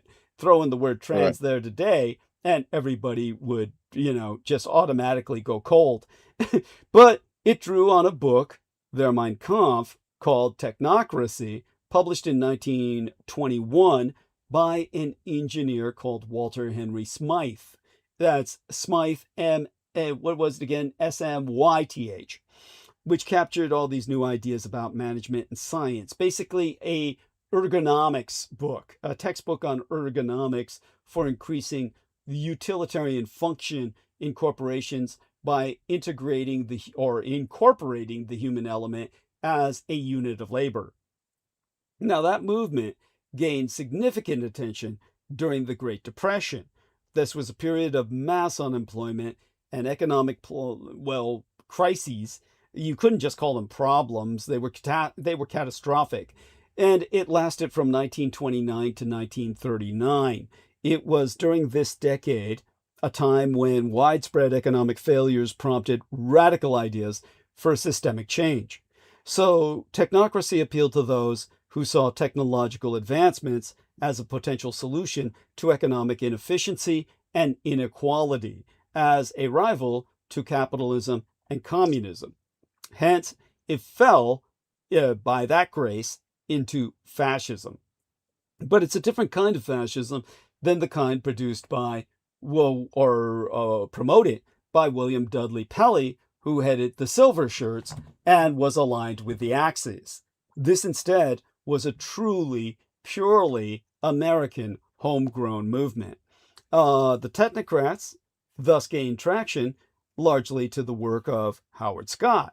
This engineer and economist, along with a group of engineers and academics from Columbia University, and by circa 1932, Scott founded the Technical Alliance, which later evolved, it incorporated as Technocracy Incorporated.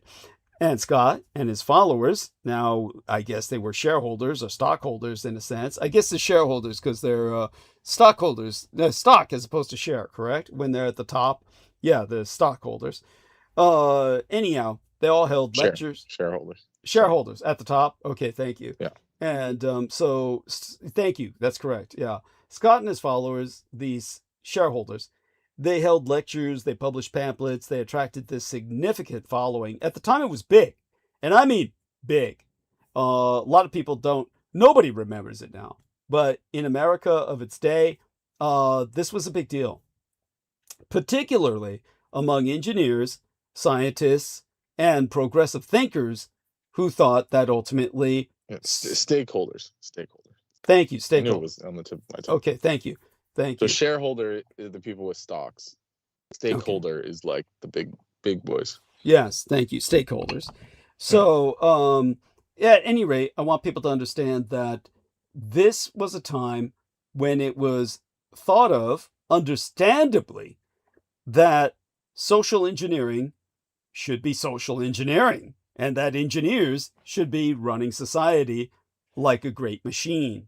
And this is where we got into comptrollers and the computer reorganization of our society to the point where we're willing to hand over our governance to AI. All of this is along the same train of thought. This is the same thought that human evolution is ultimately a stopgap, a kind of ad hoc bridge between the earliest cellular organisms out of inorganic components into a stage of organic dominance where it can all be returned to the inorganic machine. That would be the ultimate form of evolution. That humanity is only the bridge between the inorganic components that ultimately coalesced, aggregated to form the earliest primitive cellular structures, molecular chains of molecules that were organic chains of molecules that then became life, that ultimately led to humanity, which ultimately brings the machine and then exterminates itself so that machinery can then exploit the natural resources of the earth without the interfering pestilential component of organic life. This is the arc of narrative of cosmism, or the Russian technocracy that infects Silicon Valley today. But all of this meant the technocrats were ultimately on the side of the Bolshevik communists. If anything, they were a form of gray industrial capitalism so far to the right that they melded with the Bolshevik left. Now, when all of this was happening, the movement influenced the design of future concepts such as planned communities and economies using ever more automation. And the movement's ideological foundation was in and of itself built upon the belief that industrial production and distribution should be managed scientifically. Very communistic, very collectivist. Communism, in the Soviet sense, is government by conspiracy. You conspire as to who gets what towards a conspired endpoint. There's nothing organic as in capitalism, or at least the way capitalism starts before it ultimately degenerates into monopolism. So the advocates of technocracy argued that traditional economic systems such as capitalism and socialism were simply inefficient, prone to corruption, but that a scientifically planned community would ensure abundance, stability, and fairness. So in the 1930s, members of Technocracy Incorporated sought to replace market-based economies and political governance with a system where experts made decisions based on data, efficiency, and technological feasibility, as in a feasibility study that is performed within a government contract or a private industry. Technocrats aiming to regulate consumption and production based on energy efficiency or ergonomics, the efficient use of energy, rather than market forces. And that would bring us to a calorie-based economy. The technocrats also believing that mechanization and automation would eliminate much of the need for human labor, reducing work hours while maintaining productivity. In other words, AI will eventually subsume everything, and we will have an unlimited amount of leisure time that we will have to evolve to basically adapt to, because we've never had this much leisure before. We would become homo ludens, or man at play. But that was simply the sales pitch.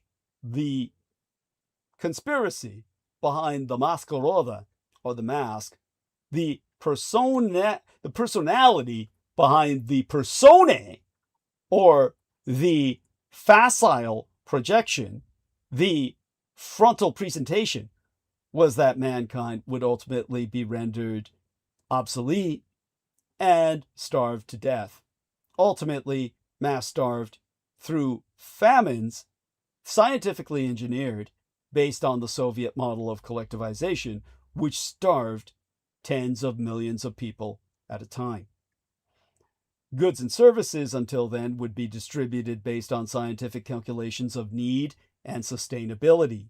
Again, according to the Marxian prospectus, to each according to their needs and to each according to their abilities. Since these engineers, scientists, and progressive intellectuals, or pseudo-intellectuals, all believed that they had the need, but they also had the ability, they would get the resources, and those people without the intellectual capacity or people without the higher education would not get the resources simply because all they had was need. So while this movement saw rapid growth in the early 1930s, it quickly lost momentum by the mid to late 1930s. But echoing some of the concerns of contemporary Americans, the critics feared that a government run by unelected experts would lead to a form of authoritarian rule where decisions would be made without public input or democratic oversight. That's where Elon Musk comes in and is promoting technocracy today, reborn. See, we're seeing this rebirth of these kinds of ideas in 2025.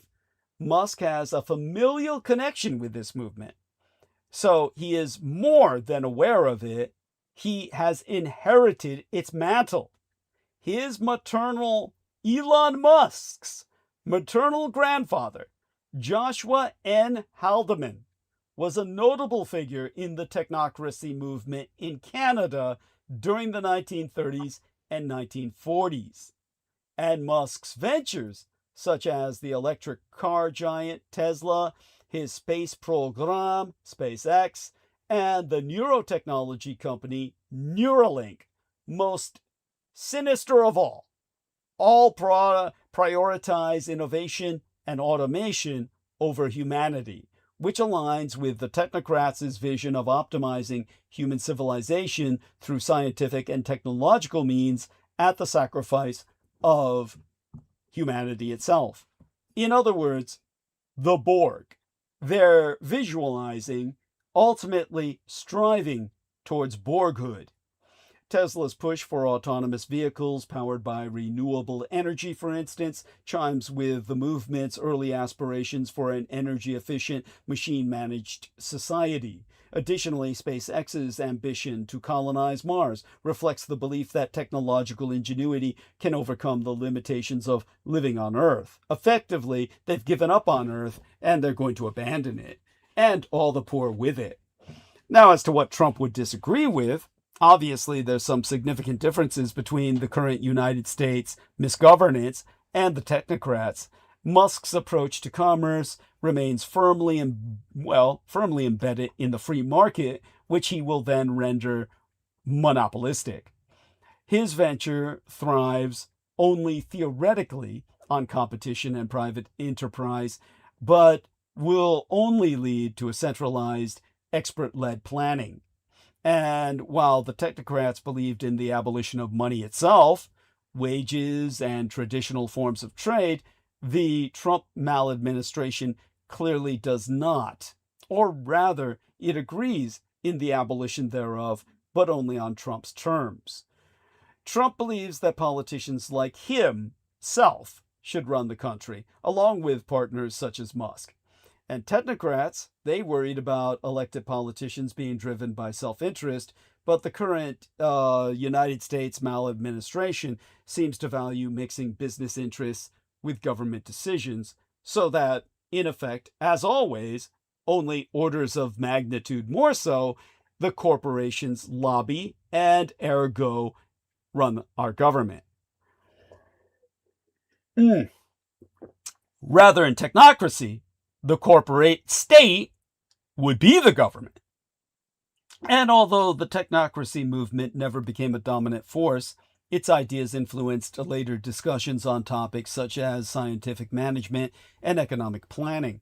The concept of a data-driven governance championed by the technocracy movement is part of modern planning itself, especially in areas like efficiency planning and urban planning.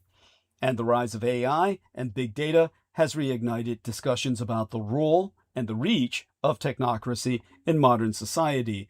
In countries including Singapore and China, the monolithic communist Chinese superstate, along with Singapore, Red China and Singapore are both dominated by departments headed by those with technological backgrounds, who gain an elite status thereby. They are, in practice, technocracies. In the 1930s, the technocrats faced significant criticism. The unions, which were much more powerful then than they are today, were almost entirely supportive of the FDR's progressive New Deal and its protection of workers' rights, rather than the concepts of the technocrats, which were there to protect the soulless mechanism of the machine, the economic machine, or economy as machinery. The U.S. public's resurgent belief in the United States government during the New Deal era was far greater than today's declining support in its political institutions, so those institutions were then better equipped to resist challenges than they are today. So the technocracy movement of the 1930s may have faded, but it went black. It went off the books. It went black budget. It became an underground of the elite, and its central ideas continue to shape contemporary debates about the intersection of technology and governmental planning. And, of course, who must ultimately be in charge. So this is what brings us back to the aspirations towards territorial aggrandizement. The big deal with Grönland is that Europe wasn't ready for Trump 2.0. Washington is reducing its troop presence and demanding ever higher defense spending, even as Trump refuses to rule out a military invasion of European territory. Surely enough, barely a week into Donald Trump's second midterm as United States president, many European officials were alighting at the panicked and dazed station in Trumpland. While it may have been somewhat understandable when Trump first burst onto the international political scene some decade ago by now, today it mainly confirms what he's always thought of them, That is, to paraphrase Trump himself, at best, they are weak and meek, and at worst, are mendacious losers who don't have any fight in them and want to placate the American empire to keep free riding thereupon. During his first midterm as the American imperial president, Donald Trump occasionally floated the idea of buying Greenland, but very few took it seriously. Now Trump is repeating these calls, backed with threats against Denmark, and nobody is chuckling anymore. The Nordic nation is facing the prospect of a close ally taking Danish territory by force. But despite only having a small army and navy, Denmark has no shortage of economic leverage with which it can try to reason with, or if necessary, pressure the United States president. Ergo, loose talk about annexing Greenland is dangerous, but the White House is threatening a close ally with a trade war or worse, yet Copenhagen has leverage that could inflict instant pain on the American imperial economy. Still, President Donald Trump is once again talking about the United States buying Greenland, the world's biggest island and a self-ruling territory of Denmark. During a long news conference held on Eastern Rite Byzantine Orthodox Greco-Christian Julian calendrical Christmas Day, as dated the 7th of January this year, President-elect at the time, Donald Trump, at the time he was still president-elect, spraketh about his interest in securing United States control of Greenland and the Panama Canal, and said he would never rule out the abuse of military force.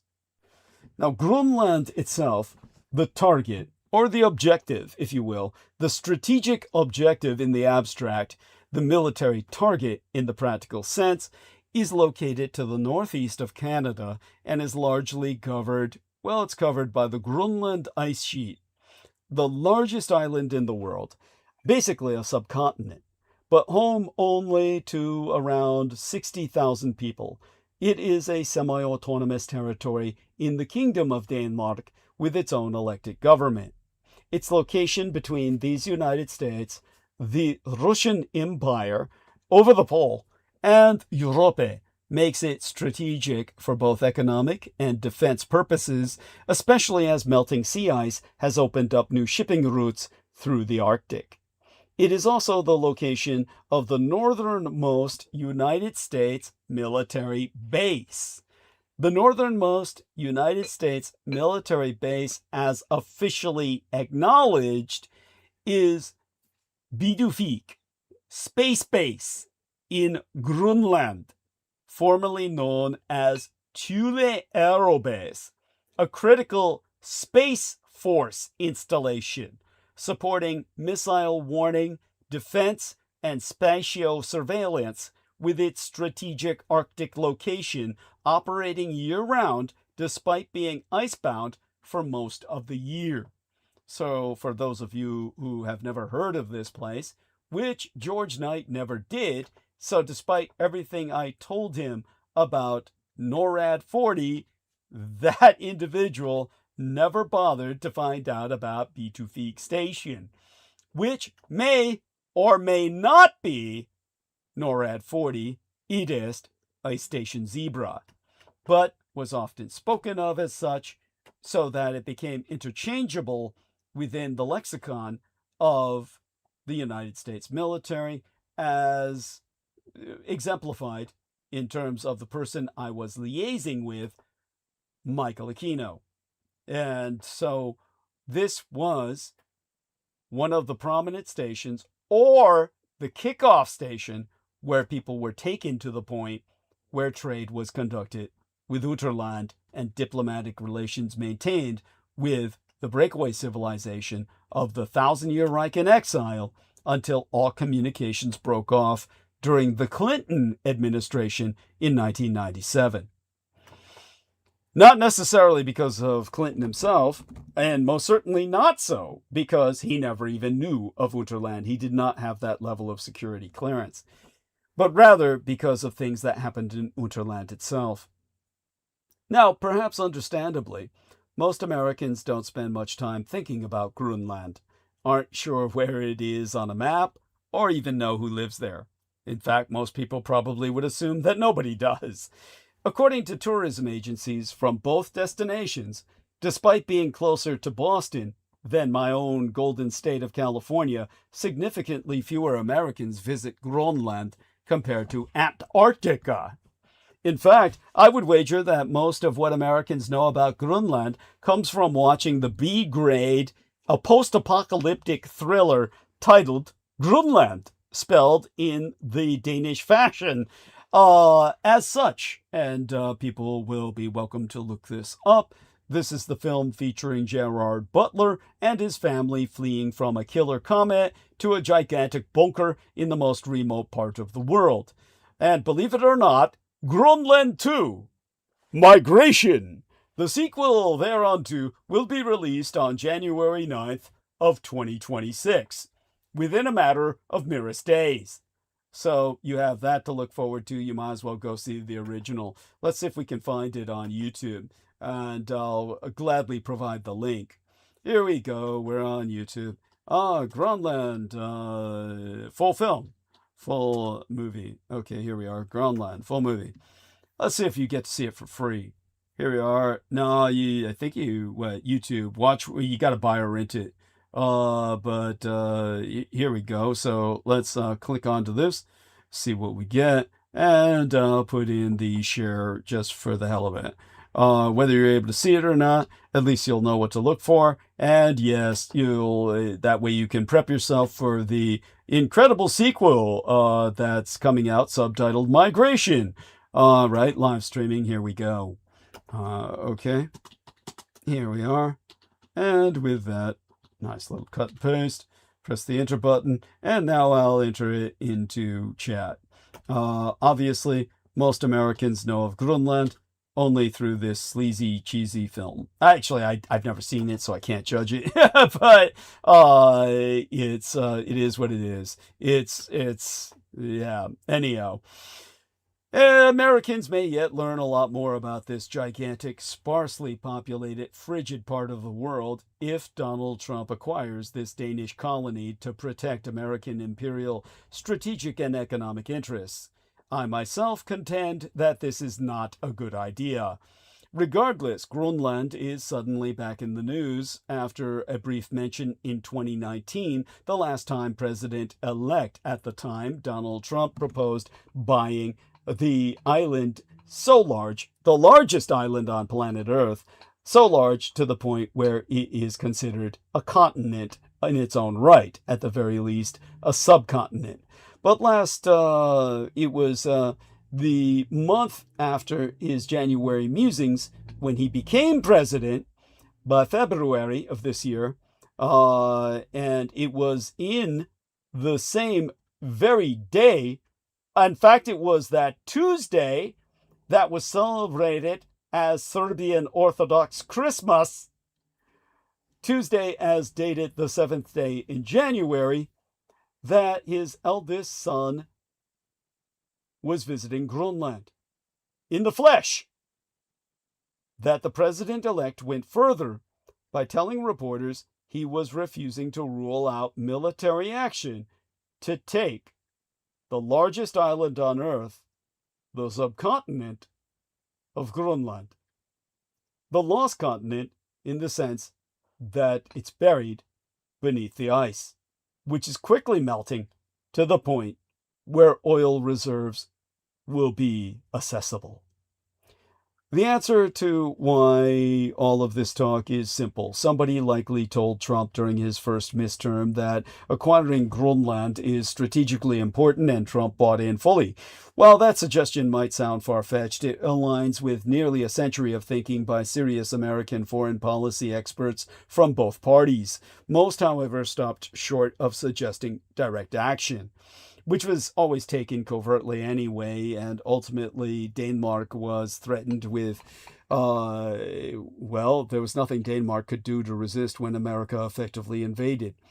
The Kingdom of Denmark itself began colonizing Greenland in the early 18th century, hundreds of years after Vikings from the same distant land first arrived to set up residency.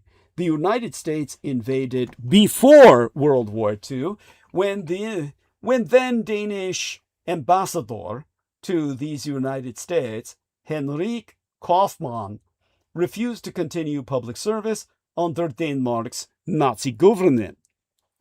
And yes, Denmark went full Nazi. Denmark was thus conquered under Allied occupation, and the United States has never left its military base, Bitufik Space Base, which to this day remains the American military's northernmost installation, at least as officially recognized. On East... Yeah, and supposedly there's Go rare on. earth minerals there as well. Yes! Multiple metals, various metals. Not supposedly, definitively.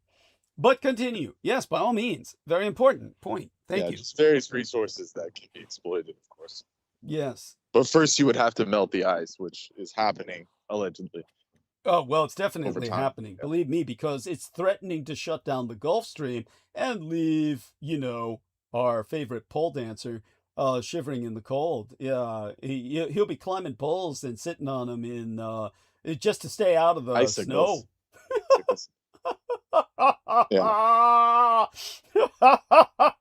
Well, it was, I mean, I'm being told from reports there that England's warmer than it's been in years, so they have a few more years left. Yeah, that too. But this is the And that whole bullshit about where the English people are like, I don't want to say brainwashed, but they're like so self-deprecating. They want everyone to think it's like Dickensian and shit. It's always cold. It's not really that. Like you said, or like I said to you, San Francisco's worse. Like if you do like an average temperature, Thank you. but San Francisco's worse and much foggier than England. Yes, by Yeah. London So fog it's is just like yeah. Go on. it's a whole different vibe. I mean, if you go north, like to Scotland and stuff, it's a whole nother thing. But Southern England is like better than what they claim it is. It's not like some Dickensian shit where it's always freezing and cold and snowing and shit. No, just to confirm and validate what Brendan is saying, everything he says is true. In England today, it is getting persistently warmer. It's to the point where people don't need their heavy coats anymore to go outside during winter. It's been getting balmier and balmier because of global burning. Not even global warming anymore. It's a climate catastrophe, not a climate crisis. It's a climate catastrophe. We are all going to pay for this, but the global warming is paradoxically melting the ice in Greenland. That's simply logical, and it's also true. And because it's melting the ice in Greenland, very, very cold water, ice cold water, literally ice cold water, is pouring into the North Atlantic, which is definitively weakening the Gulf Stream. So the experts who are monitoring the Gulf Stream say that at any time, the Gulf Stream could collapse and will inevitably do so. It could collapse at any time, but whenever it collapses, the one thing is certain is it will collapse, at which point England becomes uninhabitable, because England has been colonized no less than at least 14 times in man's evolutionary history, from people crossing the channel during ice ages when Doggerland, spelled like dog, Doggerland, with two G's. Doggerland then surfaces because the ice freezes the water, causes more land mass to appear. That's when people cross Doggerland to reach the English islands. Only they're no longer an island. They're actually an extension of the European super subcontinent.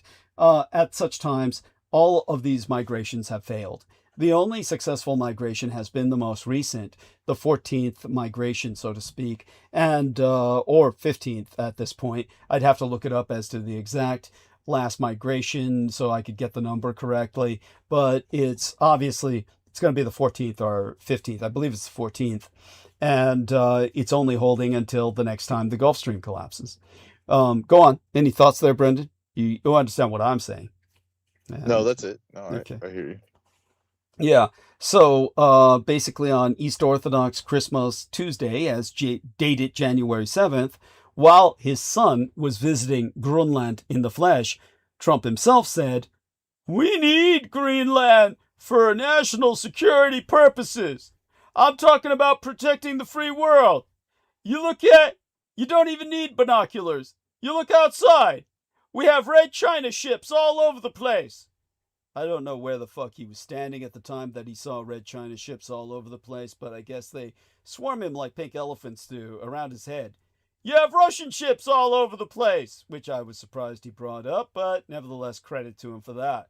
"We're not letting that happen. We're not letting it happen." Now, all of that was about as coherent as Trump gets. The Northwest Passage, or Northern Sea Route, was first crossed in the winter months by a Russian commercial vessel several years ago, and is a shorter route linking East Asia's major ports to Europe and the Atlantic Ocean. Western powers have already voiced concern about the revanchist and revisionist Russian Empire and the communist Chinese Empire, both abusing it to boost their Sino-Slavic synaxial presence in the North Atlantic. The day thereafter, that Trump made a statement, Frank Sejersen, he was the associate professor at the University of Copenhagen, told CBS News, "The Americans have a strong interest in overseeing the activities of foreign countries in Greenland because it's such a big security asset for foreign states, and due to that, any investment or activity from the American point of view may be seen as a security threat." Now, Pernille Benjaminsen, I think that was her name, Pernille Benjaminsen. She's a human rights lawyeress in Greenland itself. She told CBS News that the ties between the territory's semi-autonomous government and the Danish government have grown tense in recent years, and Trump is trying to take advantage of that. To quote she, he has noticed that there is this tense relationship between Denmark and Greenland and seen opportunities in that. As a champion of liberal democracy, the United States has traditionally supported national self-determination and opposed colonialism, or at least made a show thereof. Threatening to annex Greenland encourages bullies around the world to covet their neighbors' land. It will help justify Russia's campaign in Ukraine. It will embolden communist China on the Asian mainland to try to take back my Taiwan. If Trump were to take Greenland, it would be impossible to condemn Putin or Xi Jinping in their misadventures. If Greenland can become the 51st state, why cannot Ukraine become a Russian? International respect for borders is a fairly recent development in international affairs.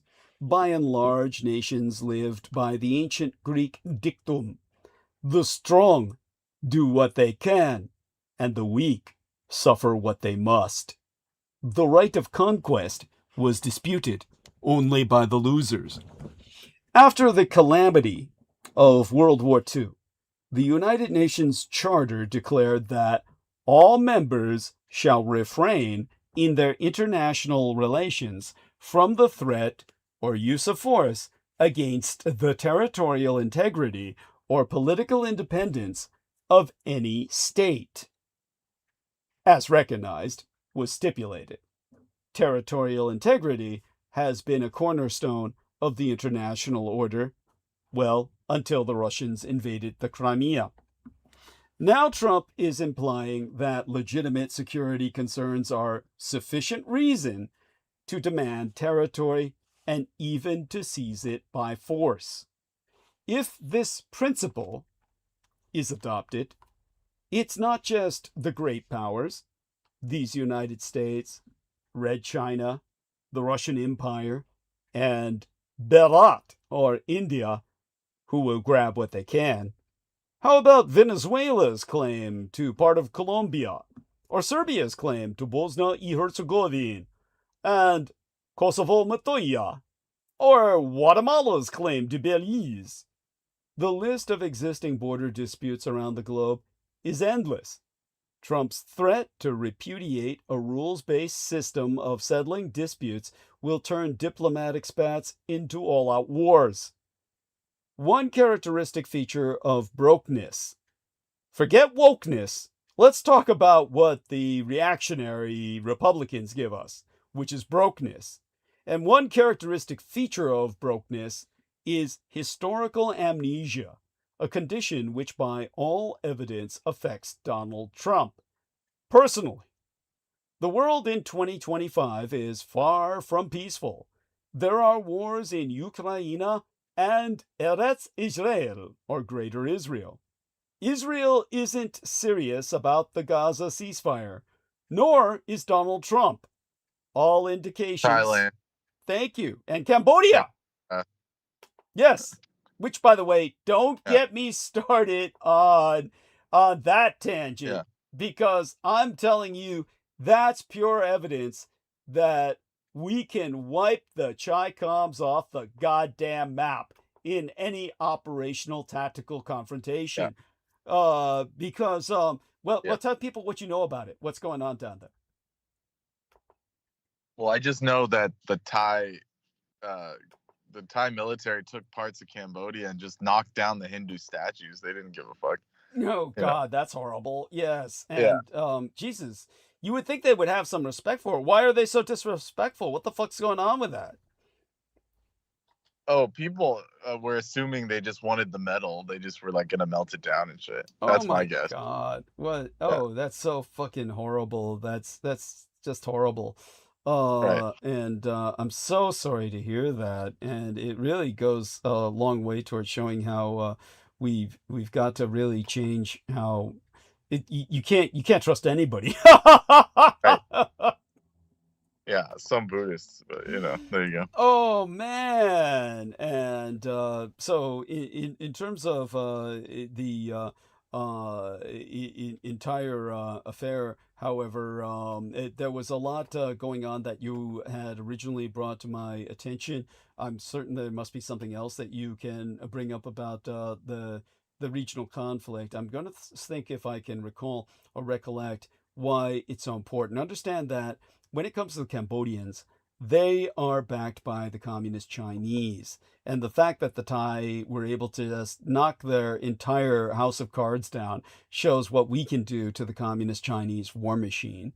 So everybody bear that in mind and understand that there's all kinds of examples that I can provide that show that we can have victory against the Sino-Slavic Synaxis on the field of battle. But these fuckers will keep telling you that, oh, it all just, they're undefeatable. You can never defeat them. Okay, so here we are. Read us this, Brendan Zoget. Tell us about this, please. By all means. This latest link that you have. Okay. Oh, it's Ministry of External Affairs on Wednesday reacted. This is the Indian Ministry of External Affairs. Reacted to the demolition of a statue of Lord Vishnu at the Thailand-Cambodia border, as its such disrespectful acts have hurt the sentiments of followers around the world. It alleged that Thailand's military destroyed on Monday after over 2 weeks of military clashes, they knocked down a Vishnu statue. We have seen reports of demolitions of a statue of Hindu religious deities built in recent times on the Thai-Cambodia border. Hindu and Buddhist deities are deeply revered and worshipped by people, etc., etc. Notwithstanding territorial claims and disrespectful acts should not take place. So, yeah. Thank you. It's the Vishnu statue built in 2014 was toppled by the Thai military engineers. They have not issued a report over the incident, and they've also slammed Thailand for destroying other Hindu statues in other areas. it was inside our territory in the An Ses area, according to Kim Chan-paha, a Cambodian spokesperson. There you go. Thank you. So, but thank you for says, that. Go on. Border clashes have erupted since July, although a ceasefire was brokered by Donald Trump in July as well. But the fighting resumes. So he's president. Yeah. Yeah, well, peace president, my ass. But such having been articulated, understand this, that Thailand's United States-backed command system has crushed Cambodia's Chinese weapons. So communist China's own army is a sitting fucking duck. Don't let anybody hand you this load of shit that these are undefeatable empires. Take a look at the one most covered up, scrubbed battle in all of history, the Battle of Kasham, Khasham, where the United States annihilated the Russian war machine in 2018. Literally, the Battle of Kasham took place in 2018, and the United States decisively clashed with the Russian main forces that were operating under the guise of a Wagner mercenary force. It was a fully operational, modern Russian force in the field. During the Syrian civil war, the Battle of Kasham, also known as the Battle of Conoco Fields, the oil fields, was this military engagement fought on February 7th of 2018 near the towns of Kasham and Al-Tabia in the Deir, or riverbed, Ezor government. That governorate was in Syria, or Suraya, and the Syrian armed forces and the Russian Wagner mercenaries encountered the United States and overwhelming air power, and the U.S. lost nobody, the Russians lost everyone. It was no contest. They were simply blown away, literally wiped off the map. And the same with what happened. So this is the best the Russians had to field, along with the most combat experienced. Men who had seen service on all fronts all over the world. And they were shredded as if they had entered a meat grinder. We could take on the communist Chinese and the Russians together, and we would wipe them off the fucking globe. It's no contest. Yet everybody's got you afraid of the Russian and communist Chinese empires. It's sick. You've been deballed, emasculated, detesticled in your own minds. So I don't know. Any other thoughts there, Brendan? Certainly, it's something that I have to point out. And yeah, no, and they destroyed 300 of them in one strike. But yeah. There was also recently, did you see that article I sent you that apparently it's gotten so cold on the front in Ukraine that the Russians are out of food, that there was reports of them eating each other? Yes. Oh, they're planning to eat each other. Yes, they make it. Yeah, they were caught talking over the radio that they were plotting to eat some of their own troops or some shit. No. What the bargain is if I die, you can eat me. If you die, I'll eat you.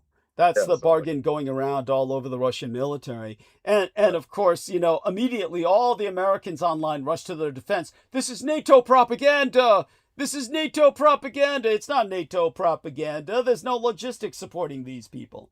By the way, Amy Lightyear says, thank you, Douglas. Merry Christmas to you and all of Dietrich team. Well, this isn't even the deep politics, Amy. I'll get more into Unterland maybe on Sunday, but we'll see. I'll do my best, but yeah, obviously, ultimately, all of this goes down towards the much deeper issue of the German breakaway civilization and the American attempt to monopolize diplomatic connections or even access to Unterland. That's really what's at stake here ultimately. But thank you, honey. Love you dearly for listening and joining us. And dear Brendan, any other thoughts on that? By all means, please. Aside from the cannibalism, yeah, what else have you heard or can relay? It's all important. Yeah. No, that's it. That's all I could stomach right now. Yeah. Let me tell this young lady, the honor is mine. Honor is mine. Here we are. Grandma Dame. Grandma Dame. Here we are. Amy Lightyear. There we are. And so let's give her this. And there we go. Okay. The honor is mine. You got it. Shit, I misspelled it. Let me misspell that or respell that. Let me how do I handle this? Okay, first thing I got to do is respell it. The honor is mine. There we are. Honor is mine. Okay, Madame. When I'm doing this, you should talk. You provide me cover. It's like covering fire. You should talk and say something and cover me. And that's what professionals would do. Okay, so here we go. Yeah, well, luckily I'm not. So. Yeah, there we go. Okay. But anyways, yeah. Okay, that takes care of that. Okay, and okay. I'm stuff here. So what are you doing? On Honduras, the Trump ally Asafura wins the presidential election. There you go. He's their version of the Trump ally has won. His name was Nasri Asafura, won Honduras's November 30th presidential election. And so he's another version of Milei in Argentina. Yeah.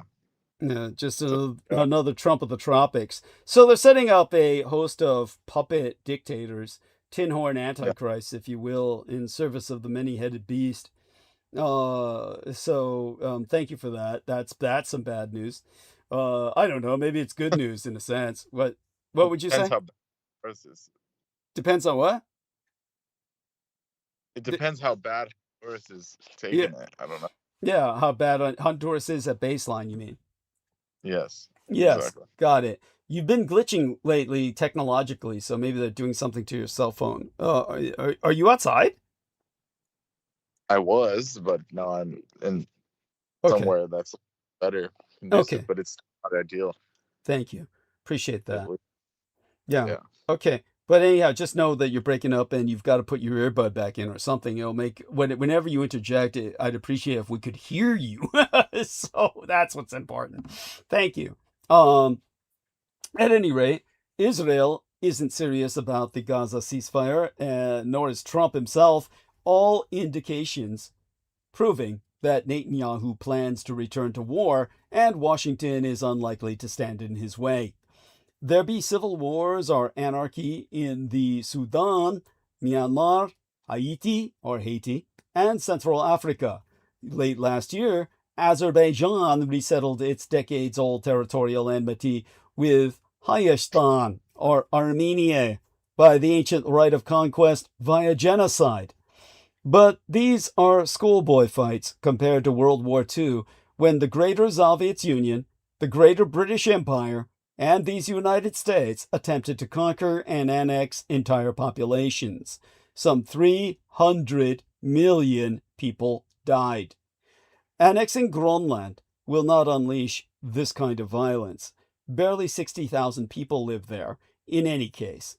But an American president who muses about redefining international relations by repudiating the inviolability of territorial integrity will only turn nasty regimes elsewhere into mass murderous bullies. It's an ominous start to Trump 2.0, and we're still at the beginning of his second midterm. Now Brendan brings up the Al Jazeera .com. Tell us about this. Oh my goodness.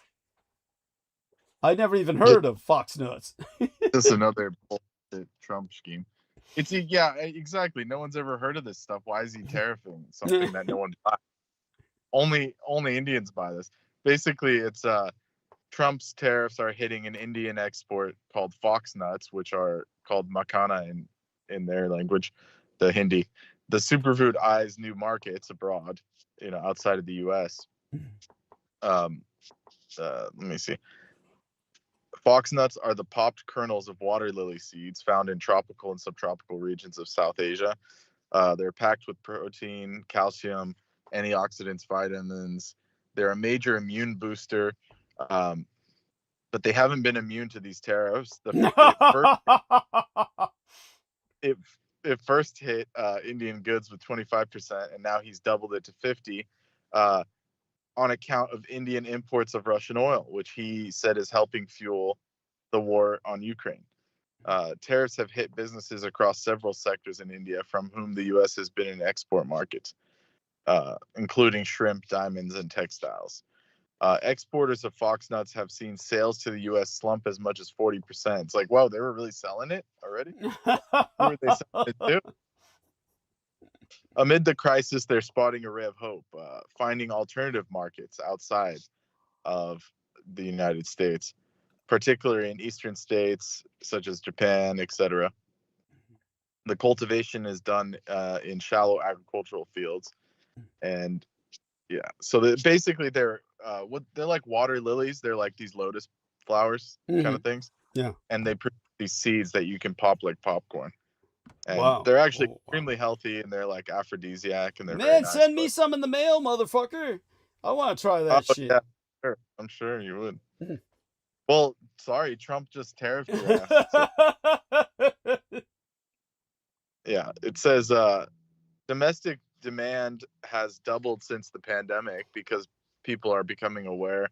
This is talking about India, so they're becoming aware of its health benefits, etc. Damn. Yeah, so. Damn. But apparently, yeah, they're good. Well, they're quite good. It's just like you have to season them and stuff. Okay. Yeah, they're quite common in India, but many traditional foods, they're kind of lost to slick marketing campaigns and all that stuff. So. Damn, we have to go someplace where I can try some of this. I want to like popcorn. That sounds great. Yeah, we could get you some. I mean, it's possible. Cool. There's some companies that make them, like from LA and stuff, but they're like $5 for like a little. It's like imagine buying like a taste sample. I get it. It's like buying a taste sample. Buying like a taster of popcorn for $20. It's like it's not worth it. God damn. Yeah. Still, I'd like to try it though. Damn. Yeah, but that's thank you for introducing that to us. That's neat. And so back to the task at hand, we thank Amy Lightyear for following us and following through and appearing with us tonight and participating. Don't be afraid to leave a comment. Oh, by the way, Mr. Sweet Bills. He's Troy Bellamy says, "Merry Christmas to the DDD-verse. May Santa bless thee." So, hey, I'll respond to him in text. You do so verbally, dear Brendan. Give our man Troy Bellamy some Christmas wishes. Yes, Merry Christmas, and good to hear from you. And he's probably having a good time being on vacation. Yeah. Like, not dealing with those crazy kids, I'm sure. It's nice. Well, obviously, he's up in the middle of his night. He must be doing something enjoyable. He's eating these like fox nuts. Yeah. Yeah. All right. Yeah, but they're very healthy. I mean, they're very healthy, like snack food. Yes, very much so. We're lucky that we have someone who knows about them. He can actually prepare them. You could take these nuts and pop them like popcorn yourself. You could do this? Yeah. Then why don't we just buy them and then you just pop a whole bunch of them so I don't have to buy a taster sample for $20? Oh, they usually come pre-puffed. So, but, why are you interested in them? Just because they're an aphrodisiac? Yeah, that too. Yeah, that's always good to have that. Yeah. I hate to be racist, but typical Chinese. Yeah. I remember going to like the Chinese medicine shop, and it's like this like starfish, mix this like starfish with the seahorse and some like these random bears, and it's like, what is it for? Oh, makes you strong. Strong man. What the heck? Yeah. That's all they care about. Aphrodisiac. Yes. Oh, my mother doesn't matter how absurd the combination is. Yes, mother used to buy those for me. Seahorses. Oh, that's so cool. To eat. Medicinal seahorses. Medicinal seahorses. For medicinal purposes. Yeah. Anyhow, so of course, I'm sorry. Go on. Say that again. Your text. Barbaric. Imagine. So when I first saw it, we were like 5 and 6. They took us to Chinatown. I told you about this. Yeah. like my school went on a field trip and they took us to Chinatown and they said, this is culture. We're learning about culture. And we go in there to the medicine shop and we're like, why are there like starfish and seahorses? And then the lady behind the counter says, you boil them and make tea. And we were all like horrified. Like, little kids. Like, we were like, what? You boil them and make tea? And... Oh, by the way, for the sake of Brandon Young, if he's listening, tell him you didn't see any shellless turtles. No. Like getting skinned. It was beyond that. It wasn't just shellless turtles. It was like he said they were exposing that they were like shelling them in public, like they were ripping their shells off or something. Yeah, remember? Something physically impossible. Anyway, he's full of shit. He was saying that they had done so and left them crawling without their shells in buckets and shit. He's so full of shit. Of course they'd be dead. It's not. They wouldn't be crawling around without their shells. You stupid fuck. And when I said, dude, it's an integral part of the turtle's body. It's an external rib cage. He was like, interesting, he said, chat, meaning he knew he didn't have nothing to say and he was just full of shit. And he's just covering his scrawny ass.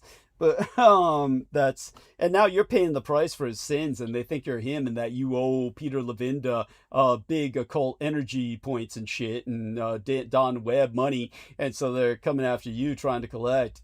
That's the biggest glamour your gang stalkers have pulled off, is making the enemy think you're Brandon Young. Yeah, well, I definitely don't have any money like that son of a bitch. He was like posing in front of Ferraris and shit. Yeah, piece of shit. I've never done that. Yeah.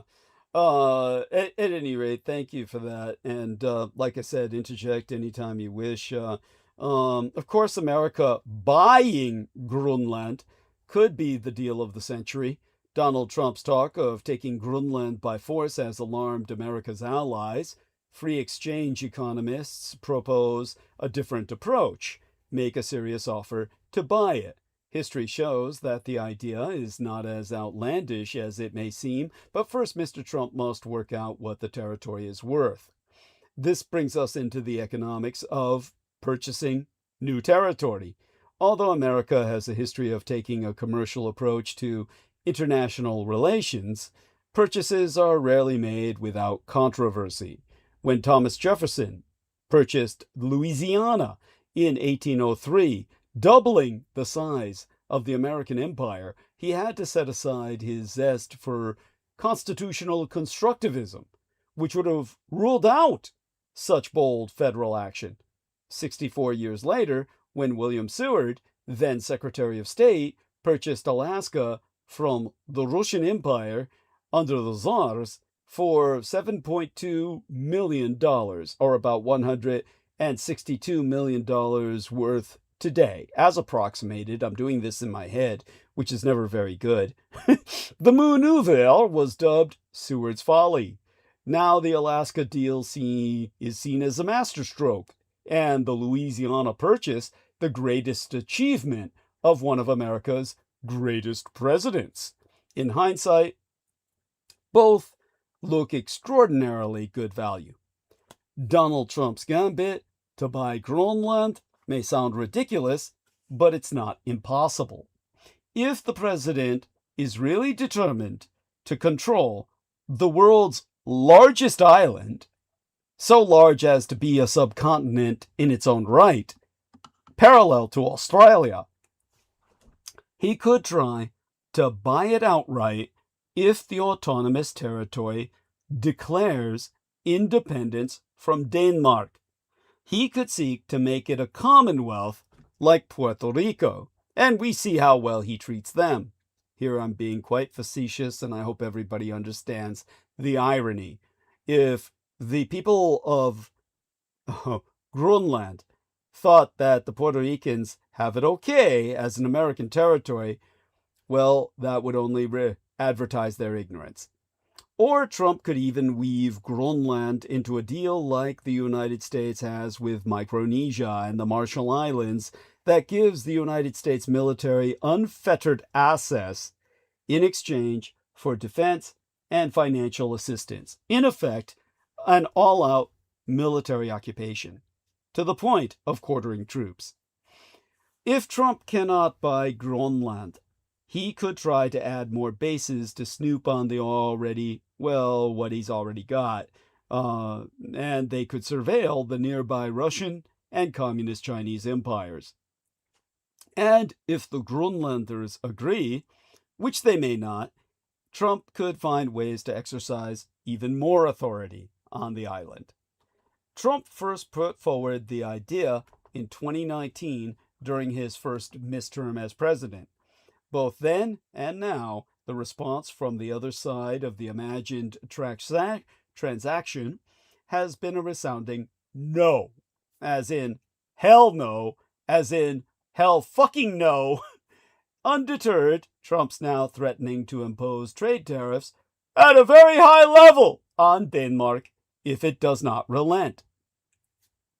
But why would Trump want to buy Grönland? Legos are pretty expensive. I don't know what the fuck else they make.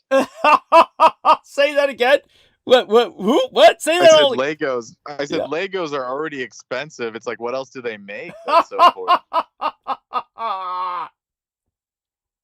Oh, I love that. Dude, you got me in stitches. Believe it or not, I'll answer that question soon enough. I'll get there. Right. Yeah, so aside from the almighty Legos, which I have never liked Legos. I have never liked Legos. Did you like Legos? Did you like Legos? I hated I Legos. like a few specific sets, but not like the building blocks. Yeah. So they used to have like these other sets called Bionicles and these kind of like building where you can like build characters. Uh-huh. I like those. Yeah. But the old school blocks were boring as fuck. I can't do that. Thank you. Yeah. Beyond Where you have which, to build something. good, Yeah, no. good. Yeah, but no, you're like just messing with scattered blocks. That at any rate, tell people about this. Legos are truly the most painful thing in the world to step on. Tell people about what happens if you step on a Lego with your bare feet. Oh, it fucks you up. It's like an inverse of a pressure point. It's like a torture point. It like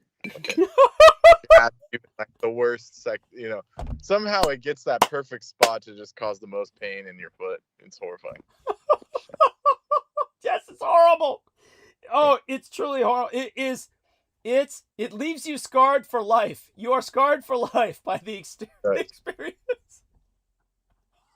Yeah, and there's like certain ones that are really painful, like the original ones. You know? Yes.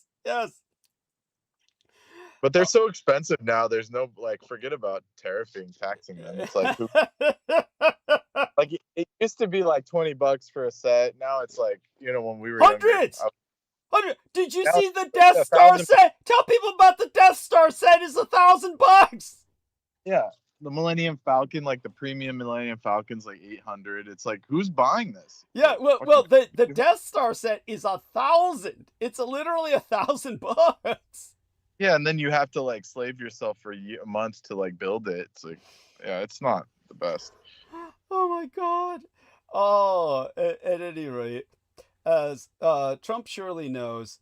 Like we were saying, the question being, the question asked by Amy Lightyear, why would Trump want to buy Grönland? Primarily, for him, egomania.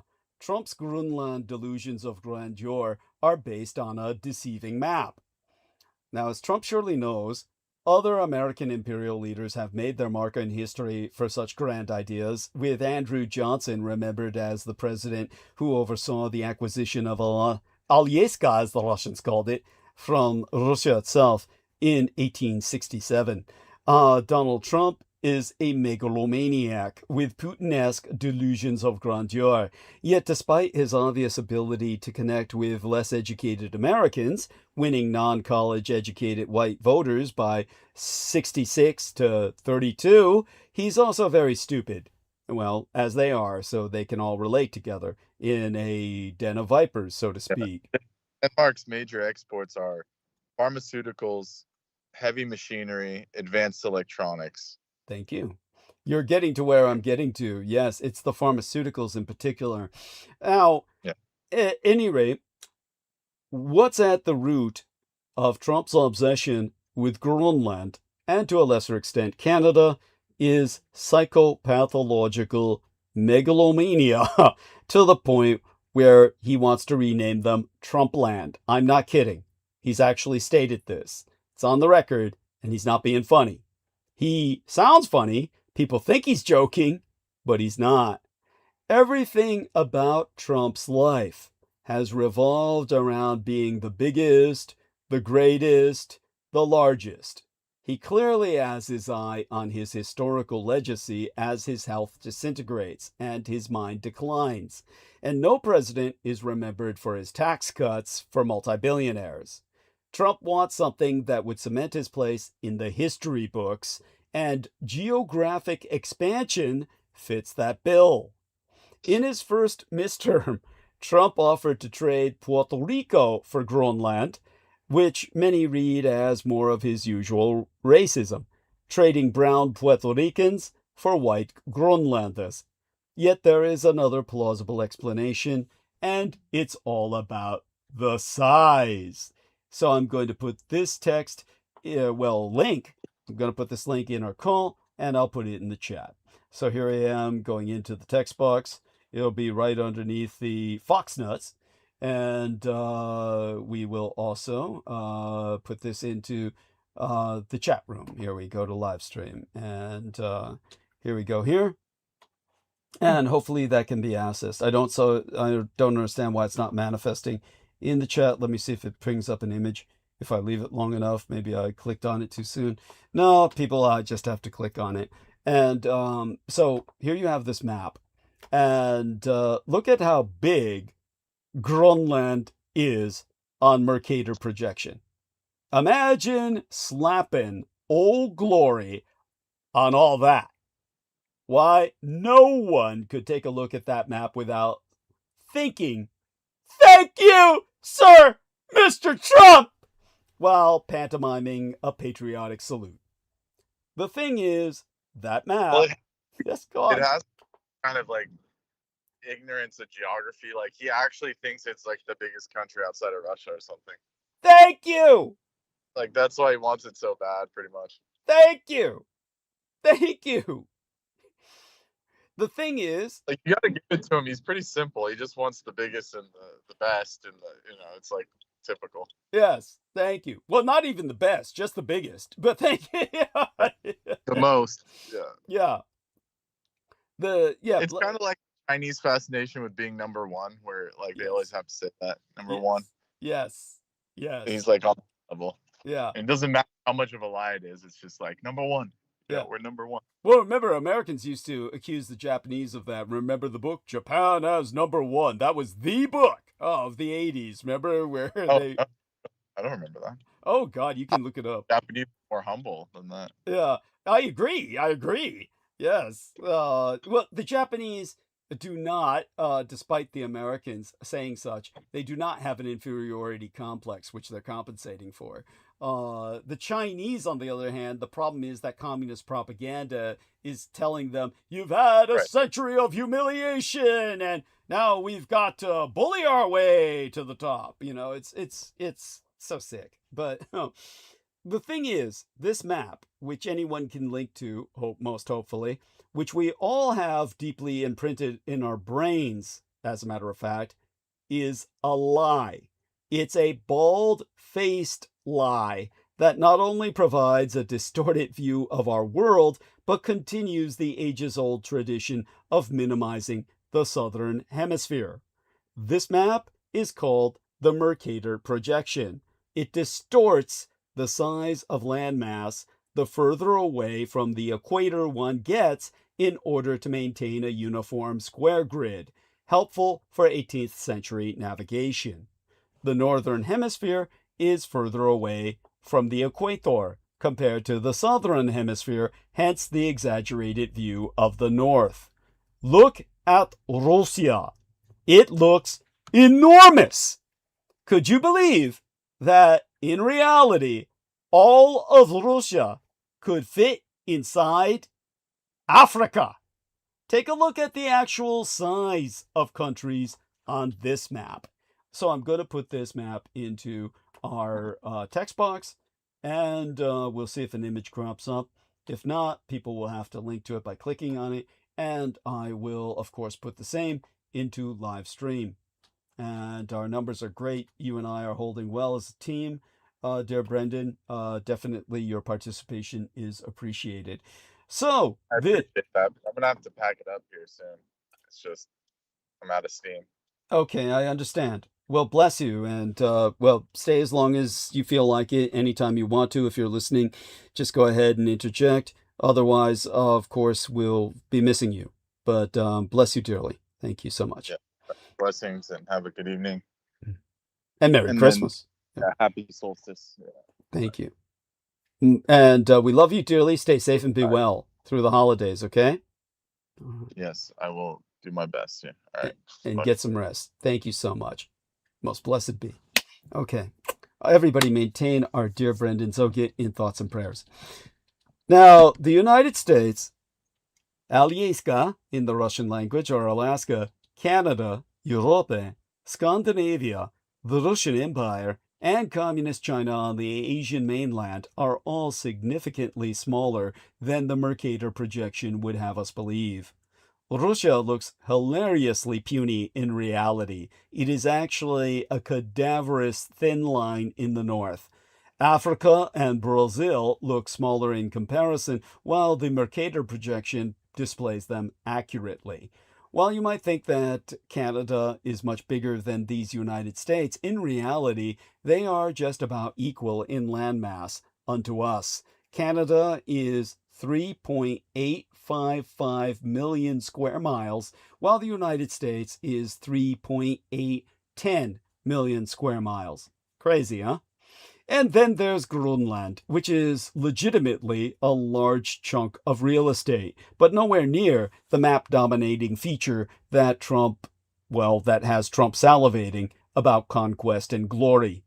Of course, none of this matters in any real way. Trump isn't getting Greenland, but it is a nice excuse for me to speak about a topic, the Mercator projection, that has, that's always fascinated myself, and which very few people know about. And it's bemusing to me that Trump's megalomania is fueled by a distorted map. When Trump suggested a potential Greenland purchase back in 2019, he presented it as a large real estate deal, which speaks volumes that could ease Denmark's state finances.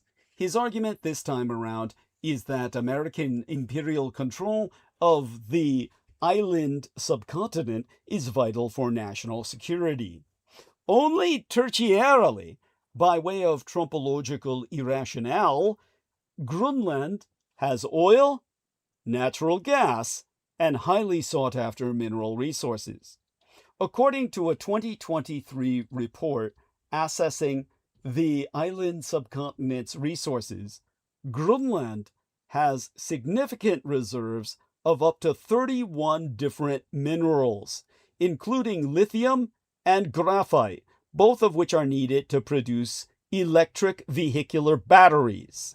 Those deposits had already drawn the interest of the Tesla chief executive officer Elon Musk, who's become a close advisor to Trump after providing more than 270 million United States dollars yesteryear to back his and other Republicans' candidacies. Sourced report noted that currently lithium production is dominated by Australia, Chile, and mainland China, while Communist China on the Asian mainland produces about 65% of the world's graphite. Some 2023 report, rather the same one that I've been sourcing, concluding that Greenland also has the potential to provide a significant amount of rare earth minerals like neodymium, which is used to make magnets, the magnets used in electric motors. Currently, mainland China produces about 70% of rare earth elements. At a Mineral Security Partnership event in Greenland, held in Greenland itself in November, Jose W. Fernandez, the United States Department of State's Undersecretary for Economic Growth energy, and the environment, was quoted as saying that those mineral resources, which include rare earth elements, have only been lightly explored and developed.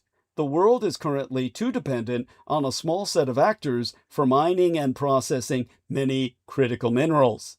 According to the Swiss newspaper Wdy122425, demand for rare earth minerals is outstripping supply, which has kept prices high. Still, there be significant hurdles to mining in Greenland, including environmental and cost issues. What interest does the American empire, in disambiguation from the person of Donald Trump, have in Greenland? The Kremlin said Greenland is in Russia's sphere of national and strategic interests. Their words. And Russia's got its eye on Trump's claims on the territory because Trump's Greenland bid is really about control of the Arctic itself and the coming battle with the Communist Chinese Empire. But Europeans don't have to be the losers Trump thinks that they are. If Trump's pressure continues, if Trump's stress continues to escalate, the European Union may need to threaten the massive benefits the United States economy, the American imperial economy, draws from Europe. Despite the short-term costs, this may be the only way to safeguard the transatlantic alliance and the West's long-term prosperity. When Donald Trump first offered to buy Greenland in 2019, he was widely ridiculed and nothing much came thereof, apart from a canceled state visit to Denmark. Fast forward 6 years, and Trump's renewed bid for the world's largest island subcontinent is back on the table. And with renewed vigor at that. In an interview on January 7th, as I said, during Serbian Orthodox Christmas, the incoming United States president refused to rule out the abuse of force to take his possession of Greenland, and he dispatched his own son, Don Jr., and various representatives there on January 8th, 2025. Since they're a day ahead of us, it was the same fucking day. They're just over the international date line. To underline his seriousness. With Elon Musk on board as well, money may not be an obstacle to any deal that Trump envisages. And Trump is not the first American imperial politician to try to buy Greenland. The earliest documented attempt to acquire the island subcontinent goes back to 1868. The last serious pre-Trump effort is that by President Harry Solomon Shipp Truman's government in 1946, while America was still legally at war, albeit under conditions of ceasefire, with the Axis. Trump's renewed interest in Greenland thus stands in a long tradition of American imperial efforts of territorial expansion. Even without this historical background, Trump's latest bid is less irrational today than it may have seemed back in 2019. Lying in the northern Atlantic Ocean between Europe and America, the island subcontinent has long been a nexus of tensions among global powers. Besides being bigger than Mexico and Saudi Arabia, Greenland has a strategic location straddling the North Atlantic and the Arctic, a region whose vast stores of critical minerals and fossil fuels are coveted by the American, Russian, and Communist Chinese empires. It's already home to the United States' northernmost aerobase, now a spatial base, and radar station that's being used for detecting missile threats and monitoring space itself. In the more immediate sense of emergent developments, Greenland is exceptionally rich in so-called critical minerals.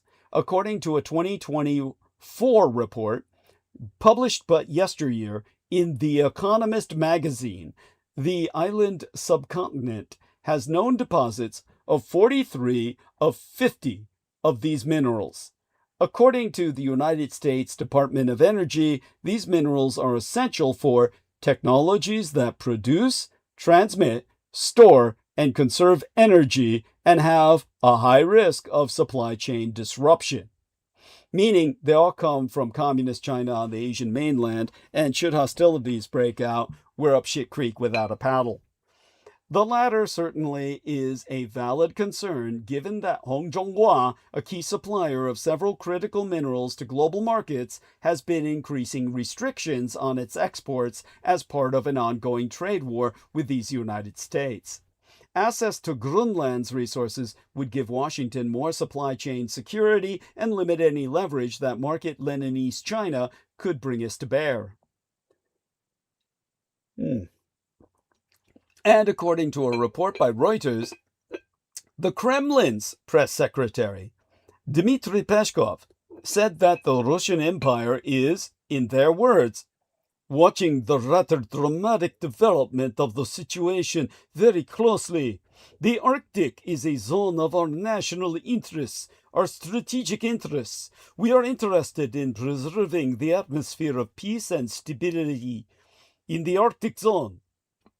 Now, the Russian Empire has ramped up its military presence in the Arctic in recent years. For example, or rather exempli gratiae, it has deployed a substantially larger fleet of icebreaker ships, which break up ice in strategic waterways and increase maneuverability for other ships to the Arctic than these United States.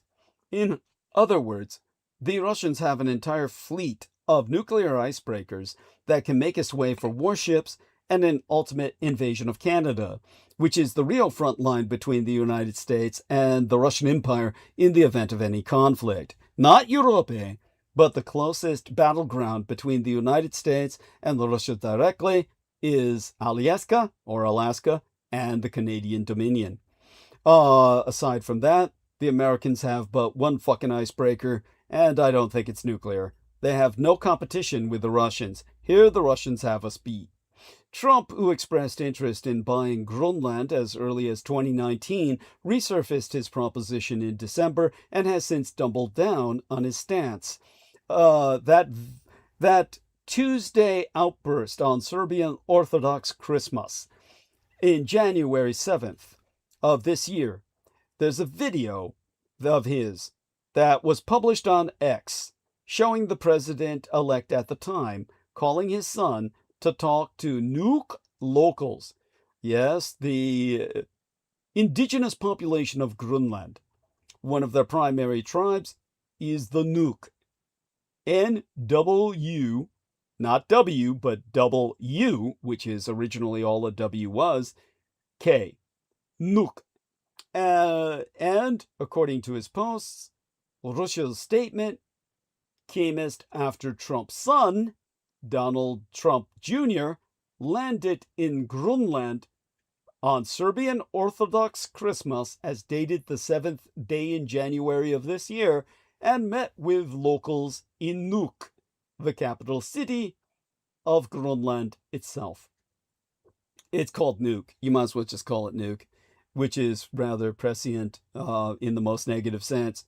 In a press conference that was then held on the spot, well, on the ground zero of Nuuk, if you prefer the pun, Trump said that he would not rule out abusing force to secure Grönland, which is an autonomous Danish territory, and regain control of the Panama Canal simultaneously, a critical waterway for world trade. Of Grönland in the press conference, Trump said, "People really don't even know if Denmark has any legal right to it. But if they do, they should give it up, because we need it for national security." As if another nation or people or culture doesn't have a right thereunto, only we do. When asked for assurance that he would not resort to military or economic coercion to seize the twain, Grönland and Panama, Trump said, "I can't assure you. I'm not going to commit to that." He then threatened to impose tariffs on Denmark at a very high level, if the Scandinavian country resisted giving up control of their Arctic territory. So, that same day, in response to Trump's comments in Byzantine Orthodox Christmas time, January 7th of this year, Denmark's Prime Ministress, Mette Frederiksen, of the Order of the Dannebrogordenen, said to a local news outlet that Greenland is not for sale. In December, a December Facebook statement, Greenland's Prime Minister, Mette Kulneliuk Burg-Yigiri, had already said, "We are not for sale and will never be for sale." Trump, meanwhile, has also talked about seizing control of the Panama Canal, a roughly 50-mile canal built in 1914 to link the Pacific and Atlantic Oceans. It was under United States, or rather American imperial control, until it was given to the PCA, the Panama Canal Authority, in 1999. Trump called the canal's control to be, he's called for the canal's control to be returned to these United States, slamming exorbitant fees for American imperial ships passing there through. Representatives of Trump and the Kremlin did not respond to my requests for comment, relayed as they were outside regular business hours. I suppose I shouldn't have expected any anyway. But it brings us back to the strategic value. Greenland's strategic location also makes it valuable, or rather invaluable, to these United States. An existing United States base, Bitufik spatial base, is key to United States missile early warning and defense, and plays a critical role in spatial surveillance. Future expansion of this base could also enhance American imperial capabilities to monitor Russian naval movements in the Arctic Ocean and the North Atlantic. United States sovereignty over Greenland, if Trump's deal comes to pass, would also effectively forestall any maneuvers by rivals, especially the People's Republic of China, to get a foothold on the subcontinental super-island. This may be less of a concern if Greenland remains part of the NATO member Denmark, which has kept the island economically afloat with an annual grant of around 407 million pounds sterling, or about 500 million United States dollars. In other words, they give the people of Greenland $500 million every fucking year. If those idiots in Greenland gain independence, their heads are so fucking far up their ass, they're committing a Darwinian suicide. That means they deserve to be conquered by whoever takes them first. And yet, believe it or not, there's a growing independence movement in Greenland.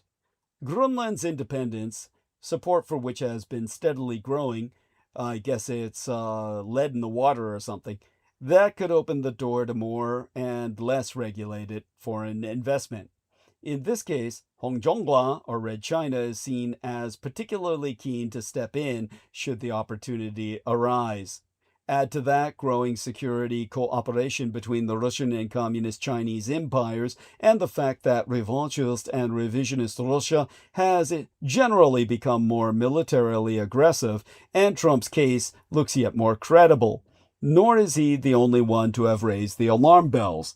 Canada, Denmark, and Norway have all recently pushed back against an increasing Russian and Communist Chinese footprint in the Arctic. So the problem with Trump's proposal is not that it is based on a flawed diagnosis of the underlying issue it tries to address. Growing Sino-Slav synaxial influence in the Arctic region in general is a security problem at a time of rising geopolitical rivalry.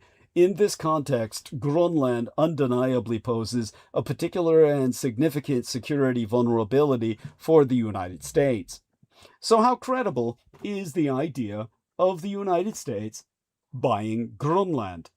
Until a century ago, these kinds of transactions were not unusual.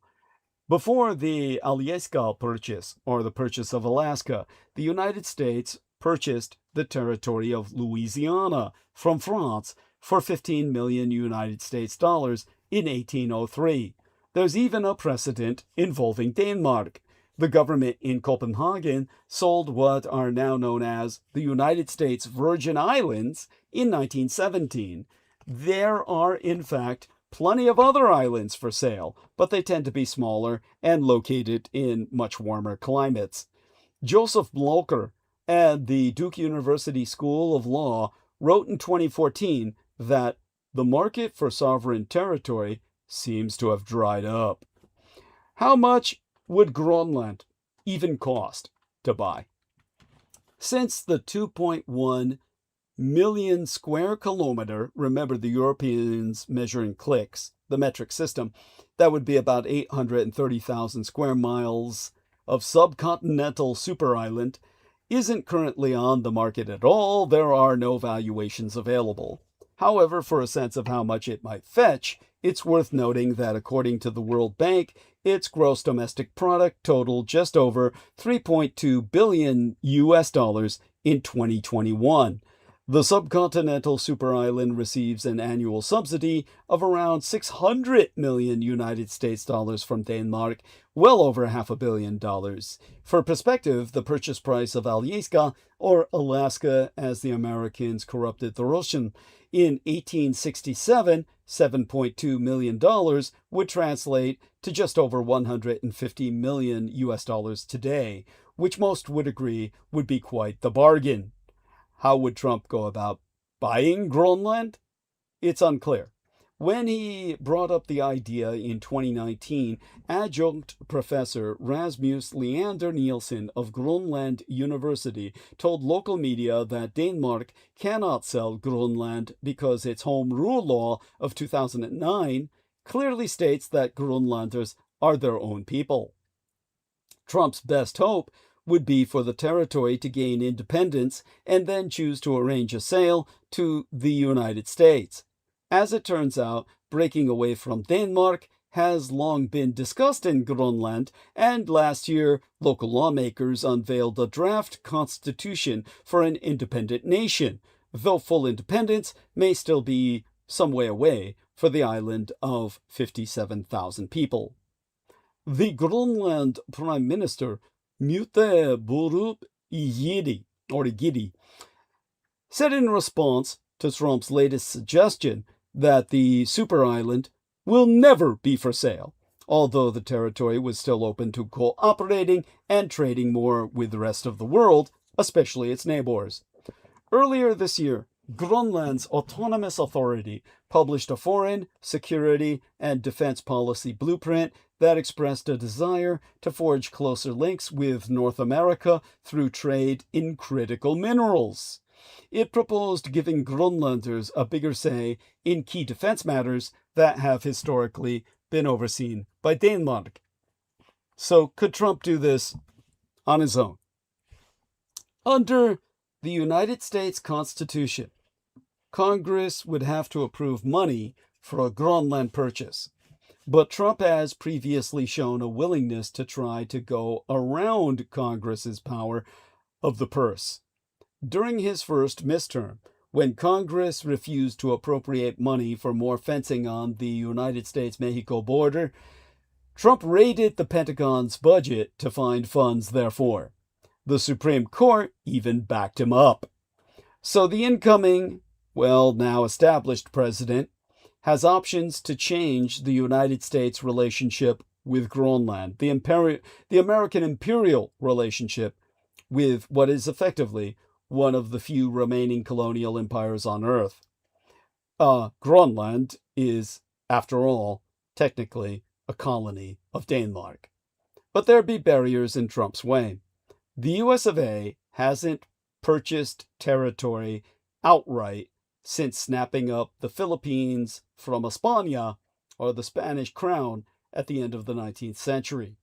And international law has made it taboo, if not outright illegal, to buy, sell, or steal territory. So, looking at the options, let's say Trump goes to buy it. Irregardless, the people in Trump's orbit really are starting to think seriously about the negotiations that would lead to the subcontinental super island becoming a United States territory. Part of an effort to reorient American imperial foreign policy toward the Western Hemisphere, as the Sino-Slavic synaxis turned their eyes toward the region. And it's not a completely new idea.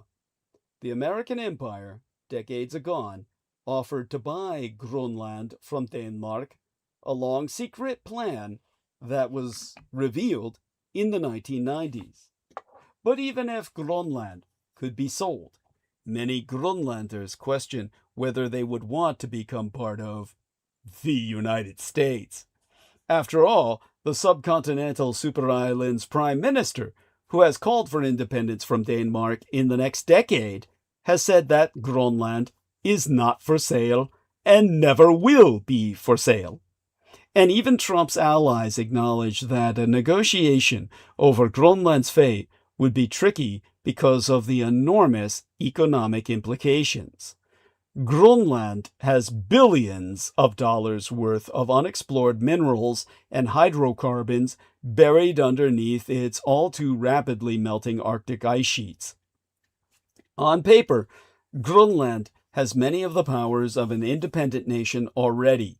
It is a self-governing region of Denmark, giving the island widespread autonomy. This means it can elect its own leaders, while Copenhagen handles its foreign policy and national defense. Per Scott Anderson, a former State Department attorney and national security expert, Denmark doesn't claim to own it. I am quite confident that if the government of Denmark, as we've seen them say things, doesn't think it has the legal authority to sell Grönland to anyone, if it's not internationally recognized as valid and legitimate, then that's going to cause all sorts of complications in actually benefiting from that relationship with Grönland. Elon Musk and Peter Thiel's party pal is tasked with buying Grönland for Trump. So yet another person with ties to a network of powerful techno-multi-billionaires is set to join the Trump maladministration. Now, a founding member of the PayPal Mafia is the man that Donald Trump has chosen to help America take over Grönland. Ken Howery. His surname is spelled Howery, like brewery, except they're brewing house. Ken Howery, who formerly served as the chief financial officer of the online payments app, PayPal, is also known for his long-standing ties to 12 other pivotal members of that aforementioned PayPal Mafia, the techno-multi-billionaires Elon Musk and Peter Thiel, both white supremacist South Afrikaners. Howery, who previously served in the first Trump maladministration as the United States ambassador to Sweden between 2019 and 2021, has been selected as Trump's new ambassador to Denmark. Trump has stated that he wants to buy Grönland from Denmark, though officials from the Scandinavian country have repeatedly said that the territory is not for sale. Trump, not to be deterred, has insisted that he's going to make it happen and has even said that he will never rule out the abuse of military force to seal the deal. Howery still needs to be confirmed by the Senate for the role, or at least he still needed to be confirmed the last time that I checked. He may well be confirmed by now. In fact, I'm sure he is. And he is being tasked with trying to maneuver a deal that critics have deemed insane. While Trump hasn't been particularly clear about why he wants Grönland, it's generally agreed upon that the territory is of significant geostrategic importance. During the Third World War in effect, so grossly misnamed the Cold War, The United States notably attempted to build a network of nuclear missile launch sites in Grönland for use in a second strike capacity against the Greater Soviet Union. That effort was a tightly held secret, and allegedly, the American Empire never even informed the Danish government it was even doing this. Houry's potential involvement in the new pivotal misadministrative role, or maladministrative joke, that is, well, the role that he's playing, like in a role-playing game, is just more evidence of the PayPal mafia's political ascendance under the new Trump maladministration. Like many of the PayPal crew, Houry and Thiel were college buddies at Stanford in California. Houry wrote for the Stanford Review, Thiel's student newspaper, and together the twain would go on to create the Founders Fund, the powerful venture capital firm that has backed some of the most successful techno companies in Silicon Valley, including Facebook, SpaceX, and others. As far as the United States State Department officials go, Houry seems to enjoy an unusually colorful social life. Indeed, nearly half a dozen times throughout the New York Times piece that I've reviewed concerning his misactivities, reporters refer to his capacity to party. Houry is reportedly known for his extravagant social outings, including a Halloween party at a castle in Transylvania in 2022, where Peter Thiel and other multi-billionaires appeared. A previous Time story from 2022 also notes how Houry threw himself a birthday party at an imposing 19th century castle outside Stockholm in November of 2020. During the pandemic, Musk spent significant time living out of Houry's mansion in Houston. And in 2021, Musk is said to have hosted a party there where guests were forced to sign non-disclosure agreements because of the number of human children being sex trafficked. At that party was Joe Rogan, who platformed Trump during the election and has hosted Musk many times upon his podcast. The Palantir co-founder Joe Lonsdale was there to get a taste of that child meat, and the techno-optimist doofus Jamie Wheal, whose name is spelled Wheal and is properly pronounced Jamie Heel, because we always knew he was a heel. And other well-known VIPs are very important persons, many of whom have ties to the broader techno-libertarian network that circulates around Thiel and is lobbying to do away with child labor laws, because after all, human child sex slaves are just another form of child labor. And if you do away with child labor laws, you do away with laws concerning child prostitution. Our roving correspondent, Holly Kiefer, has previously reported that the network state movement, that's a weird political movement that wants to build its own privately owned cryptocurrency-powered cities, has also expressed interest in purchasing Grönland and is abusing it to trial its techno-colonization efforts. Dryden Brown, the CEO of the network state-linked Praxis project, a communist term.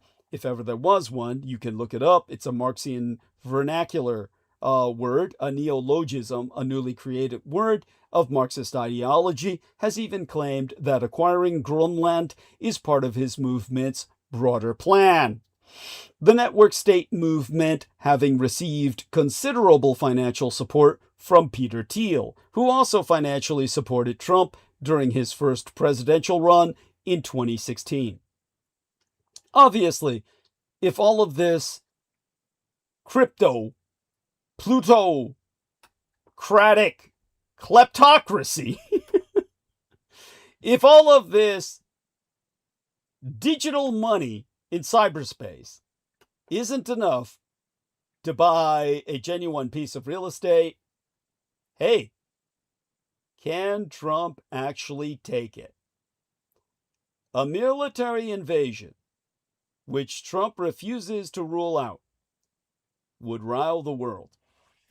Per Brian Finucane, a former legal advisor at the State Department under 3 presidents, that would be taking a page from the Saddam Hussein and Vladimir Putin playbooks. This rhetoric from Trump is concerning because he is the United States president, and his words by themselves have foreign relations consequences.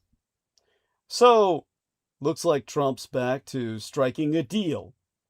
Even if Grönland decides to become independent, the American empire could still find a way to exercise more control over the subcontinental superisland.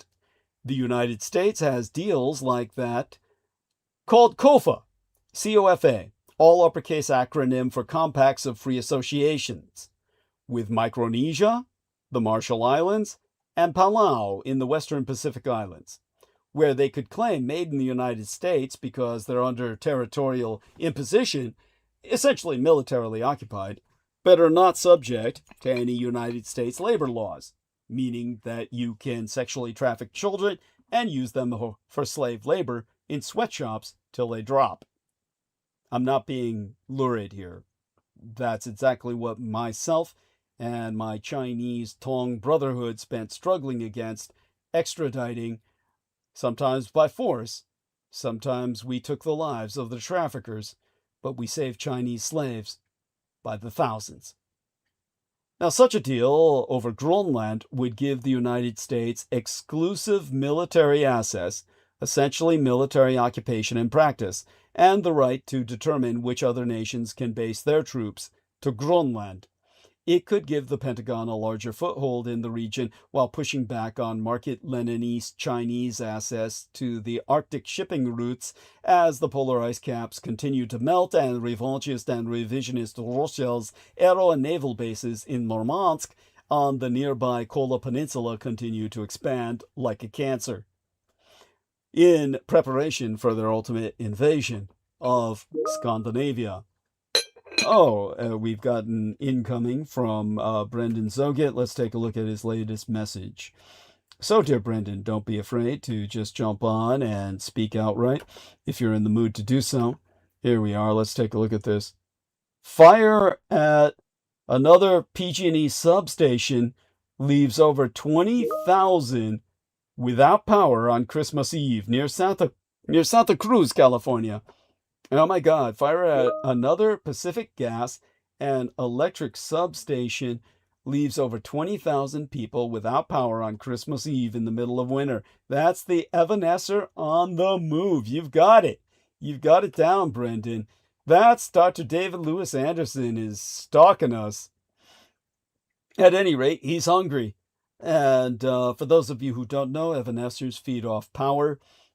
This was something you notice Peeper Moon never appreciated. He never spoke about that element of the Evanescer physiology, or shall we say, electrochemical biology, more like electrochemistry, since they don't really have a biology, though they confront such. All right, all that being said, all that I've just articulated in what Trump could do to strike a deal via what's called the COFA, Compact of Free Association, with Grönland, is actually similar to the relationship that Grönland presently has with Denmark, except that all 3 Pacific nation states that I've forementioned, meaning the Marshall Islands, Micronesia, and Palau, are independent nation states, if only in theory. The Trump maladministration previously considered the idea of signing a COFA, Compact of Free Association, with Grönland during his first midterm. And some former United States officials argue that this model could ease pressure, it would ease pressure on Copenhagen, since the island, the subcontinental super island, is about 50 times, half 100 times larger or greater than the size of Denmark itself. The country, or rather the kingdom of Denmark's active duty military is smaller than New York City's police force.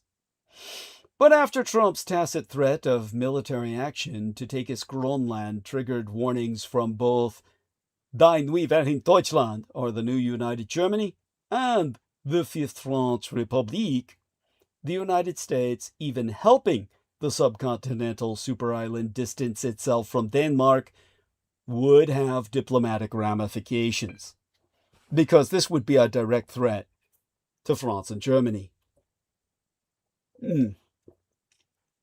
It would cut off their access to the North Atlantic and the Northern Pole.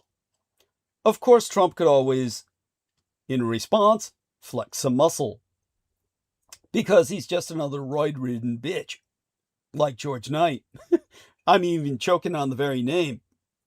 Let me finish off this tea here. The tea dust, the particulate matter is getting to my throat. But I'll wash it down with water, I suppose. All right. So give me a second here while hydrating. But let's say that it comes down to a short force. If Trump can't buy Groenland, if Trump cannot rope it, give me a second here. Hey, Brendan, if you could come on and give me a break. The problem with the tea is that when you get to the bottom, it's all particulate matter and tea dust. And it literally chokes off your air supply. Really, you really don't want to be drinking it while you're engaging in speech. But then again, it's the caffeine that I need, and you can't keep drinking Coke all the time. So there's a cost to everything. Now, if Trump cannot buy Groenland or rope it into a shady defense deal, which is all that COFA really is, the president might be able to add more American imperial military bases there regardless. You see, it would just be a matter of military expansion by what is effectively outright invasion that's logistically supported by on-site facilities. The United States and NATO, the North Atlantic Treaty Organizational allies, have significant gaps in surveillance coverage in parts of the Atlantic and Arctic Oceans. The American empire could add more sophisticated sensors to add to the early warning radars that the Pentagon already has in place at Bitufik Spatial Base on the northwestern tip of the island. Jim Townsend, a former senior Pentagon official who worked on NATO and Arctic defense policy, has been quoted as saying, "Norway keeps an eye on it. We keep an eye on it. That fills a gap. That's important." Finally, while having to go pretty far back for a working model, Alex Gray, the National Security Council Chief of Staff during the first Trump maladministration, concluded that preventing the Sino-Slavic synaxis from exploiting Groenland is in everyone's interest. He pointed to Denmark's 17th century purchase of St. Croix from France. That territory was purchased by the United States as part of a 1916 treaty and is now part of the American Virgin Islands. To quote us the former Trump maladministration official Gray at length and verbatim, "I don't think it's out of the realm of possibility that Trump could do a direct purchase. There are tons of variations in terms of what is administered by the Interior Department. It's not a one-size-fits-all, and we have precedent for doing a lot of options. Denmark understands that Greenland is probably going to get independence, or that it will inevitably do so. They understand they don't have the ability to defend Greenland post-independence. The Communist Chinese are experts at exploiting these developing, lightly populated countries and abusing them for their own purposes. Denmark understands that a Greenland that's susceptible to coercion is not in their interest or in our interest. Now, this is all a load of shit because, first off, we have to understand that after all that's happened in Europe with the aggressions of Vladimir Putin, and these aren't no microaggressions, these are macroaggressions. He's directly attacking infrastructure in Western Europe. Iceland is reconsidering entering European Union and the North Atlantic Treaty Organization to get under the umbrella of Western defense. Greenland, if it has any brains, would be following Iceland's model, not trying to break out of European hemispherical domination. Indeed, however, at least at the beginning of this year, though things are always open for change, Greenland itself has already cracked open the door to Trump's imperialist dreams, with the Greenland Prime Minister, Wdy122425, having by now said that he would take a meeting with Trump, saying that he's ready to talk with the President of the United States following Trump's repeated calls to acquire the subcontinental super island at the top of the world. Per the Hill website, when asked if he was in touch with Trump at the press conference in Copenhagen following Byzantine Orthodox Christmas time in January, Greenland's Prime Minister Wdy122425 said he was not, but added that we are ready to talk. The Danish Prime Ministress, Mette Frederiksen, was also in attendance and said that she had asked for a meeting with Trump as well. Although Wdy noted that he's ready to speak to the president, he reiterated that Greenland is for the Greenlandic people. We do not want to be Danish. We do not want to be American. We want to be Greenlandic. Trump previously floated the idea of buying Greenland during his first midterm, but seemed to get more serious in a December of yesteryear, December of 2024, Truth Social post, where he described the acquisition as an absolute necessity.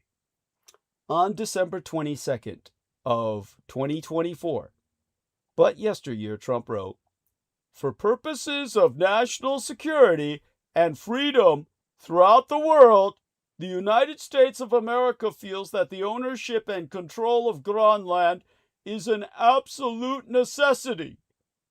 The then president-elect sharing that his own son, Donald Trump Jr., was also visiting the subcontinental super island earlier the week before to see some of the most magnificent areas and sights. Shortly after Don Jr.'s trip was first reported, Trump wrote in a Truth Social post on the 4th Memorial Day of his own insurrection, as dated January 6th, "My son, Don Jr., and various representatives will be traveling there to visit some of the most magnificent areas and sites. Greenland is an incredible place, and the people will benefit tremendously if and when it becomes part of our nation. We will protect it and cherish it from a very vicious outside world. Make Greenland great again!" He actually said that all in the uppercase. When asked, later that month by the New York Times journalist David Sanger if he could assure the world that he won't be abusing military or economic coercion to seize control of Greenland and to retake the Panama Canal at a news conference in Mar-a-Lago, Trump said he cannot. Or rather, he said can't. Trump replied, "No, I can't assure you on either of those two. But I can say this, we need them for economic security." Igiri previously addressed Trump's Grönland ambitions in December of yesteryear, sharing in a statement, "Grönland is ours. We are not for sale. And we'll never be for sale. We must not lose our long struggle for freedom." Aye, there's the rub. Remember, cooperation is not the same thing as being owned by the United States. And 'tis Denmark's constitution what protects Grönland's autonomy. So the Greenlanders have it as best as they'll ever fucking get it if they deny Denmark and dive into the unknown. It's not unknown at all. They're diving into the gaping maw of a megalodon's open mouth, and they would deserve their own Darwinian self-destruction. But that brings us to all the flaws in Trump's plan. The problem is Trump's America First tunnel vision of looking for a solution is the no-starter. Insisting that he wants Grönland and that he will get it, even if it means exceptional tariffs on Danish exports, think Novo Nordisk's weight loss drugs, or the use of force. Predictably, Grönland and Denmark rejected this new offer, a mafia-like offer that they were not supposed to be able to refuse at all. And key allies, including Wdy122425, or the new United Germany, and La Cinquième République Française, the Fifth French Republic, rushed to their allies' defense, albeit only figuratively for now. Because until it comes to war, Denmark alone can hit back against Trump on Grönland. Indeed, there are several Danish multinational companies without whose products and services Americans will feel immediate pain. The same kind of pain you feel when you step on a Lego and it scars you for life. Over the weekend, the Financial Times disclosed details about a January 15th call between Trump and Denmark's Prime Ministress, Mette Frederiksen. And Mette Frederiksen, I'm thinking back to that weekend of January 15th. The Ides of January. The month opening this year. What happened was that, according to the Financial Times, it was a fiery 45-minute conversation in which Trump, who hadn't yet even been inaugurated, was aggressive and confrontational. The crux was Frederiksen's refusal to sell the Arctic super island of Grönland to the United States. Denmark is a committed and well-liked member of NATO, but it cannot change the fact that it's a small country with a population just shy of 6 million and armed forces of some 20,000 active personnel.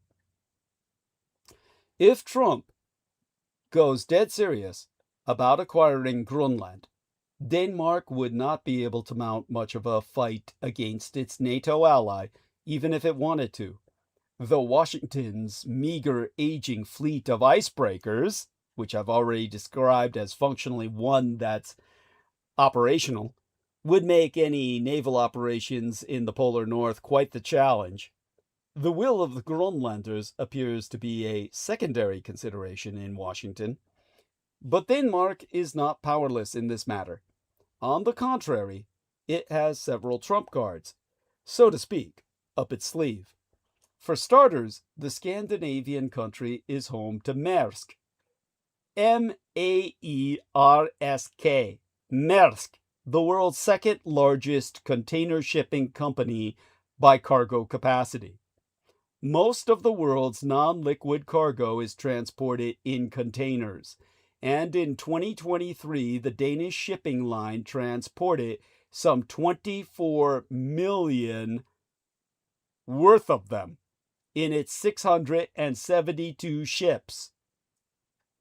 Maersk is so large that the firm's ships account for an estimated 14.3% of the global container ship fleet.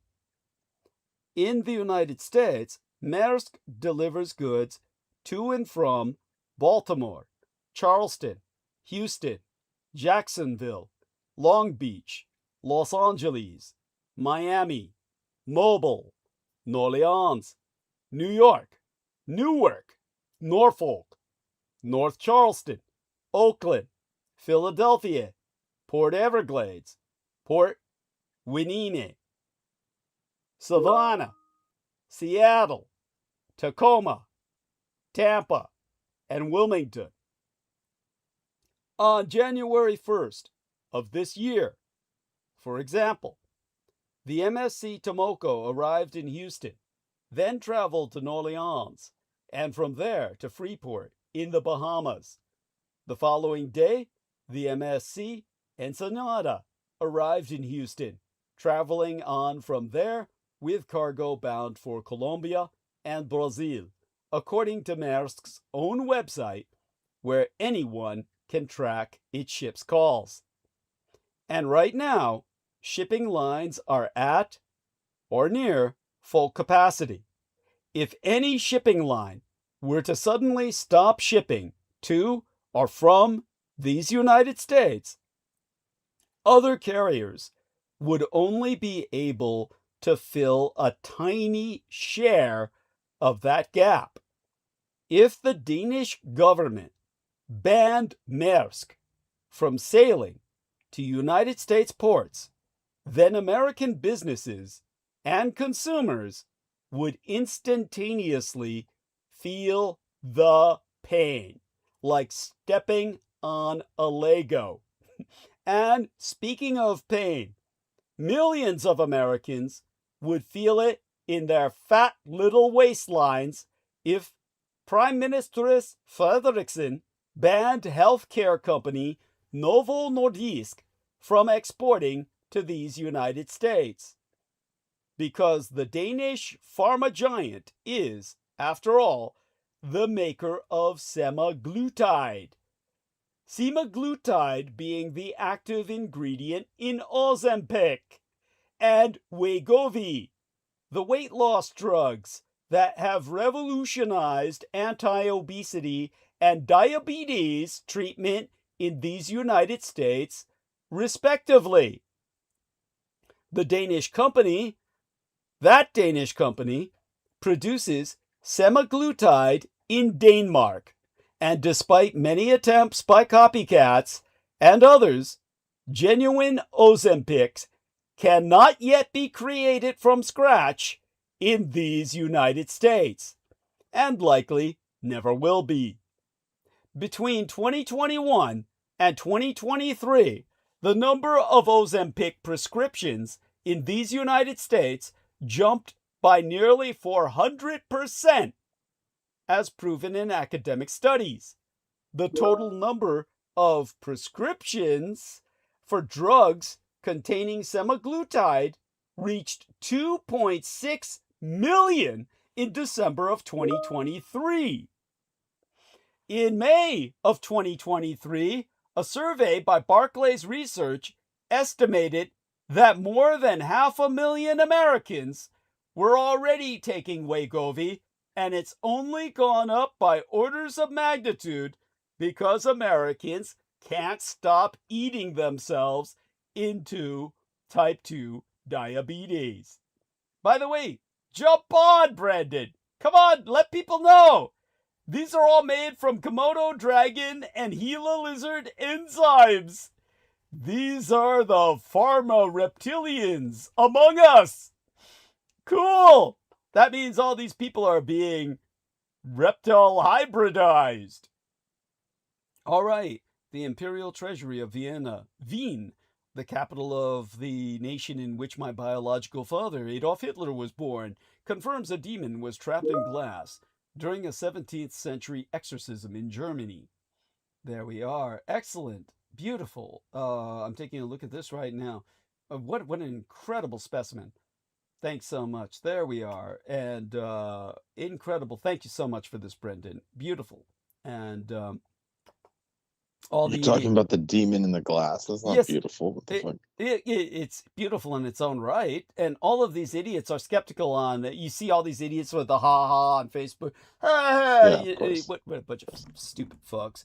Anyhow, Yeah, well, which reminds me, what yeah. I was gonna tell you about. Did you see that interview with the guy that bought the Annabelle doll, the kid, the comedian? Oh, Jesus. Yeah, tell us about this. What about him? No, I was impressed. He's actually taking it seriously, but it turns out he couldn't buy the doll because the Warrens made the daughter basically take an oath that she wouldn't sell it. Okay.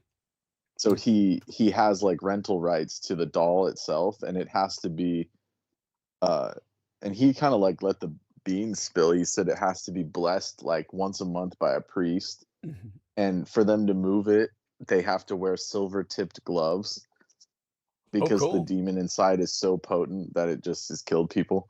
Yeah. And so he knows about it, and he sounds like he's Respecting reasonable. Yeah, exactly. So that's why I thought he was just going to be a comedian and go fuck with it or something, but it sounds like he's taking care of it. Well, in a more responsible way. Still, I mean, while that's impressive and to be commended in its own right, that he respects the danger of what he's dealing with as one would respect the danger of a radioactive load of material that they're transporting around. A sane person wouldn't be dealing with it in the first place. I don't know why he would buy it. Yeah, exactly. Yeah, or lease it. Or lease it. There's no ration. Well, he bought the museum and the compound, but the doll doesn't come with it, he said. Okay, there we are. Does that make sense? Yes, absolutely. Absolutely. But the fact that he wants anything to do with it shows already that there's something seriously wrong with the way his mind is processing. It's apparently there's a lot of people that think that think like that. Obviously, we knew some of them, all too many of them personally. Like they go visit these haunted areas and haunted things. Oh yeah, they haunt the haunted things. Yes, and honestly, I don't understand. What are these people? Are your lives so empty that you seek meaning in? Look, we all know the paranormal is out there. If you have any sense of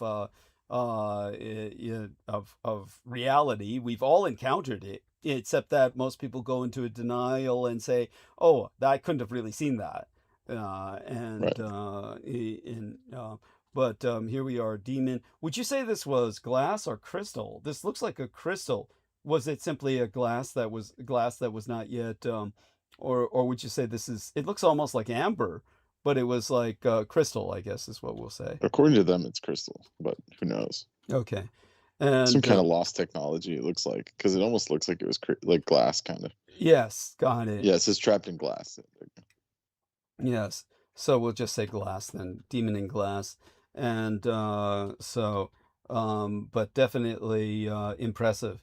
And someone like me, believe me, I know it's real. These other idiots out there, they're just so fucking ignorant that, again, it's Darwinian selection. So tell people a bit about this, exactly what you said about the Gila monster, please. Well, that Ozempic drug is made from, I sent you the excerpt. Yes, read it for us. Yeah. Okay, it was isolated from Gila lizard and Komodo dragon like saliva. Mm-hmm. It like is some kind of enzyme that allows them to like feed on their body during times of stress because they live in deserts and on islands and shit. Yes. But there's this venomous aspect of it that is what they've isolated to make this this medicine, so-called, that's helping people lose weight allegedly, and has no long-term studies have not yet to be done on it. They're being done now on the people who are using it, but go on. yeah, it's been pushed through. Yeah, so it's been pushed through and they're allowed to do it that way. But from what I've seen, I don't know, something changes in these people. And remember the shroom guy that I was telling you shroom talk about? Yeah. What about he and his wife, and were on it, and Uh-huh. he said it completely eliminates your ability to taste anything Wow. No for wonder you months. stop eating.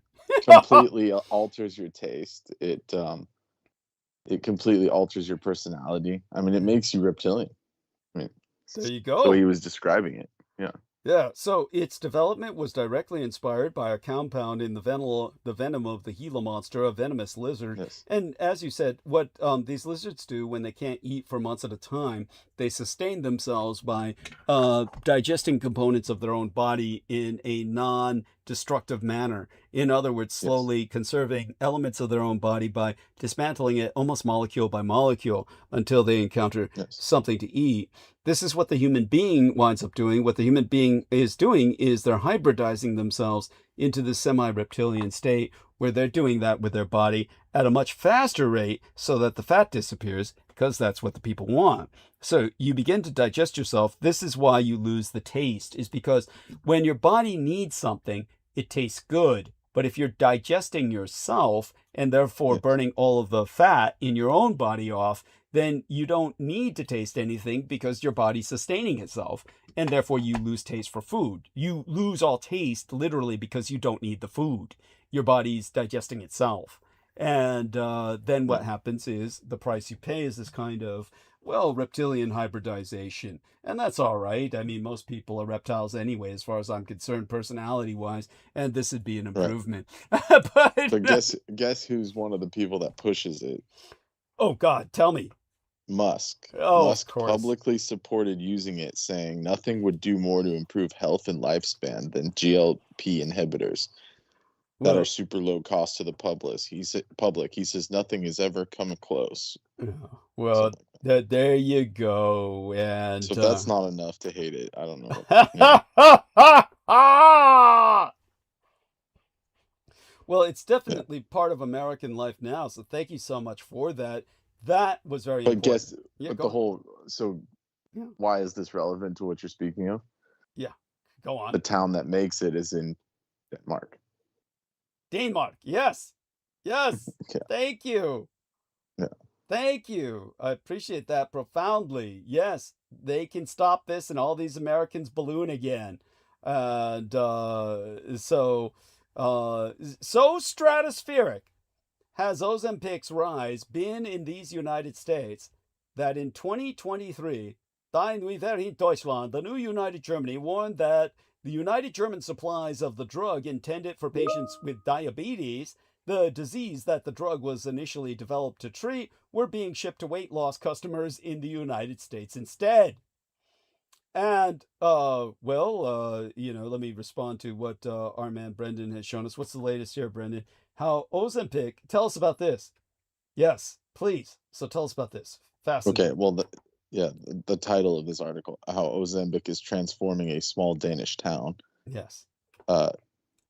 Klandenborg, population under 17,000, is where Novo Nordisk, which is the company that makes these drugs, is making huge investments to increase the production of this diabetes/weight loss drug, Ozempic and Wegovy. So this town, 60 miles west of Copenhagen, is basically being invested in by these companies. So there you go. They would invest 60 billion kroner into expanding the facilities. Its largest investment in manufacturing that this company has made in this small town. There you go. It adds 4,500 employees at a minimum. Investors snapping up housing and planning new construction, et cetera, et cetera. So there you go. So the town is undergoing a revolutionary development. Thank you so much for that, Brendan. Appreciate that profoundly. And like Maersk, the shipping line, Novo Nordisk makes large sums of money in America. The company's shares surged by more than 7% in the opening weeks of January on news of positive trials for its new obesity drug, amycretin.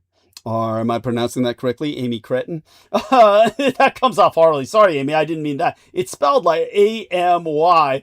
And then Cretin, Cretin. Were you reading this? Amy Cretin. No, I'm looking up some of the investment portfolios for, investing in the new drug development, but it's just spelled the way I said it. Amy Cretin.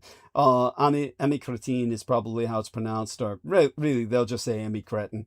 The demand for Ozempic is so strong that Novo Nordisk has invested 4.1 billion United States dollars in a facility in North Carolina that will make the drug's key ingredient. But if the Danish government were to conclude... Amy Cretin. Amy Cretin, thank you. Appreciate that. But if the Danish government were to conclude that the empires, meaning the Danish empires, because it's an empire in possession of a territory, Denmark effectively still oversees Greenland. And if the Danish government were to conclude that the empire's security is imperiled by Trump's threats, it could order Novo Nordisk to cease doing business in these United States. Many Americans would immediately notice that company's absence.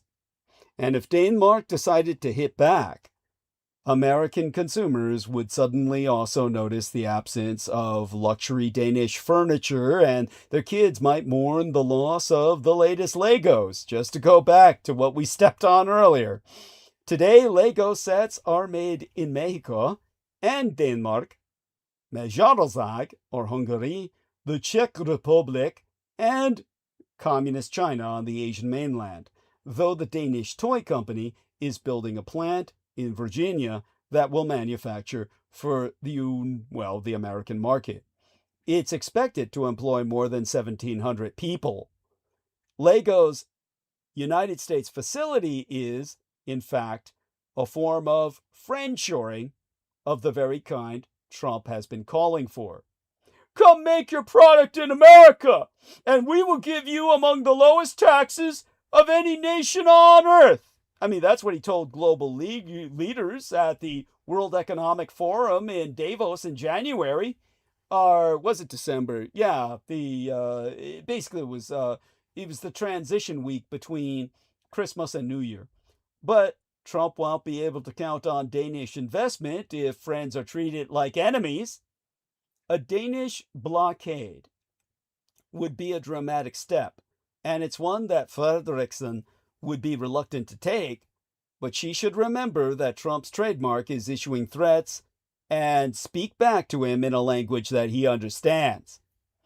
Denmark's prime minister should remind her American counterpart that her empire has options that could damage the American imperial economy, and doing so might just level the playing field and lower the temperature, setting the stage for a more serious negotiation around American imperial interests in Greenland. That's what Chrystia Freeland, until recently Canada's Deputy Prime Minister, now running to succeed the Prime Minister Justin Trudeau last time I checked. I don't think she won, but Chrystia Freeland definitely is still in the running for other political positions in the Dominion. That's what she did after several Trump overtures suggesting a United States takeover of her country. She spoke back on his terms. She wrote in a Washington Post op-ed, an opinion editorial published the day before Trump's inauguration, "The threats won't work.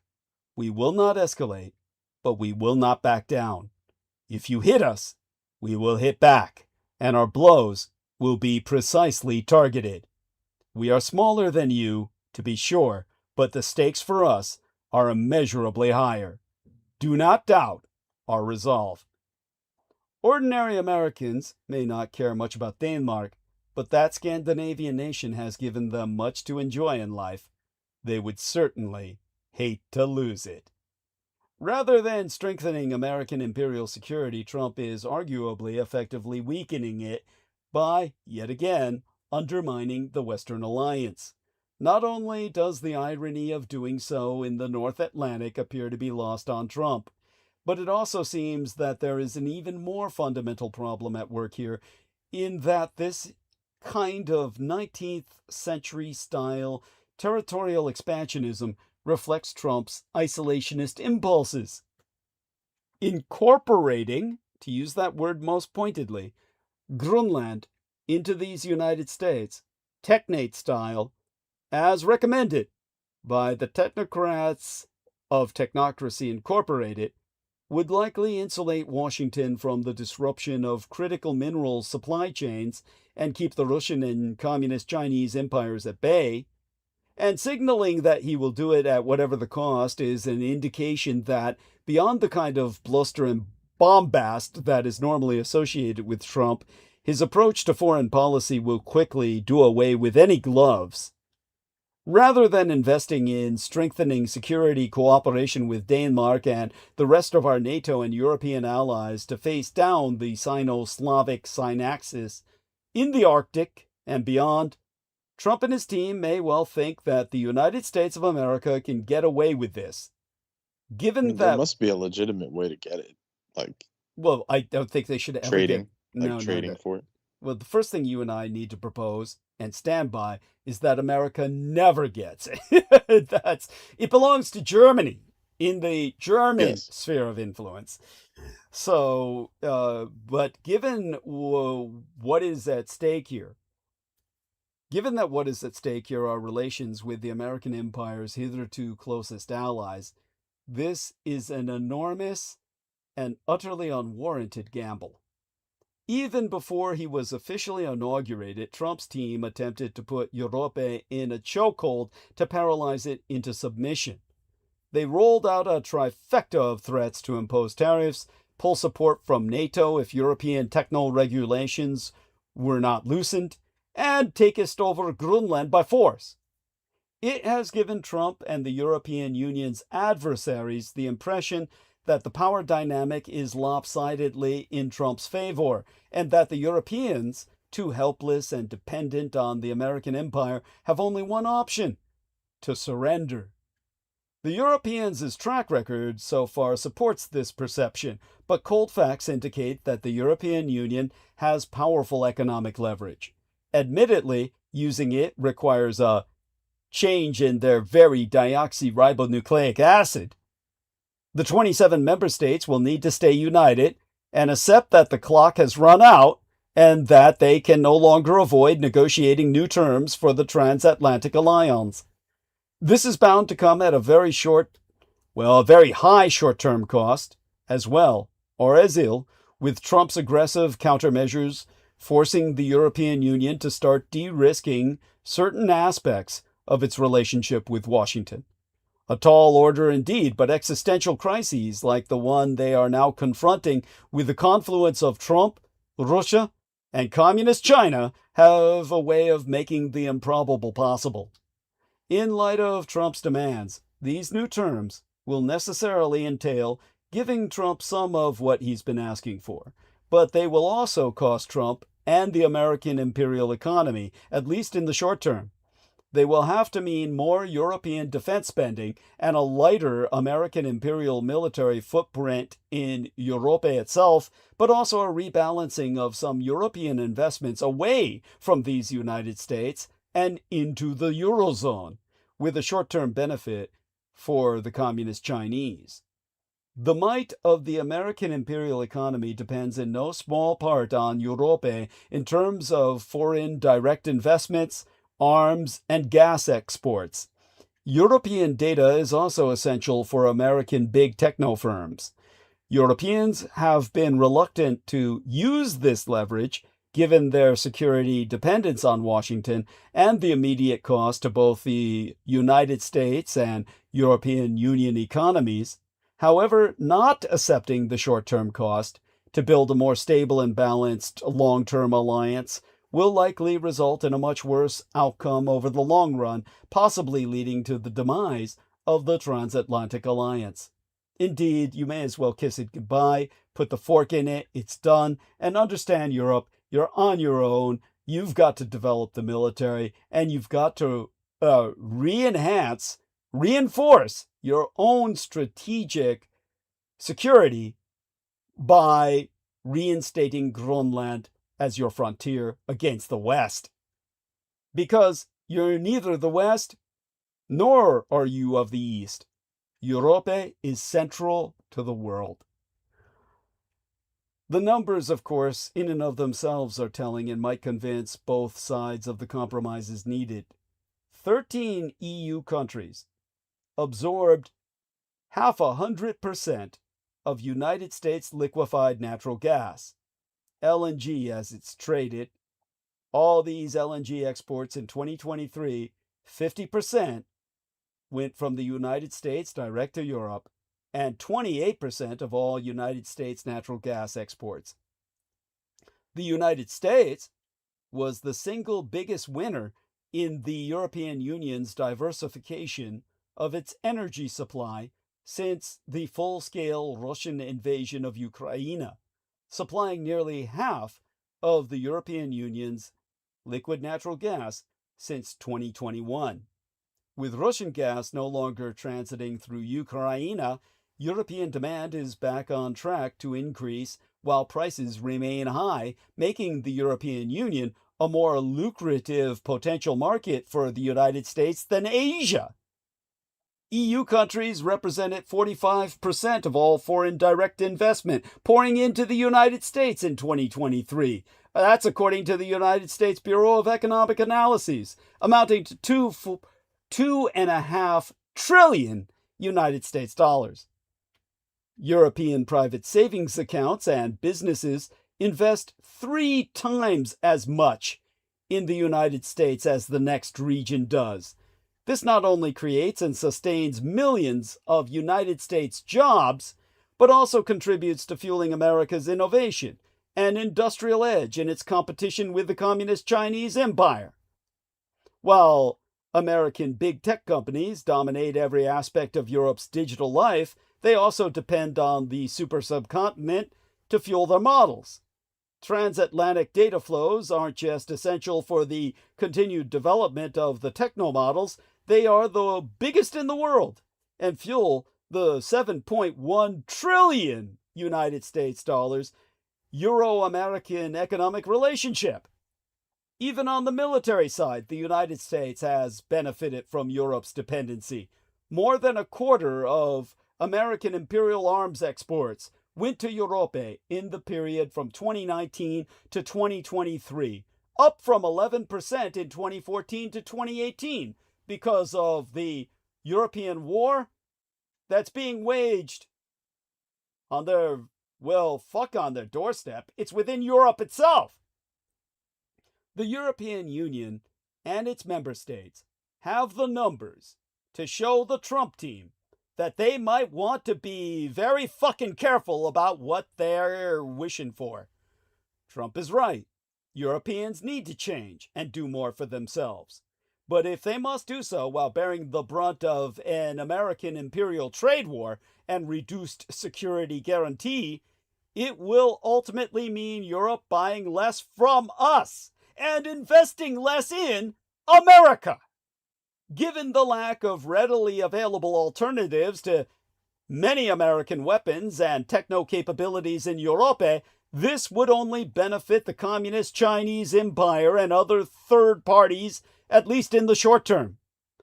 Admittedly, the Europeans' track record isn't in their own favor, despite it being clear since the Barack Obama presidency that there is bipartisan agreement in these United States on the need to pivot to Asia and review the terms of the transatlantic relationship. The European Union mostly wasted more than a decade. It failed to make the industrial and financial investments to keep up with the American imperial economic boom and resisted increasing its defense spending until Trump threatened to destroy NATO during his first mandate.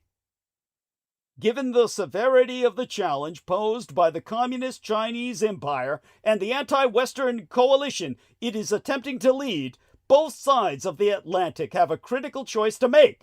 They can turn against each other, which will ultimately benefit our adversaries, or we can engage in a tough and frank renegotiation of our alliance, work out our grievances, and set the foundations for decades of new prosperity.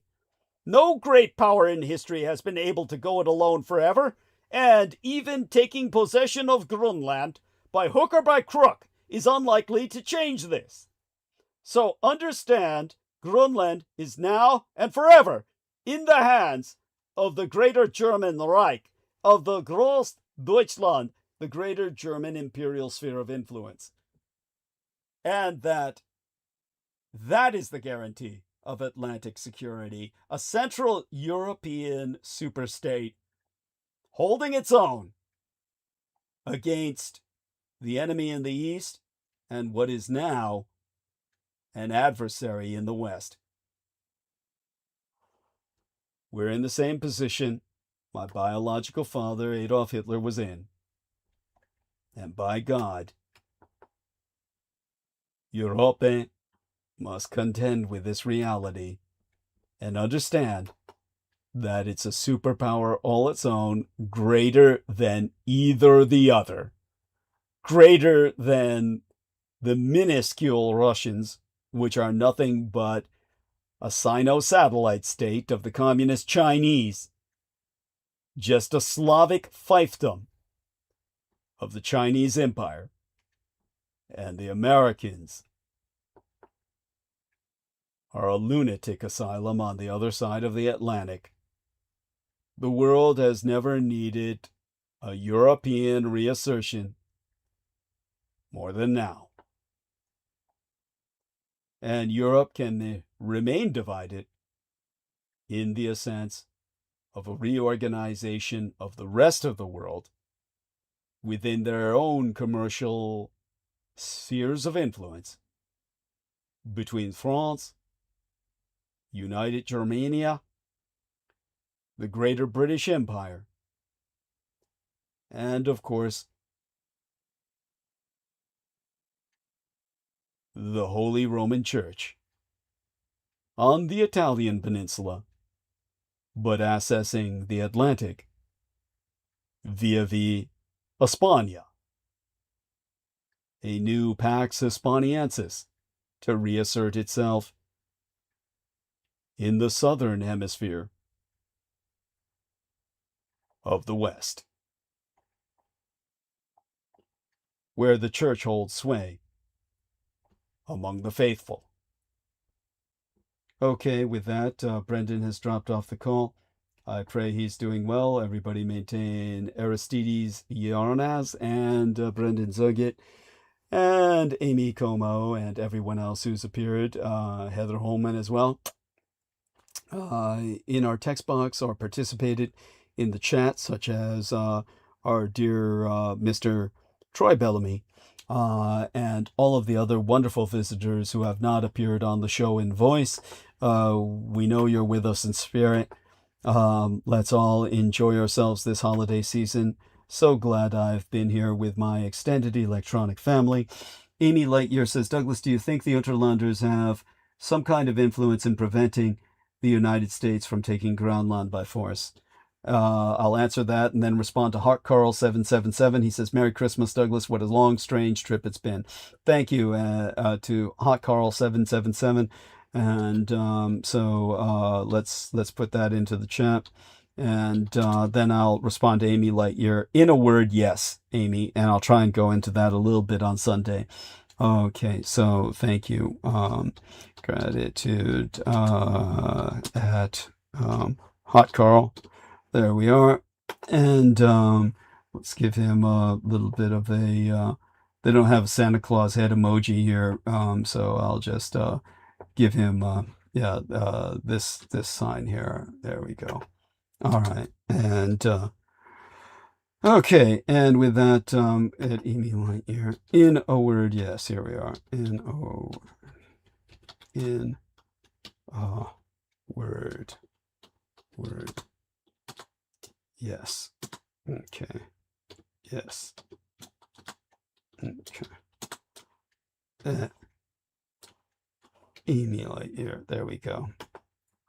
And let's give her a proper little emoji here. Perfect. This one's perfect. There we go. Okay. Enter. All right, everyone. Well, I've made it past midnight, and love you all dearly who support myself. We've maintained great numbers throughout the night, and everybody rejoin us on Sunday night. We'll be back again, same time, same place, If anyone wants to enter something into the chat, enter it now or forever hold your peace. Amy Lightyear says, excellent. Thank you, Douglas. May your Christmas be graced with peace, joy, and blessings. Merry Christmas to you. Okay, Amy, you've inspired me. I'll try and address the Unterland issue in whatever depth I feel I can do it justice on Sunday night. So join us then, and we'll return to Unterland via Grönland, but we'll concentrate more heavily on Unterland as a breakaway civilization. And I'll do that just for you, Amy. And I'll do my best. At any rate, thank you so much, Amy Lightyear. Love you dearly. And my thanks to all the other wonderful ladies who have been in the chat room earlier. And this would, of course, include Shauna Rain. And kisses as well to any of the other ladies who have been unable to appear tonight. And so there we go. So let's give her a Merry Christmas in return. Here we are with one of the better emojis for that. She gives the heart hands. Thank you so much. All right. Love you dearly. Dearly. Okay. Amy. There we are. Amy Lightyear. And there we go. Okay, we'll wait a few minutes because if I cut the stream too soon, then what we entered last will not upload with the publication of the episode. So we give a few minutes to breathe, and then we push that button. In the interim, of course, dear Aristides, if you happen to have woken up, feel free to say good morning and Merry Christmas. Wish everyone a happy holiday season. Other than that, we all appreciate Aristides helping to make this possible. And of course, we are very excited that we were able to accomplish what we did tonight, which was, I think, quite a bit. We addressed quite a bit. And hopefully that was a bit of an education for everybody listening. But ultimately, beyond everything we've articulated, what it really comes down to is monopolizing an access to diplomatic relations with Unterland, which other nations cannot conduct as conveniently as the Americans could from NORAD 40 or Ice Station Zebra, which is very likely, though it was never specified, basically Bitufik Spatio Station, which was once an aero station. Oh, you're here. Say Merry Christmas, dear Aristides. And there we are. If you would be so kind. Let's see if he's in the mood. Can you hear me? Yeah. Oh, okay. Sound great. You sound great. Merry Christmas, and send Douglas a present on PayPal at the link in the chat.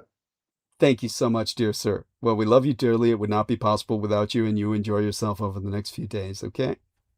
All right, you too. All Talk to you right. soon. Yes, look forward to it.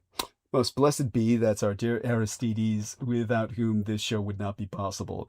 Okay, then, we're going to basically end stream. We're pressing that end button. Give it just a few more seconds there. We want to make sure that what Aristides has entered will upload. And like I said, press that button too soon and it doesn't publish. So, not the episode. The episode would publish, but it cuts off the last few entries. Okay, we're going to take a risk. We're going to end it now. Let's press that button, ending stream, and triple redundancy process. And we go over to...